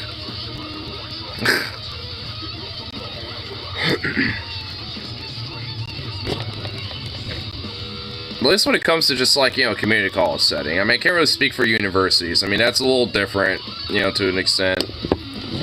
But even sure, or even then, I'm sure it's not really that much different. I'm sure, like, you're gonna get people of various different ages in there, too.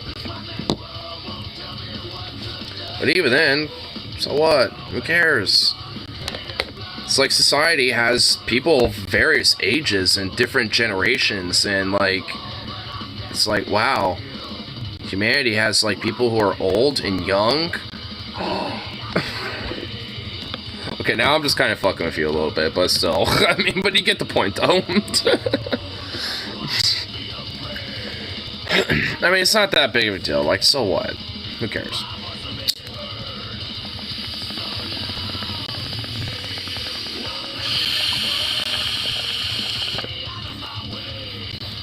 I mean, if you think, I mean, like, might learn. I mean, if you think, like, if you got some young person talking to you, who knows? They might learn a thing or two, from you.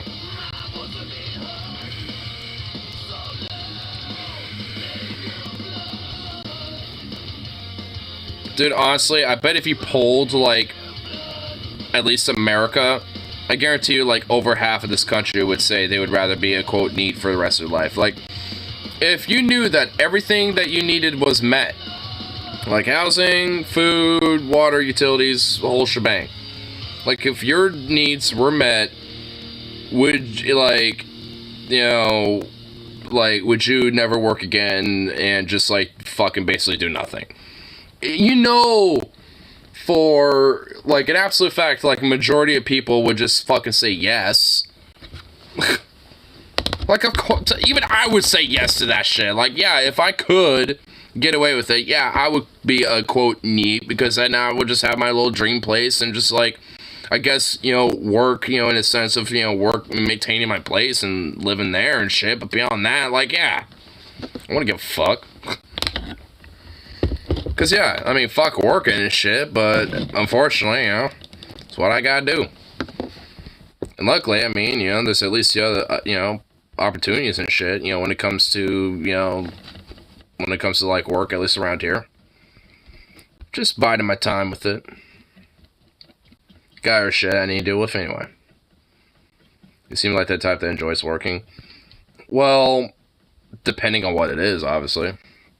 Like, when it comes to, like, working with the land, or, like, and all that shit, or having to work with my dog, like, washing him, or, like, getting him some exercise and stuff like that. Like, I mean, outdoorsy type of work, fuck, I love that shit.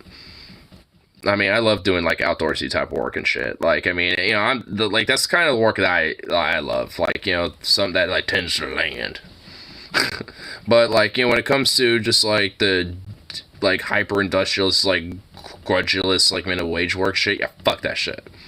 I mean, it's like, I'm someone that I'm, picky about, like, enjoying work and shit. And I mean, to be fair, I do enjoy, like, my work in a sense of, my coworkers, and, the job ain't that hard, as long as corporate just fucks off.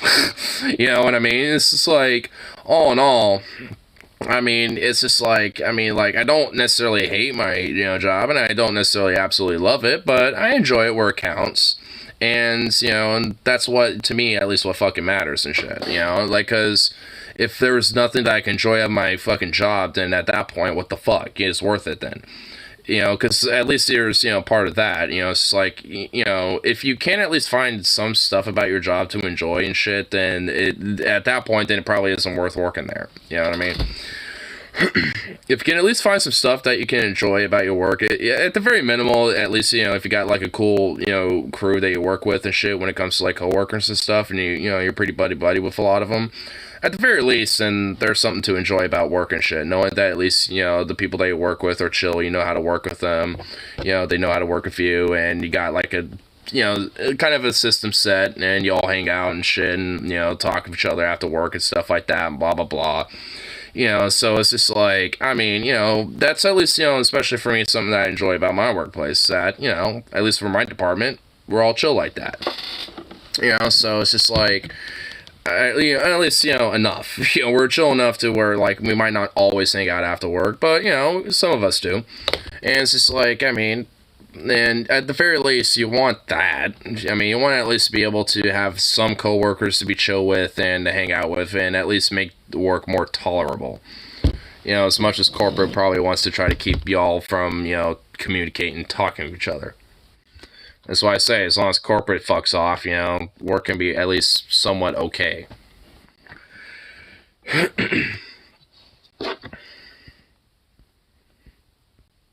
Thing is, young kind of alternative guys like us who never left since. Well, I mean, I wouldn't I wouldn't necessarily. I almost put up the naughty menu. I don't need my naughty menu up. Okay, but I wouldn't necessarily say we don't necessarily like fit in society. I mean, I would say that.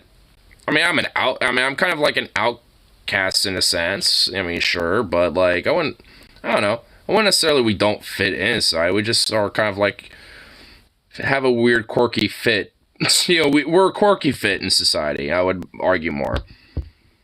I mean, we fit, but we're just a lot more of a quirky fit. We just have to, like, you know, like, kind of nudge our way in there somehow. We'll make it work, though. You know what I mean? We love to say, we'll just Doris let I play this morning, etc. I mean, I don't know. You get the point I'm making when us, you know, guys kind of like watch DFF, kind of nerdy, kind of quirky, not really normie. Oh, yeah. I mean, it's just like, you know, and honestly, like, I mean, I see a lot of that with a lot of young kids, you know, too. Like, there's a few, you know, new people that I work with that, you know, are kind of like that, honestly.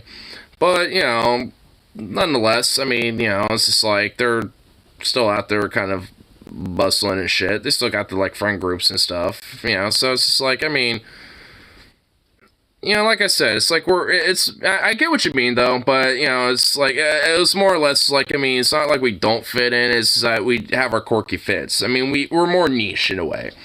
It's like, you know, it's like how there's, like, you know, kind of like, you know, cult classics and their niche, you know, like, fandoms and stuff. It's like, you know, us more outcast, quirky types, you know, have, like, our little niche, you know, friend groups that also tend to be, you know, like-minded in some way. I mean, honestly, especially for my friend group, we're all quirky as fuck. I mean, I got the most quirkiest friend group I think I've, like, ever seen out of any friend group, frankly. I got, like, like, redneck biker pyromaniac freak ball that is adorable, but, you know, whatever. I got, like, a metalhead horn dog fucking, like, can get primal as fuck when, like, it comes to things he viscerally hates. There's me. You know, and then there's Stefano, who's probably the most normal out of all of us, but he's also very, like, you know, like, mathematically minded, very, you know, minimalistic and stuff, which, I don't know, that's not really that quirky. Like I say, he's the most normal out of all of us. Then Logino, who's kind of, like, the closest to, like, a jock bro, but not really a jock bro, but, you know, he's like a hippie jock bro almost, but not totally, but kind of. So, yeah, like, we're all, like, I mean, it's a very interesting combo, and all, you know, like I said, very quirky in various different ways.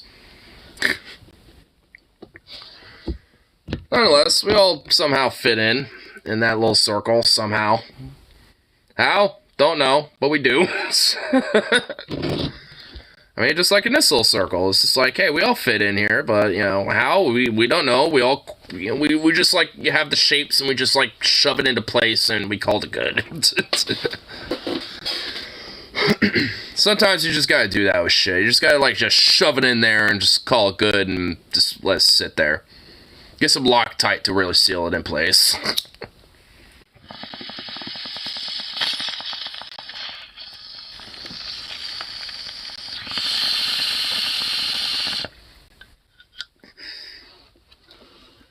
Or to be sad. Well, it's called not being a sad boy. I think it's gonna eventually. He's eventually say, "Let's see, need to move on." Save else. Oh my god. Yeah, it's called the courage in you to go out and do shit, bruh. Dude, oh my god, you'd probably get annoyed by me because I'd be, like, prodding you to go out and do shit. It's like, hey, let's go on a hike, bro. Hey, let's go, like, walk the dog, bro. Let's go out in the park and some shit, bro. Hey, let's go fucking kayaking, bro. Let's go do this, bro. Let's go do that. Dude, I'm gonna annoy the fuck out of you, dude. If you were up here, if you were couch surfing with me, dude, you'd get annoyed the shit out. You would be annoyed by me. It would not be the other way around. Because I'm going to get that ass up. Get that ass up for me. That doesn't actually work. God damn it. I was thinking it would.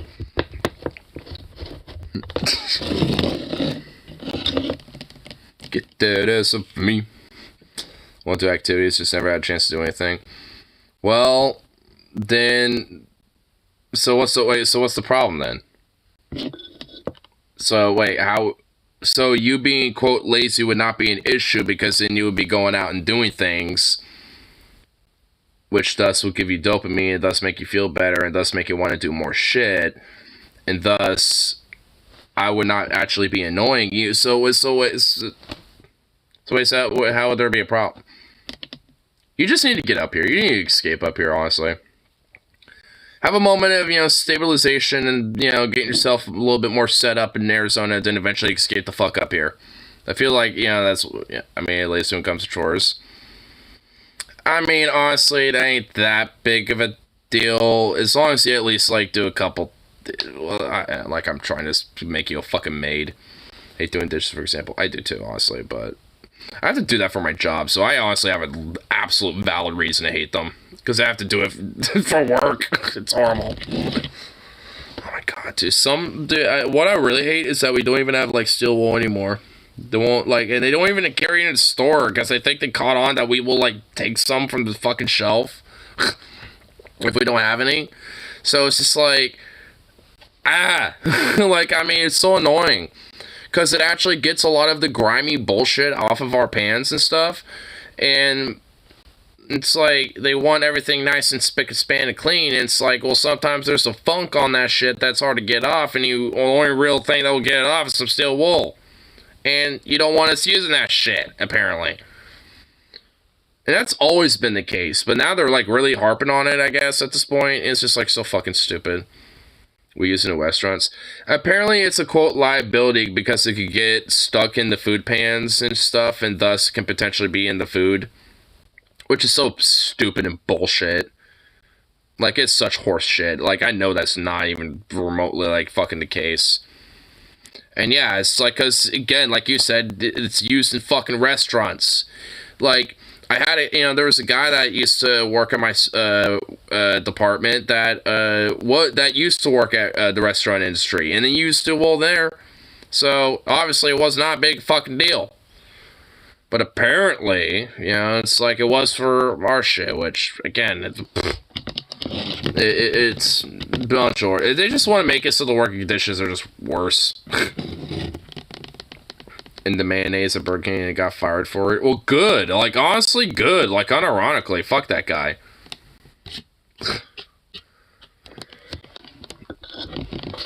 I mean, if I ever caught someone doing that in my workplace, yeah, I ain't gonna be afraid to snitch on that shit. That type of stuff? Nah. Fuck you. You deserve to get fired. That's gross. Like, if I saw someone hawking a loogie or some shit and, like, the chicken or something like that, like, I mean, when it comes to, like, serving some chicken to somebody, at my workplace, I do the same thing. Fuck that. Like, I can understand, like, fucking with someone as being an asshole at work and shit by, like, not giving them exactly what they want. But, like, unfortunately, when it comes to things like chicken and stuff, you can't really, like, fuck with it by making it like, oh, they want well done instead of, medium rare, so cook it, medium instead, or some shit. You're charged with felony sexual crime, becomes a sex offender. Yeah, that is a form of sexual assault, so yeah, like, that's what I mean. Like, good, fuck that guy, and they should have got fired, and they probably should have been charged with that too, frankly. Because, like, Jesus, that is fucking, yeah, that's just horrible and repulsive and fucked up.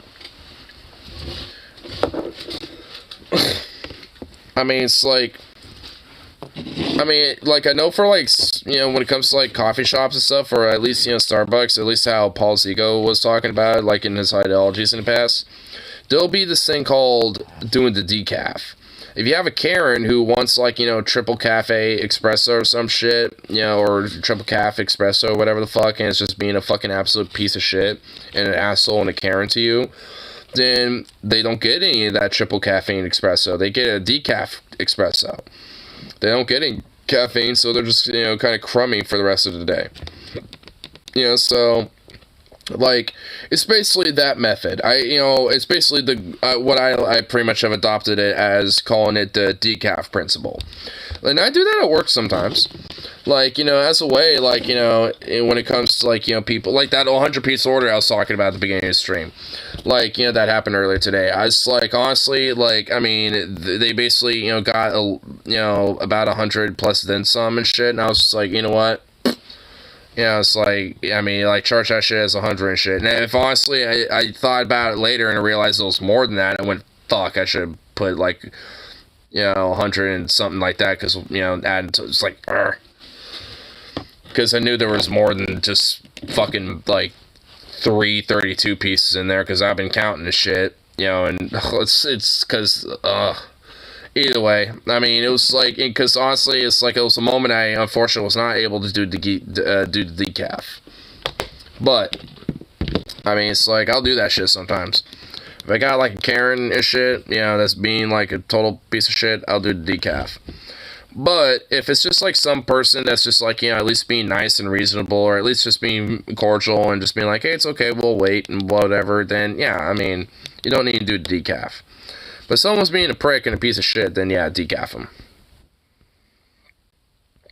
Yeah, there's a dude who Roblox's lemonade machine at Wendy's in Vancouver and was charged with sexual offenses. Damn. If I caught someone, I can't because I have limited money. I expect to pay some of them. Well, I mean, if someone's fucking up your order in the point where they're literally nutting in your food or something, or hawking loogies, then yeah, you got a right to be a Karen.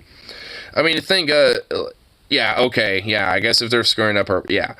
But if it's just like I mean, you know, but if it's like a little slip up where it's like, oh, hey, this, you know, like I said, no, you know, mayo or tomato, and there's some mayo tomatoes, okay, if I can get it replaced, you know, and exchange it. Like, if you're just, like, you know, chill about it and say, hey, you know, like I said, I didn't want this on it, but there's, you know, but that's on it, you know, it's okay if I have it replaced. Usually people are gonna, you know, they usually will just give a free replacement to you, you know, most times. As long as you're chill about it, you know, they're not really gonna care. They just don't want you being an asshole about it. Or mind then, yeah. Because, you know, they don't want you freaking fuck it. Like, because take it for someone who works at customer service, like, we are not paid enough to give a fuck about, like, whether, you know, it's appropriate or not to give you a replacement, for one. For two, we're not paid enough to deal with you being, you know, an asshole, start yelling at us for, you know, whatever policy that, you know, might need to be enforced or some shit. And for three, it's just, you know, like, you know, more likely like, hey, we're just gonna be chill because you're chill, so, you know, it's like more of an empathetic thing, you know, and also it's likely for you to come back anyway, you know, and actually buy stuff in the future, so makes us more business regardless. So it's just like, I mean, you know, all in all, it's a win-win for everybody as far as I'm concerned. And frankly, that's my principle, like, 90% of the time. Like, most of the time, when it comes to people, I'm like that with people and shit. I usually will, like, hook people up with shit. And frankly, that's why I rarely ever get Karens, honestly, because I always get compliments, usually. Because, honestly, like, I mean, sometimes I'll have people that will be Karens, and I'll come up, and they won't be as, like, Karen-y towards me, and they'll be kind of like, yeah, I was just trying to do this and that, blah, blah, blah, and I'm just like, okay, well, you know, here, I'll just, you know, blah, blah, blah, blah, blah, you know, figure it out, and they'll be like, okay, and then they'll just be chill all of a sudden. I'm like, okay, you know, and I'm like, well, since you're at least being relatively chill, I'll, you know, at least hook you up a little bit, make you feel a little better. I don't know what happened, but, you know, I just came out of the blue. You're not being an asshole to me, at least, so.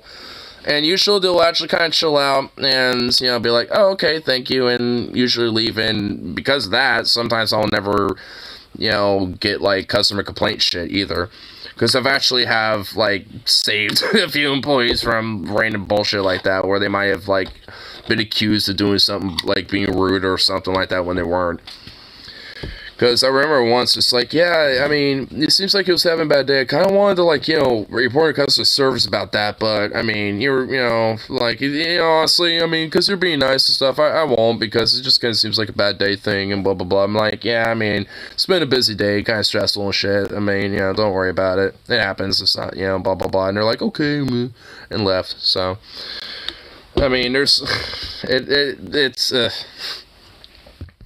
I mean, that's why I usually, like, 90% of the time, like I said, will try to hook people up, you know, honestly. As long as they're not being a total dick to me. But if they are, then, well, fuck them at that point. So, extremely fun, so extremely pick about it, spend it. Well, yeah. Which is why I say, you know, it's like, as long as you're, like, cordial and just being like, hey, you know, like, my order was messed up, you know, it's okay if I get it replaced. Like I said, most, especially when it comes from someone who's, you know, from retail, we're not gonna give a fuck. Like, I mean, we're gonna be totally fine with giving you a replacement, as long as you're just chill about it, and as long as you don't blow up in our face about it. Like, we're not gonna care. Like, I mean, I feel like I do speak, you know, for, like, all retail workers in this case. I mean, but while I shouldn't, but, I mean, it is kind of a general unspoken rule. As long as you're chill with us, we'll hook you up. Because, like I said, we're not paid enough to give a fuck.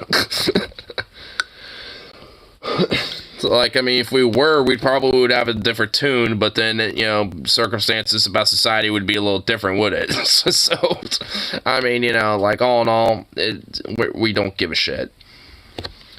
It's like, we got enough stress, we got enough Karens, we got enough people to deal with, we got our own life problems and shit. Like, we don't, you know, need to make others worse or make ours worse because someone wants to blow up on us for something over stupid that's like a burger, you know what I mean? So it's just like, it's easier to just replace it. And if anything, give it like a free drink or like an extra like side of fries or some shit, you know what I mean? Like, because honestly, like I said, we're not paid enough to give a shit.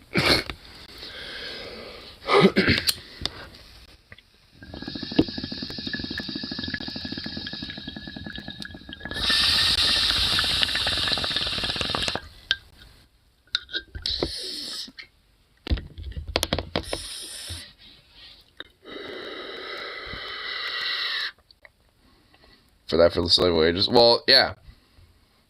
Like I said, I get it. I mean, I sure shit, you know, want to work for basically outright slave wages, especially considering, like I said, the Alabama wages. But, like I keep telling you, dude, don't fucking worry about the whole work thing until at least, you know, you get settled down in Arizona. Then see how things, you know, work out over there. Because I guarantee, like, if your mom's thinking Flagstaff, I guarantee you're just a dispensary in Flagstaff if that's what you're truly thinking. Plus, you make tips. Like, just because you got, you know, a wage that might not necessarily be as, you know, like you want it. I mean, there are the tips that, you know, come in at the dispensary too at the end of the day. And those are divided up, you know, between, you know, the people, so, you know, that work there. So, I mean, all in all, wouldn't really be that bad of a gig. I know, you can do it at least either part-time or full-time or whatever, and see how it works out for you. Like I said, just don't worry about it right now.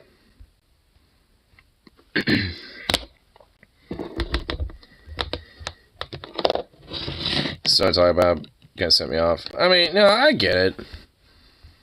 I mean, like I said, like I try to tell you. I mean, keep it, you know, just take things day by day.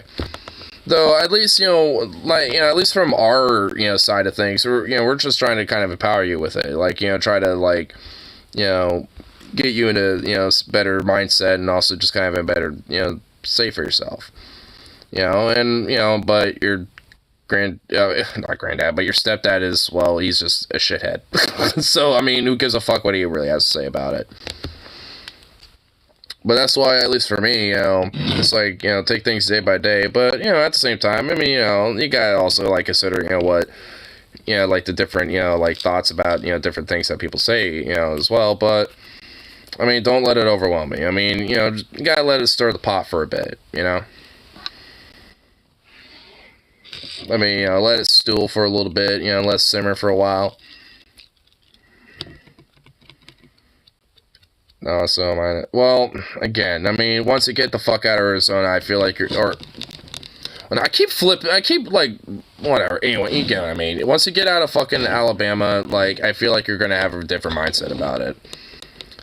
Like I said, you know, we're coming from a more of a sense of empowerment more so than, like, the whole, like, bootstrap thing, because, I mean, like Sony was saying, it's like, you know, it's like, I know I come off as chuddy when I say this stuff, but he's not, like, trying to be that way, obviously, you know, like, that's why he's trying to kind of, like, pre-emphasize, like, you know, I might sound like this, but it's not how I'm trying to come off.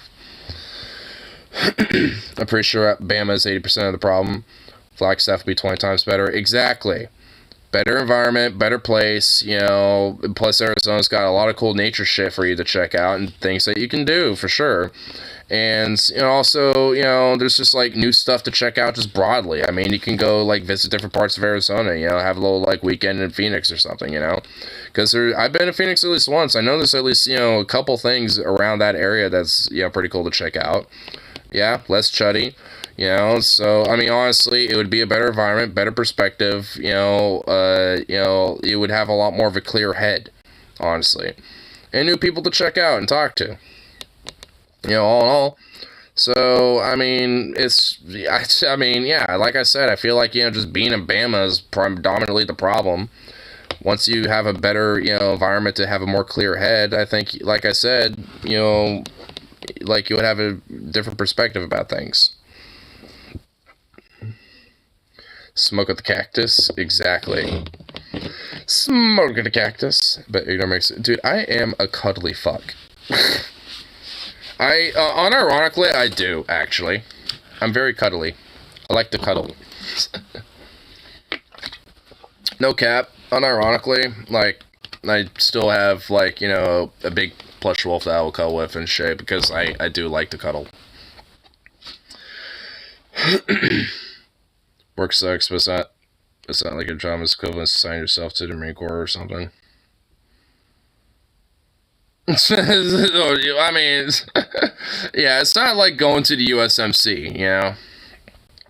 I've kind of memed that a little bit here and there, where it's just like, I want to hear that you are empowered and that you're not going to be depressed, and I want to hear 10-4 hoo-wah. You know, like, I might meme that a little bit, but, I mean, it's just because, you know, I'm just, like, pep talking you and just trying to be like, you know, about it, you know. It's like, I'm not actually being serious of shit like that.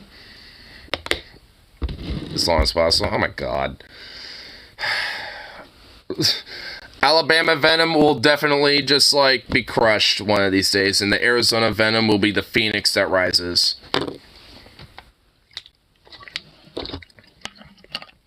In the winter, if I didn't have a job. Summer, I could do without a job because I'd be hella busy. Yeah. Well, being a teacher would work, wouldn't it? Summer you got off, but hey, fall and the summer or winter and springtime you would have, you know, to work, but obviously you don't want to be a teacher. I honestly wouldn't either, all things considered. I'd be an awful teacher. I would be too, but also I would not want to be in it given the environment, like, with having to deal with fucking crazy ass, like, weirdo parents and shit, being like, what do you teach my kids? No, oh my god. And also not get paid enough, and it would suck. I feel bad for teachers. They definitely need to get paid more.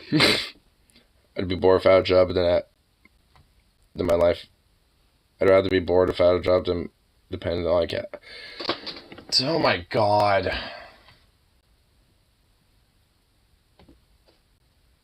You're still dependent on capitalism now, bro.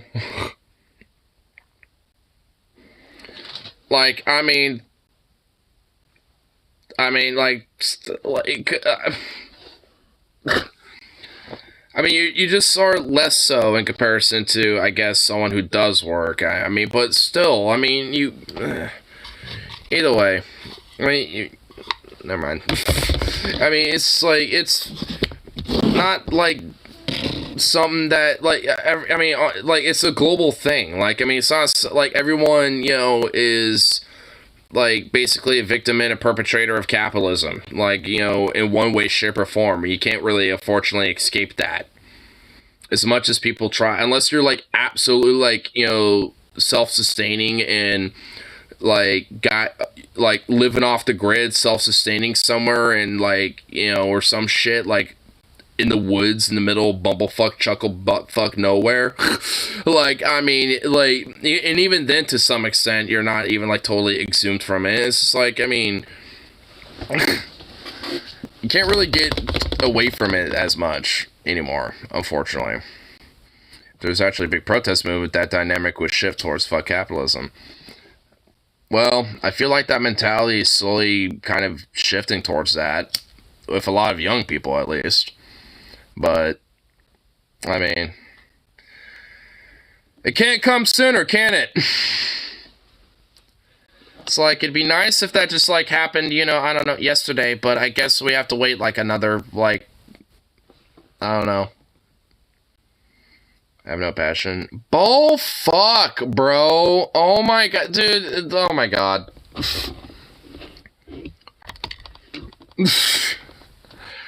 Yeah, you do. They can be converted into money. So the fuck what? Like, I mean, I got passions that can't be converted into money. So? Oh my, bruh. Aye.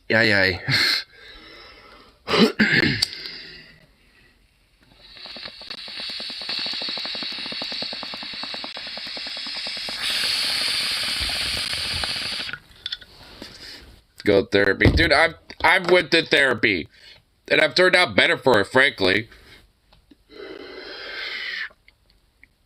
Like, I get, like, especially in, like, psychology and therapy, at least broadly in the nation, it's not great. But just because it's been bad once before doesn't mean it's, like, bad all the time. As therapist. As a kid, you're not much of a kid no more. That was then. This is now. Then was different. Now is now.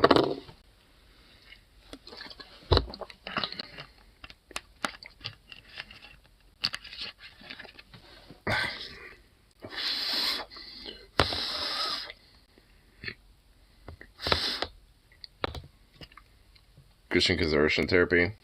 I remember he told me one of experiences. I don't think it was that. That's what I was considered put words in my mouth, and when I told him to stop, I may have said, or else. Because Alabama's the most redneck therapist in existence. I'd rather die go for it. Like, what the fuck? Yeah, I mean, it is kind of honestly absurd. I mean, a little bit. Like, because like I said, I've been to therapy, and frankly, it's just like, I have, you know, like, at least for me, you know, like, I was actually the one who I seeked it out. You know, frankly, at least for me personally. And it's just like, you know, all in all, I mean, you know, it's like I was able to at least find a therapist. You know, I was able to, like, you know, look around for, you know, like, shift for a couple of them. But, you know, I was able to have one that, you know, I liked, and was able to, like, you know, you know, a lot of it was able to help me come out to my parents and actually work shit like that out.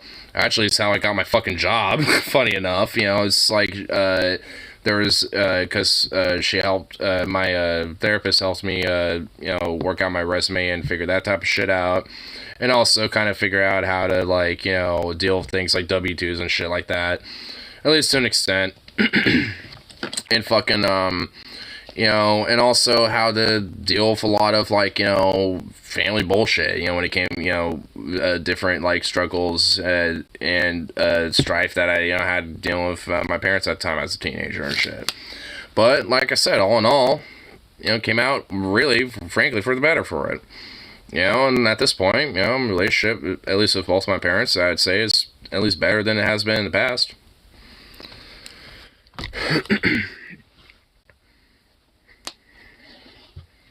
I may have tried to make a minute, extreme alien teenager.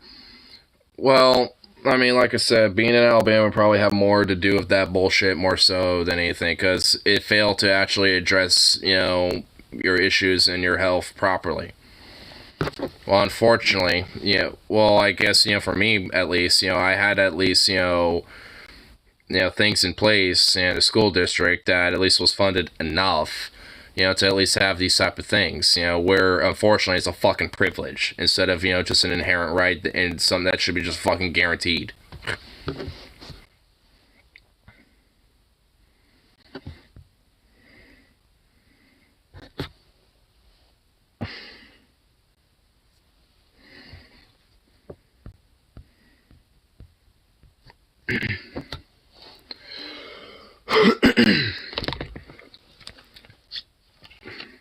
You don't want to change the look, and you want to do is their help. I mean, yeah, honestly. I mean, in a way, yeah. Like, I mean, would me going down there and getting you to Arizona, getting that different, like, whole perspective change and environment change and shit, I mean, would that actually do something? I mean, in a way it does. I could tell it would. Which is why, in a way, I know some of this is kind of kind of bullshit that's kind of coming out. Well, I guess figuratively out of your mouth, since it not literally is. Because, low-key, it does kind of seem like a little bit of bullshit.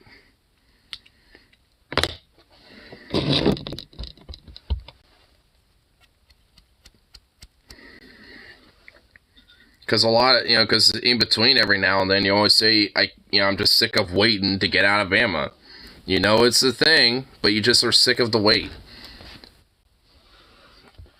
Just kind of more, like, impatient and just kind of, like, empty. Well, yeah, I guess I was just about to say, like, more empty in the sense of just, like, fucking just kind of, like, the dread of just, like, having to stay there any longer. But at the end of the day, it's just, like, I mean, a part of, making sure that, that type of outcome is secured also comes from you, too. I mean, predominantly, mainly from you. I mean, in this case. I mean, well, not necessarily just you, but, you and your mom, but, you're one of the main players in making that happen. I'm just a helping hand at the end of the day. I guess, to be frank, it's never been 100%, like, committed to, like, whether I'm going out or not, but I definitely want it to be, and I absolutely want that to be a certainty, at least in my mind, because I give enough of a shit.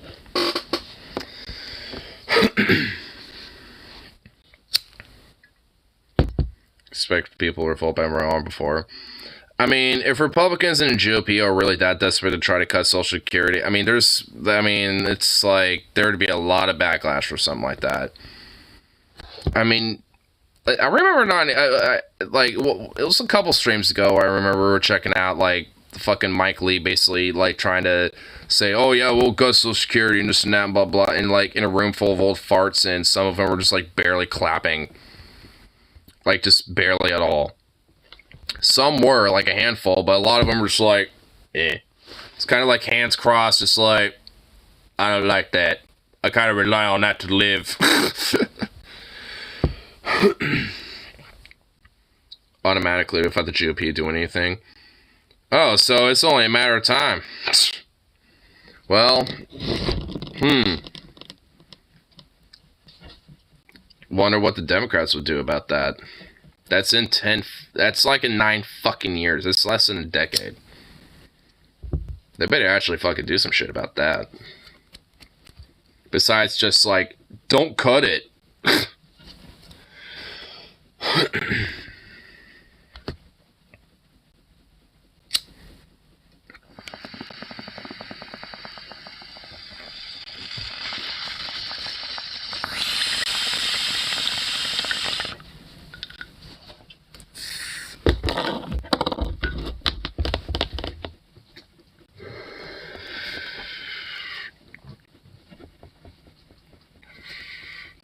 Blue states are probably pretty slow state programs. Democrats do spineless. Well, yeah. Got 9 more years left for me then. What, just for Social Security? That's just if it automatically expires.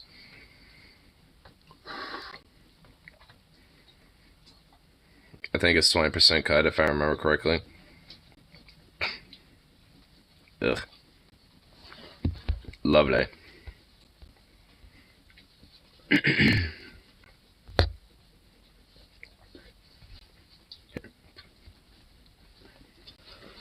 Just realized I had such dead silence in the background. I had my Bluetooth on.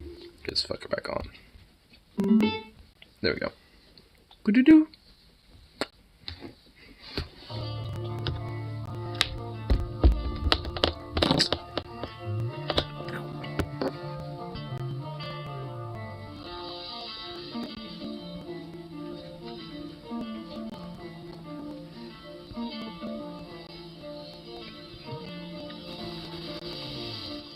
So this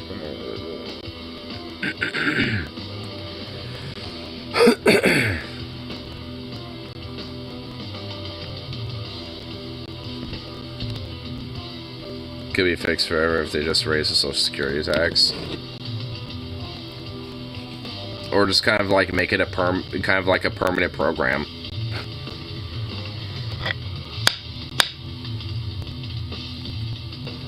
Because, like, if it's something that is paid into, you would think it should just be kind of a self-cycling thing, but I guess not.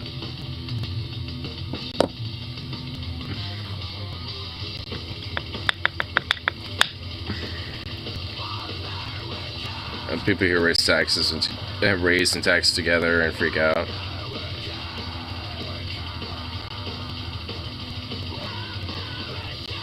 They need to eliminate the exception for the wealthy. Yeah, like, I mean, the idea that, like, you know, the wealthy are just kind of, like, you know, exempt from those type of fucking taxes is just absurd. And honestly, they shouldn't take advantage of Social Security considering they're wealthy fucks anyway, but it's just like, I mean, they should still be taxed for it.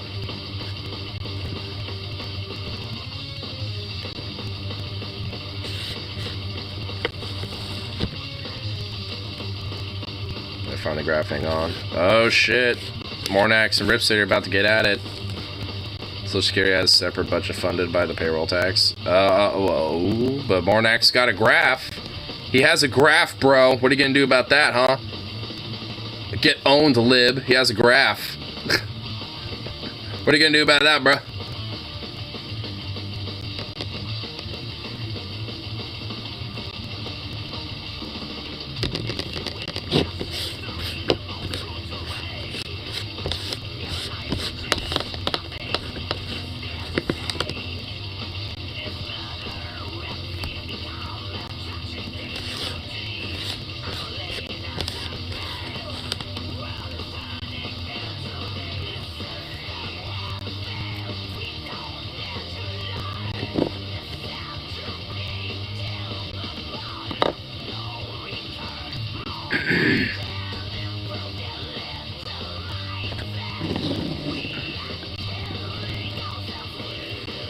Trying to talk to me about myself because I was trying to.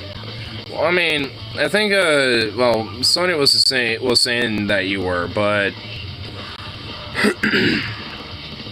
I mean, I don't necessarily think you are, because I mean, like I said, it sounds like you're more like just depressed and empty. But either way, it's just like, I mean, you still got to at least, like, you know, consider what, you know, like what we're saying and shit. Because I mean, at the same time, it's just like, I mean, like, I mean, not to be like this dude, but it's like, would your mama want, you know, like, you know, kind of see you could just kind of be just doing the same thing? It's kind of like SSDD.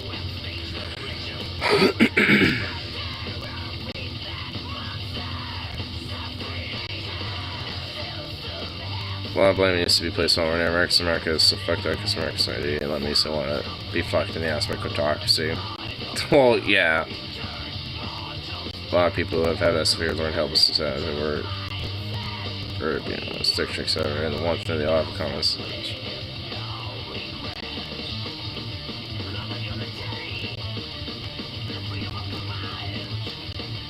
Because, yeah.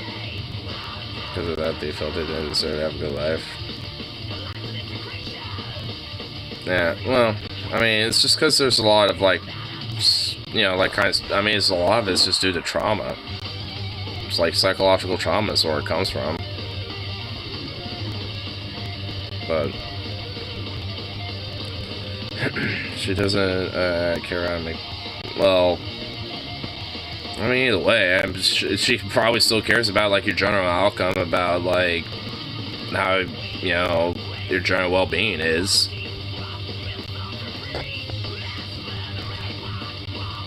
Could be pressured into declaring national emergency and rerouting FEMA and military funds to pay for full social security payments.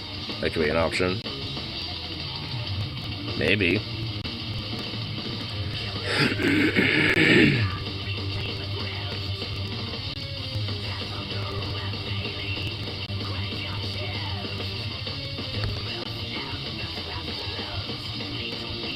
What the fuck, Venom?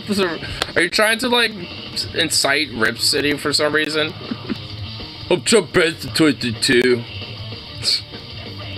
The huge emergency or soon is gonna get a rent cut by 20% also. No, watch them get like a 30% rent increase while they get a 20% cut in payments. Watch it be like pretty much the exact opposite.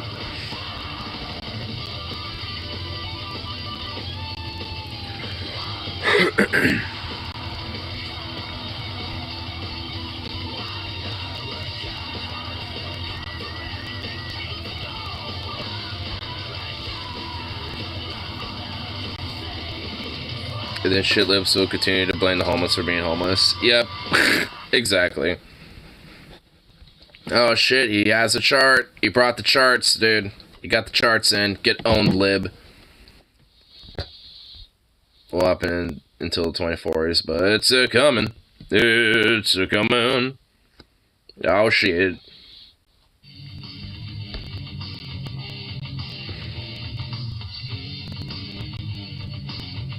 Though they would force a huge political backlash of sick cops on old people. Well, maybe they should just obey the law to pull themselves by the bootstraps there, you fucking commie lib. Maybe they should, you know, quit, you know, asking for damn handouts as fucking liberal.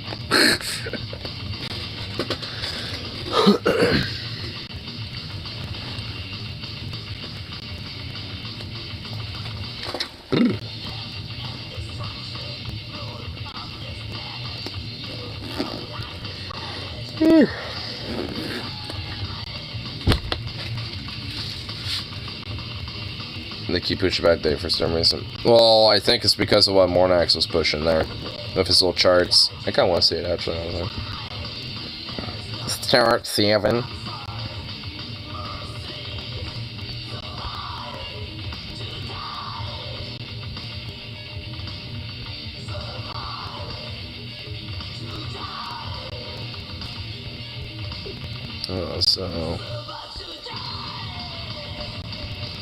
So it's 1, 2, 3, 4, 5, 6, 7.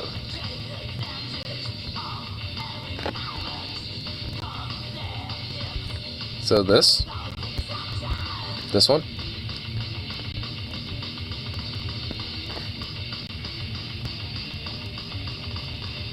Spending for net interest is projected to outpace other spending. Huh.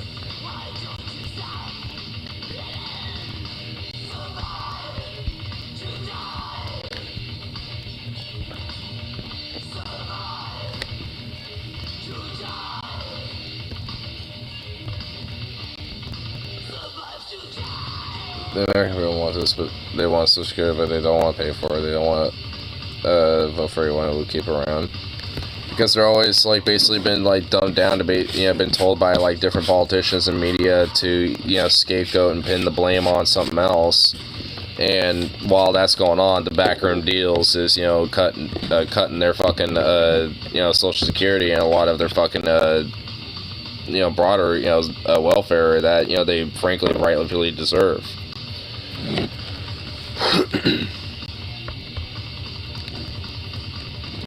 Don't follow this closely, sadly, or at least, you know, not enough, you know, to the point where they can at least be aware about them getting fucked.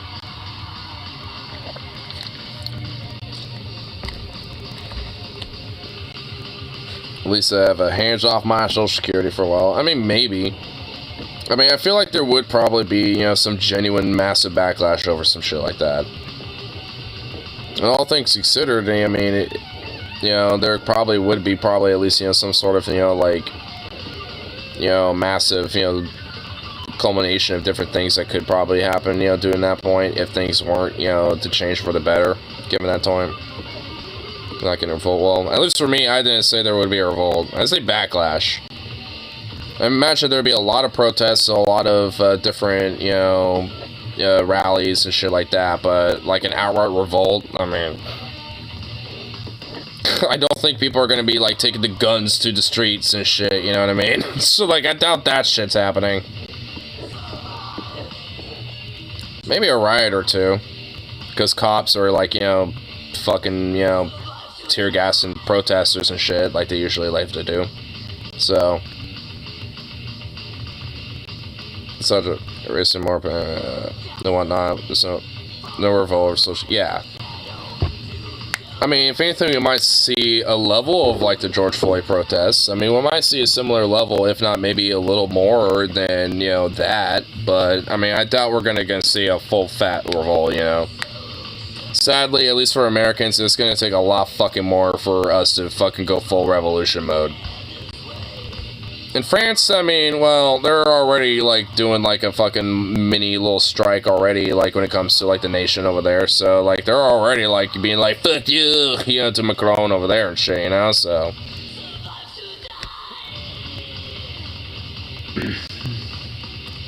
Something has to break.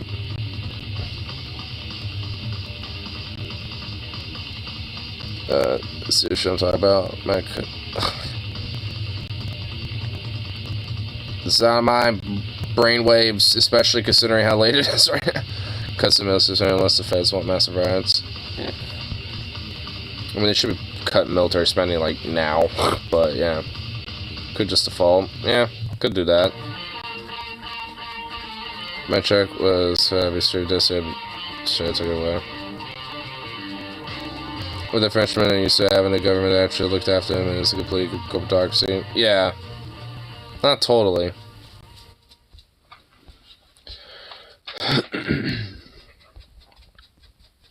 Still have corporate, like a bunch of corporo, like, piece of shit in there, obviously, because you got dorks like Macron, but nonetheless, there's at least, you know, some semblance of, like, you know, at least recognizing they should listen to the people every now and then, because of past, you know, history that France has had. Especially with sharp blades and heads.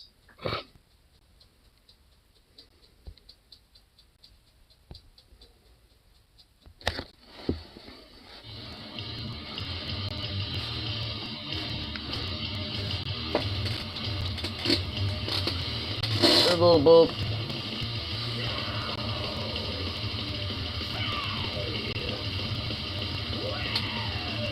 I got an idea. How about we take the top 10 billionaires, seize their assets, and throw them solitary confinement?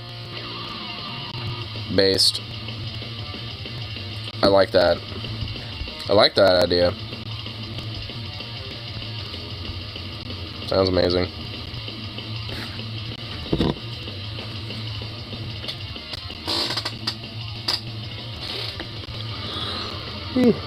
We should do that. Can we do that with, like, the top 100 billionaires, honestly? Take your dad's social security. Just give it to you. Oh my god.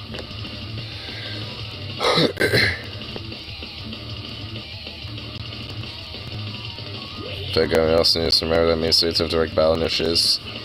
This candidate should be especially punitive taxes to the top of the retaliation. True. And both.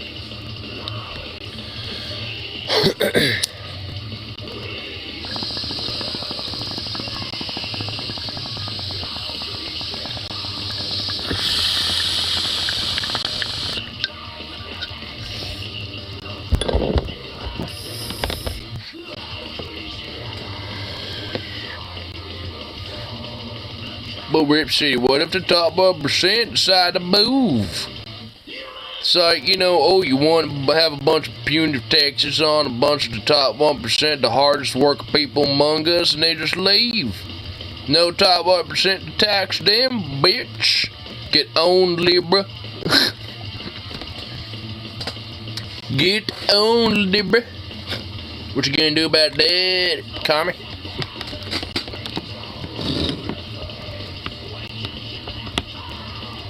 You see, I have must score shit Kardashian fans, Trumpers, Bezos nerds. I know, dude. It leaves me in awe sometimes.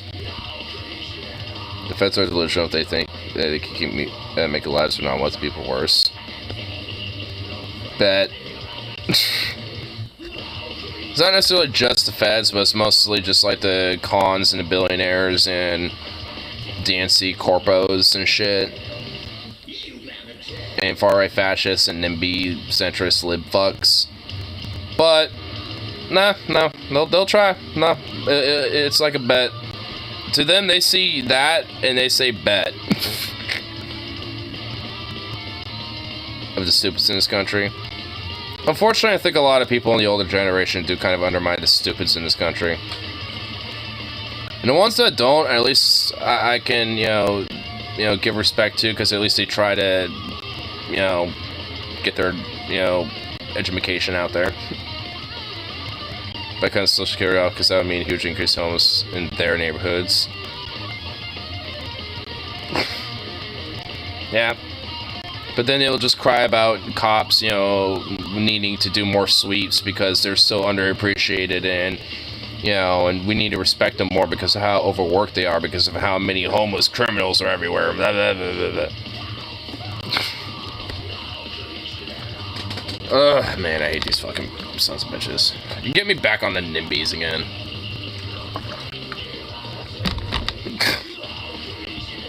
I bet Venom Witch is the worst thing you had to deal with for fucking NIMBY liberal fucks. Being switched, they'll always say protect security, even when they're office, they'll say they'll protect it when they get rid of it. That's it. That they did all they could. Of course. Politicians are the masters of bait and switch.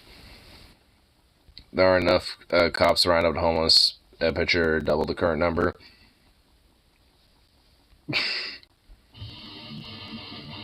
Well, that's why they're just so overworked. Damn liberals and communists are just trying to, you know, like, all these extremists are just making these cops overworked, and there's not enough. We can't even hire enough of them because there's not enough people. There.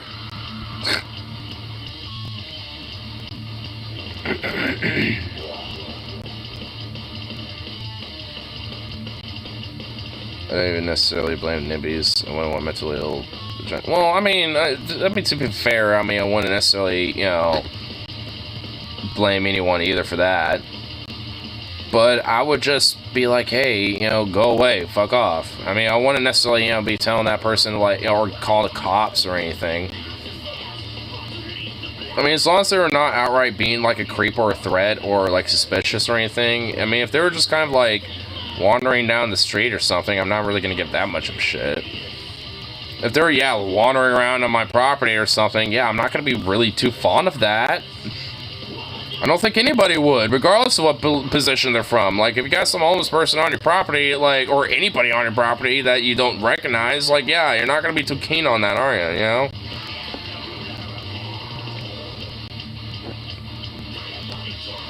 Excuse me, homeless. Or I'll just literally take you in and let you cross surf.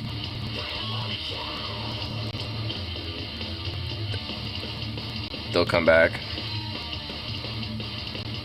I mean, well, given enough times, yeah, I'll likely call the cops and make sure that, you know, there's at least some element of them, you know, having to go away. But at the end of the day, I mean, it's just like them being there is more of an indictment of other problems. I'm not, you know, I won't inherently blame that person for, you know, their issues and shit, at least in the sense of them being there. But yeah, like I said, as long as they're not being suspicious of doing shit, but if they're going to be on my property and all that shit, yeah, it's going to be a problem. Regardless if they're homeless or not, frankly. The vast majority of homeless people keep to themselves. Yeah, and honestly, a lot of them, you know, like you say, are probably, like, you know, zombified and shit, but we'll just move across town, they'll come back. Which is obviously, you know, again, the whole problem and shit. You know, it's just like, you know, people who continue to push, you know, policies, mainly a lot of NIMBYs and Republican types that, you know, would rather, you know, push, you know, for policing and shit instead of, you know, actually, you know, better housing conditions, or at least, you know, better drug rehabilitative programs and shit like that. Because, like, just having, like, cops called on a situation that happens over and over again for trespassing and shit, like, that is, you know, that's only a band-aid.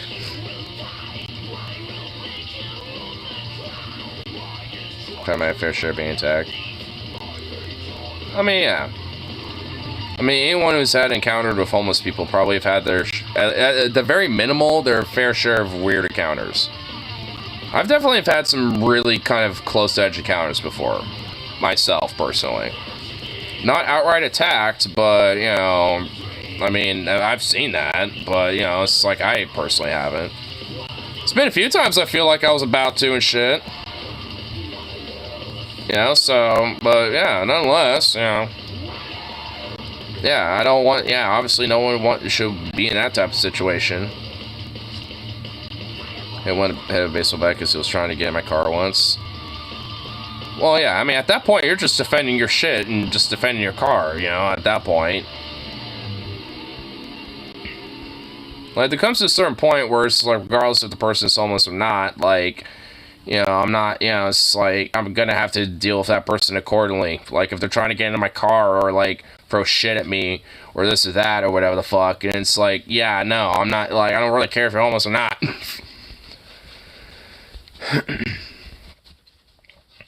But, I mean, if they mind the business or just walking down the street or just sitting there on the side of the sidewalk or some shit, I don't give a fuck. Just all depends on what they do. Then again, it just depends on what anybody does. Wants to be homeless people with canes for daring to be homeless. Well, yeah, who? Matt Walsh. Oh, yeah, Matt Walsh, because he's a fucking fascist filth bag piece of subhuman parasitical shit. And even then, I feel like there's too much respect for trash like that.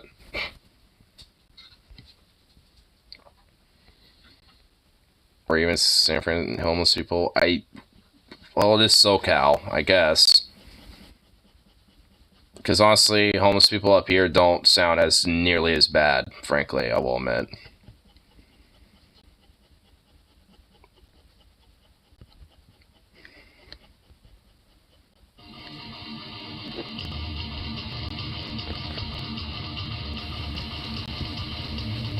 These homeless people even locked up mentally. I mean, they shouldn't necessarily just be, like, locked up outright.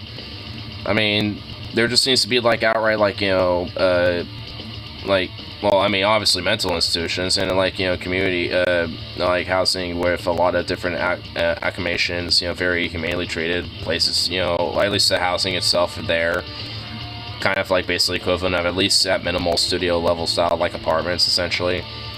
And, you know, honestly, as far as I'm concerned, even have, like, you know, wide visiting hours.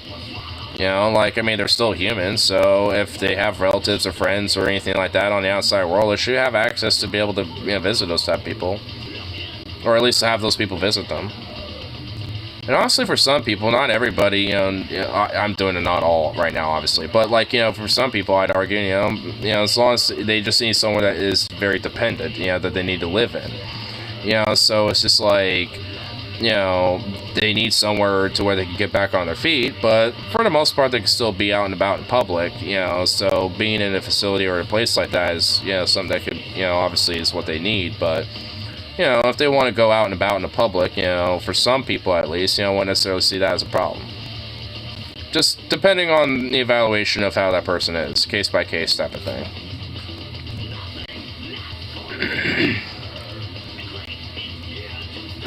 Frown good. Well, I mean, it still need. I mean, they're still human beings. Like, they should. I mean, they still need to be treated fairly. And they shouldn't just be, like, you know, locked away in asylum and then just, like, forget about them. I mean, they need to be, like, taken care of and actually, like, you know, brought back, you know, in society in some way.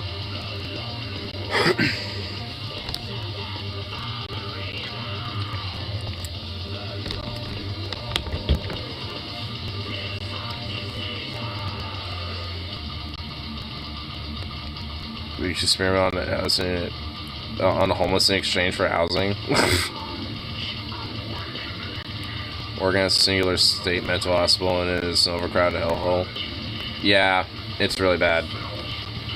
Which is a part of why it needs to be expanded.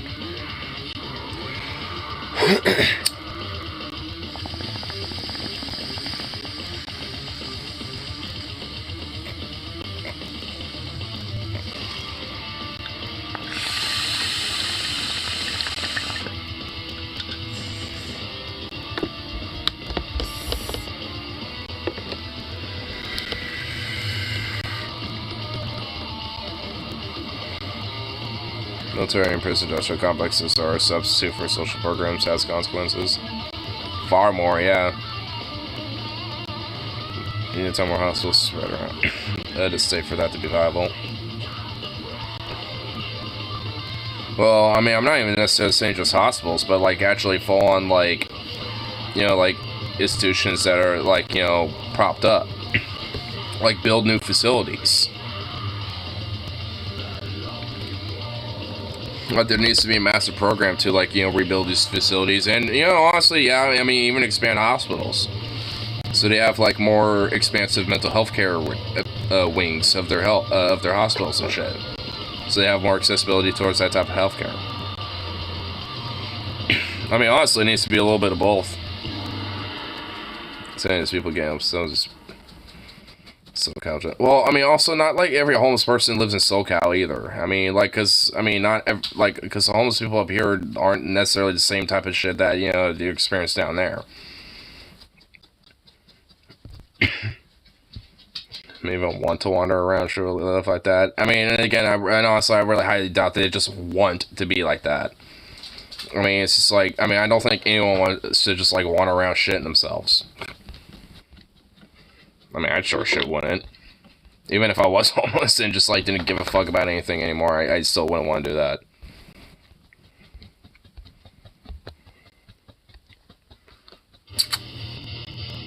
Hey, boo-boo.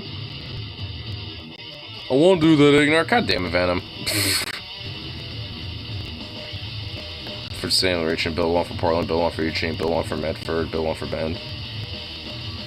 Yeah, it works. I mean, sure. And build, like, you know, smaller, at least, like, you know, different mental health clinics, you know, all over. And, I mean, even then, like, maybe have some clinics be at least somewhat expansive, so they have at least some, you know, housing facilities. Maybe not as expansive as, you know, like, having, you know, ones in, like, you know, you're talking about, Rip, but, you know, at least, like, on a more clinical level. Instead of having, like, full-on, like, hospital-level, you know, buildings, you know, more like clinics, so there might be, like, maybe 5 to 10 units there that, you know, someone can probably have at least some housing. Traumatized and don't think deserve your life. Well, I mean, well, it's like they think that, but it's just because of what's, you know, is part of, like, the trauma that you're talking about.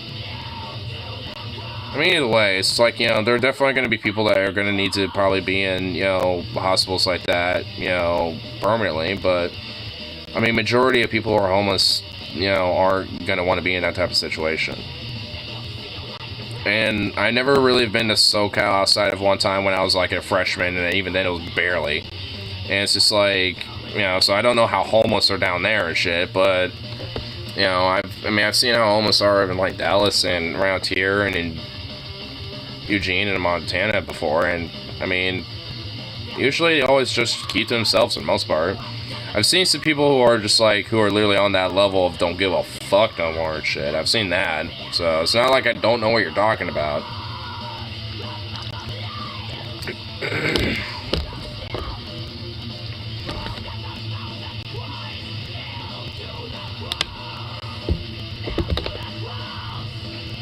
Something like 40% of homeless people have jobs is never going to be a one-size-fits-all. Well, of course, it'll never be a one-size-fits-all. For some people, it's just as simple as that they just need a house. That's it. Or at least a roof. You know, for some people, they legit need to be, you know, at least temporarily institutionalized for drug rehabilitation, or at least just for different therapy, you know, or both. And, you know, and, like, some people, unfortunately, do need, you know, permanent, you know, institutionalization. I mean, it's never, yeah, it's always, you know, going to be a you know, like, well, it's never gonna be like a one-bag-fits-all situation. Some, you know, but, well, exactly, yeah.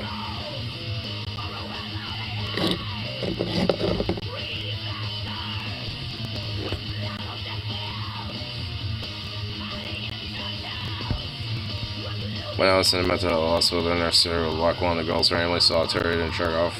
Watch it. Dude, what the fuck? Yeah, dude, what the fuck is wrong with Alabama, dude? Does there need to be, like, an unironic Great Purge in Alabama? Do we need to, like, pull a Great Purge or something? Because, like, what the fuck is wrong with that backwards fucking shithole state, dude?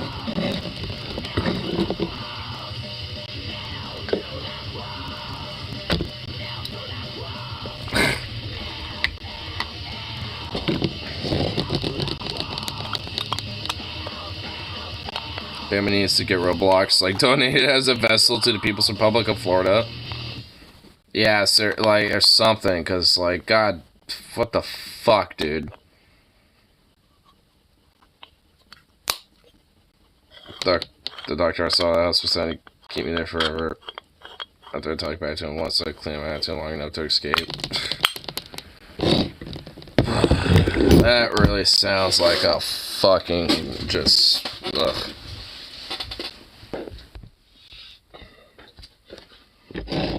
Man,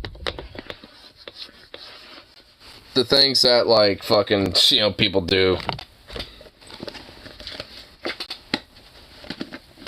Yeah, I mean, seriously. I mean, why do you think I want to get down there at least the one rare time I'm ever going to be in that worthless fucking shithole of a state, and after that, nuke it. Like, I unironically will be okay with, like, the entire state of Alabama being glazed in nuclear hellfire as far as I give a shit. As soon as Venom's out. Like, I mean, because, jeez, because, my god, dude. Fuck that shithole. What a blighted fucking excuse of a state. That's why I'm about, like, I'm more of, like, you know, instead of, like, you know, making every state a, you know, like, its own country, I'm more about, like, districtifying the states. We make less states. So it's just like a federal territory instead. So there's no state laws no more. It's all federal law, bitch. It's like, nah, fuck that shit. Nope. Fuck your state laws, you get none. Got the federal law now, motherfucker.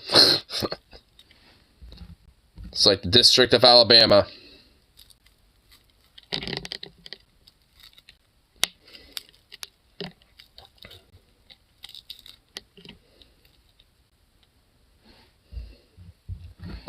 So, Sam Bama, don't let him then. I mean, honestly, seriously, don't. I mean, hell, even bring that up to your mom, too, if you really think that. Where it's just like, hey, you know, I really think, you know, there could be, you know, like, us leaving could be at jeopardy at, you know, like, getting fucked up, where we might not be able to actually generally get out. But either way. States like the Dakotas, Wyoming, that's her statehood or state representation. You said Idaho, so I agree. Just because you said Idaho, I like, replace Montana with Idaho and, or, like, let's have instead of Montana, let's just, let it be, some other state, you know, because, like, I don't know. Yeah, Idaho and Montana don't like each other, so, yeah, like, which is why, yeah. Like, keep Idaho, let's replace Montana with another state. Then I agree. Colorado, there you go. The Dakotas, Wyoming, Utah, Colorado, Idaho. Boom. We'll just have Montana be, like, the weird state that's surrounded by federal territory. Because Montana's actually decent. Idaho sucks. Oh, I always love having an excuse to just shit on a state, honestly. Cause of a state, though. There's always beef between Idahoans and Montanans when I lived in Montana. Yeah, and there's always beef between Oregonians and Idahoans, too. It's like the one thing Montanans and Oregonians get along with each other. Like, I mean, Oregonians and Montanans get along, you know, on the one thing especially. Fucking on Idaho.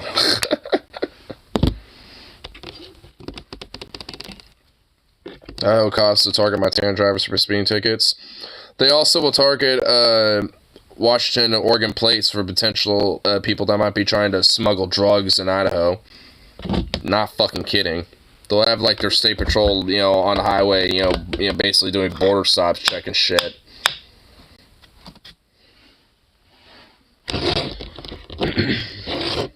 Yeah, the roads suck too. Dude, Idaho just all around just kind of sucks. The only thing they're known for is just their goddamn potatoes. All they're known for potatoes and fucking, like, tweakers and fucking weird right-wing conspiracy nutballs that live in fucking weird cabins in the woods.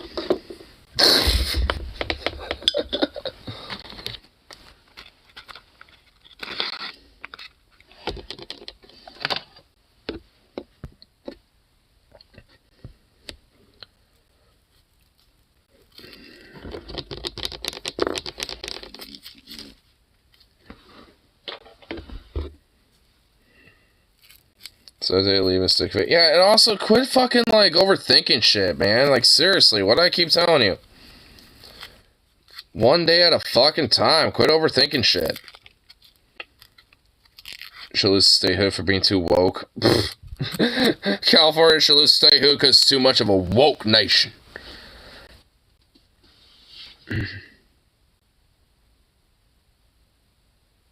In Minecraft. I am not going to, like, you know, just read any of that besides in Minecraft. I'm just gonna, like, you know, just acknowledge that that was a comment and know that it was absolute satire and there's no seriousness in that at all, and just go with it. Satire in Minecraft. Minecraft and satire. Satire in Minecraft.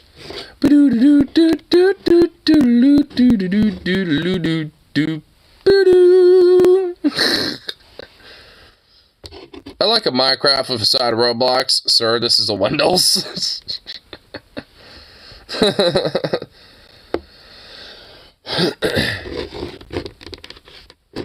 Ay, ay.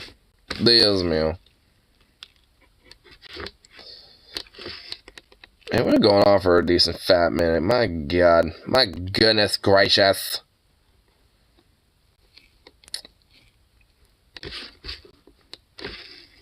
I don't even want to say what time it is right now on Pacific time. I don't even want to say it. I hate how I'm also weirdly scheduled a 1 to 5 tomorrow. What the fuck is 4 a.m.? That's what I mean, dude. Like, because I have to, like, apparently be there at 1 for some stupid training bullshit. I know that's just going to be a closing shift, and oh my God. Fucking hell, dude. Oh, Christ. We need to replace the porch from sorted wood piles and piles. I have to clean the porch. Well, it ain't that big of a deal. I mean, honestly, all in all, I mean, just take these little, you know, little bits of things that you are doing. At least that's just like little things that are like, hey, I did a thing and it got done. Hell yeah. Because again, it's just like one little bit at a time, one day at a time. It's just what you kind of have to go through, you know. Just gotta do it one step at a time, dude. Like, seriously, again, don't overthink shit. Just, like, basically go with the flow, you know. Ride the wave. It's gotta be mellow with it, bruh. Got to chill, man. Just ride that wave, dude. Got to ride the wave of the chill, man. Gonna go Matthew McConaughey on you. Just gotta go be out naked, just smoking that nice fat joint, and just, like, go play some bongos, man.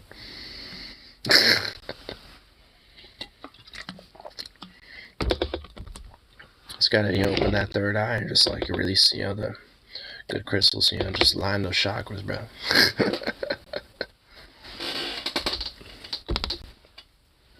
Cause I've been living in Alabama since 1999. A salty phantom. Can't wait to leave. It's all mad and rusty bent. 'Cause you got to work to leave the shit. Salty Venom.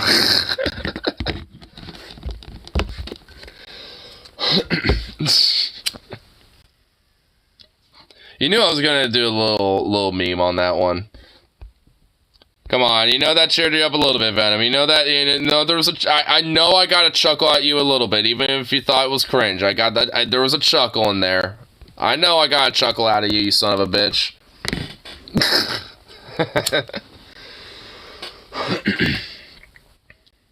My struggles are a joke to you. No, oh my god, I'm just, yeah, come on, we're being lighthearted and having some fun. Holy crap. We're being lighthearted.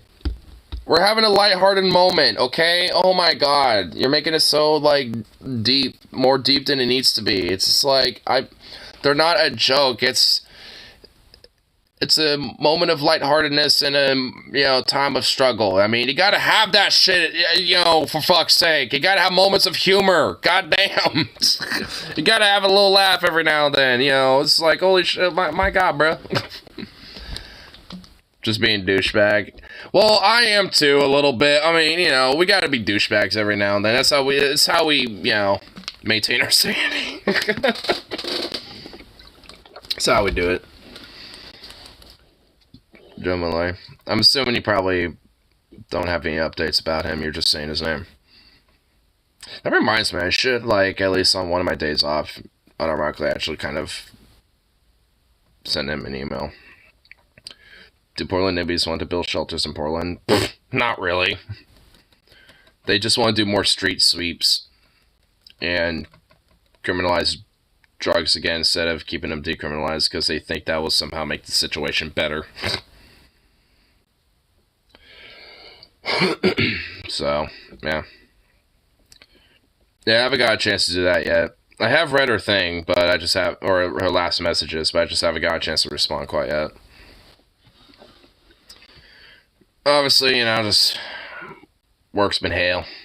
Well, at least today has. Last couple, you know, days haven't been too bad, but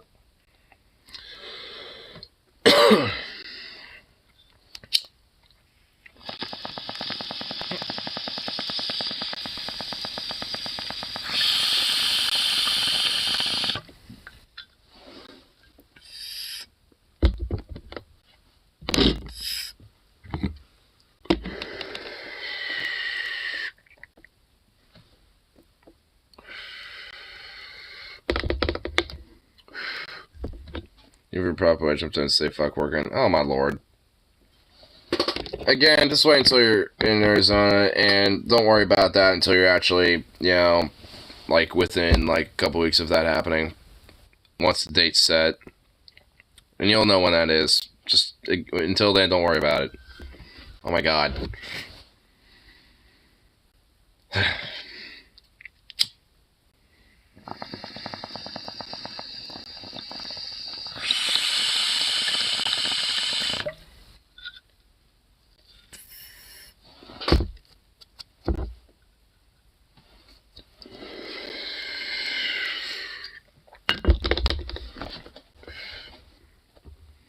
Need to make it. Oh my god. It's 4 a.m. I'm gonna get myself some food. My lord. Let's go, Canada. Well, I would. I'd take a train up there personally. But anyway, I'm gonna get myself some food, actually get some sleep so I can deal with the fun day tomorrow. Oh my god, I'm not excited for tomorrow. I'm also kind of dreading it. Ugh, yeah. And you say fuck working. But anyway, at least for now, I'm going to at least wrap it out because we have been going on for like 6-something hours. So, peace out. Of course, you know, I'll see y'all in that next one. So, Venom, stay empowered. I want to make sure you stay empowered, bruh.